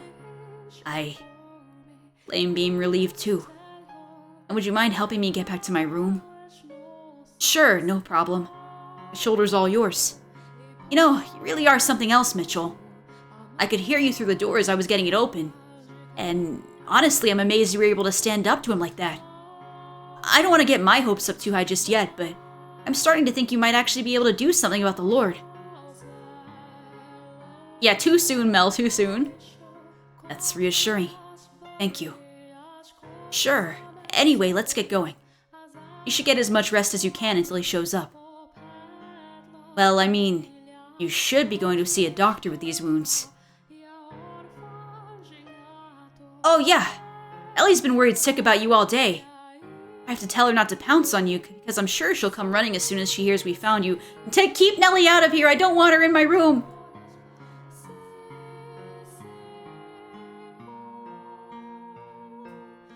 Giselle. You are right. I do have people who will support me. People who are grateful for me, and who show concern for me. But you have to know, Giselle, that it's your voice I want to hear more than anyone else's. Why can I not hear you? Where are you, Giselle? Giselle. Okay, Yukimasa gonna be here? It's almost sunset. Yeah, I think we're gonna see it in a second. Looks like the snow didn't stick. You couldn't actually see the snow last night, could you, Giselle? Okay, he figured it out, that's good. Was it when the light started fading from the sphere of the darkness encasing you? Or had it been going on even longer than that?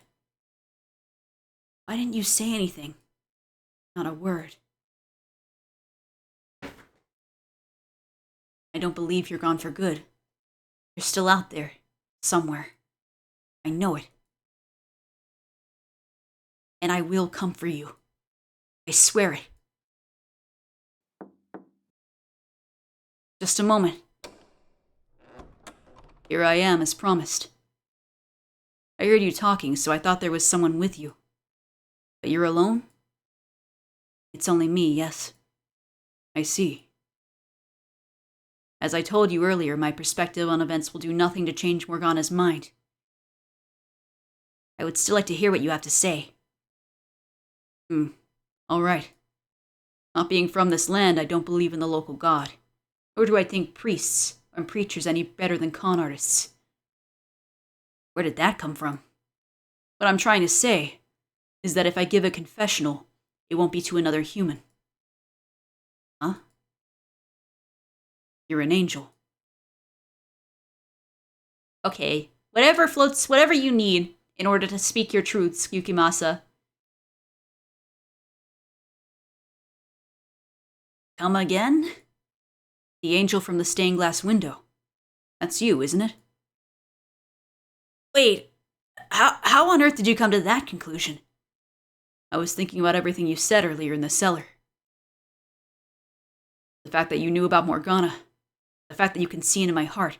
And in particular, all your talk about saving people's souls. Oh yeah, oh Yukimasa!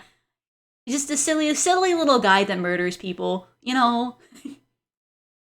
Just a silly little blorbo. Salvation is not man's job. Which means you must be something else. I will tell you everything. Every foolish mistake, every terrible crime. For real, though. That would break his focus. And in exchange, I would like you to tell me what I am to do next, to lead me down the path I am to take. I terrify myself. With every passing day, my ability to tell what direction I'm supposed to be heading in dulls. So after I tell my story, I want you to do that for me. Please, will you show me the way? I can do more. I can no more decide the path you take than you. But you saw into my heart. Giselle, if you were here, you would encourage me to agree to his request, wouldn't you? Okay. I can't guarantee that anything I'll have to say will be of use, but I will do the best I can to guide you in the right direction. Thank you. Now, before I begin, there's one thing I need to clarify. Huh? I'm not in love with Pauline. Damn! She does play an important role in my life, though. That much is true.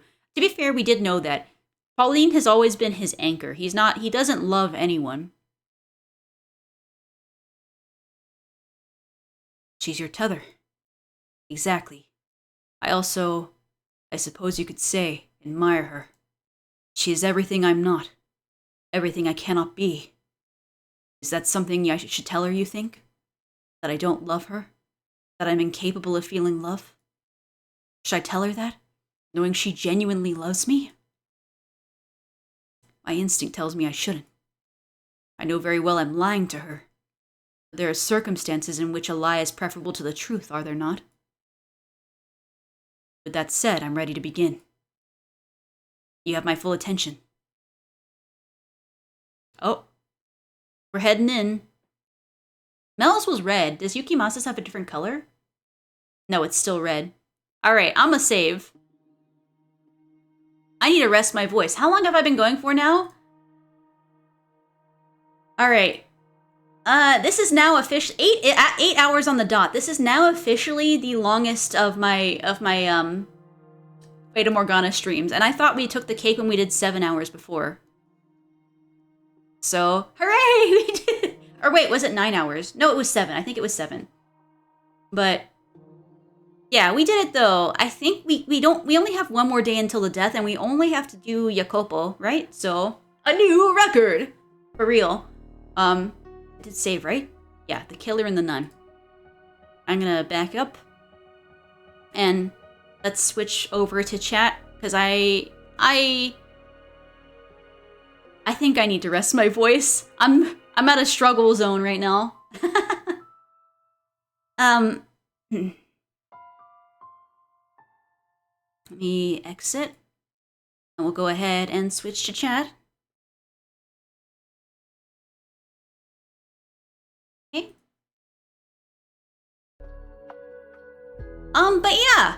So, I don't think we have much left of Fata Morgana. Maybe tomorrow, tomorrow. The next time we're gonna do Fata Morgana is actually gonna be directly on Wednesday, so 3 days from now. And I don't think we have that much more left to go. I mean, we'll have other endings to do, I think. But I don't think that those will be that hard to get, honestly. There's not that many decisions to make in the game. But honestly, I see now there was somebody who came in and was like, yo, there's been a couple people who came in and said, yo, Fata Morgana is a masterpiece. And I asked them what their favorite chapter was, and all of them said 8. I think I understand now why they say 8. Because so far it's really tying things in together well. So I can get behind what they're saying. Although I really like the other chapters too. Honestly, I think the only chapters I really didn't like are I didn't like chapter 2, the one that Yukimasa's from. I think that might be it, really be it. I didn't love chapter 2. But otherwise, it's been fantastic. I really enjoyed it. And I hope everyone else has been chilling with it too. So, we're nearly done! Yay! I will try to release a stream, not a stream, I'm gonna release a stream schedule, I think after stream is over. But for now, I think I need to rest my voice, drink a lot of water, and then I have work in the morning. I have to be up in 6 hours. Remember when I said that this was going to be I'm going to do part 1 and part 2? so that I had enough sleep, and then I streamed for 8 hours instead. Yeah. I'm not very good at stopping. I think I'm learning. I think a lot of my streams recently have been like 6 hours plus. Somebody needs to save me from myself, I think. But yeah, it was a lot of fun though. And I think we're nearly there, so crossing my fingers we can get it done on Wednesday. I think maybe like, I'm expecting like maybe another 3 hours or so? Maybe. That seems about right, so. In the meantime, let's look for someone to rate. Nobody's online! God damn it! No! Well, we can raid into Zanvi. Zanvi's awake. Okay, we'll raid into Zanvi. But yeah, I just wanted to thank everyone that came in. Like, oh god, there's too many people to thank who said hello. Thank you, Mochi. Thank you, Oshi. Thank you, Fruitcake. Thank you, Darian and Rocky. And oh god, and Zibeth and Nero. And oh god, who else came? Cadloas. And oh yeah, and everybody who came with Nero's raid, and everybody who came with Romy and Shino's raid. Thank you guys so much for the raids, and thank you all for hanging out. I appreciate it. We'll go ahead and we'll start up a raid to Zanvi. Let me go ahead and open that up. Okay, raid Zanvi. Oh, I need to type /raid, not !raid. Okay.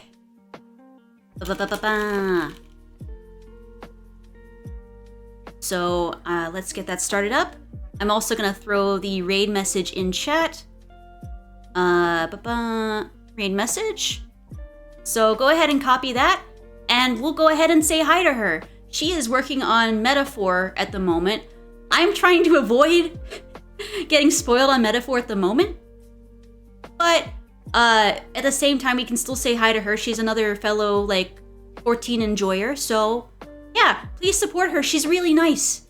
Or they're really nice. Hold on.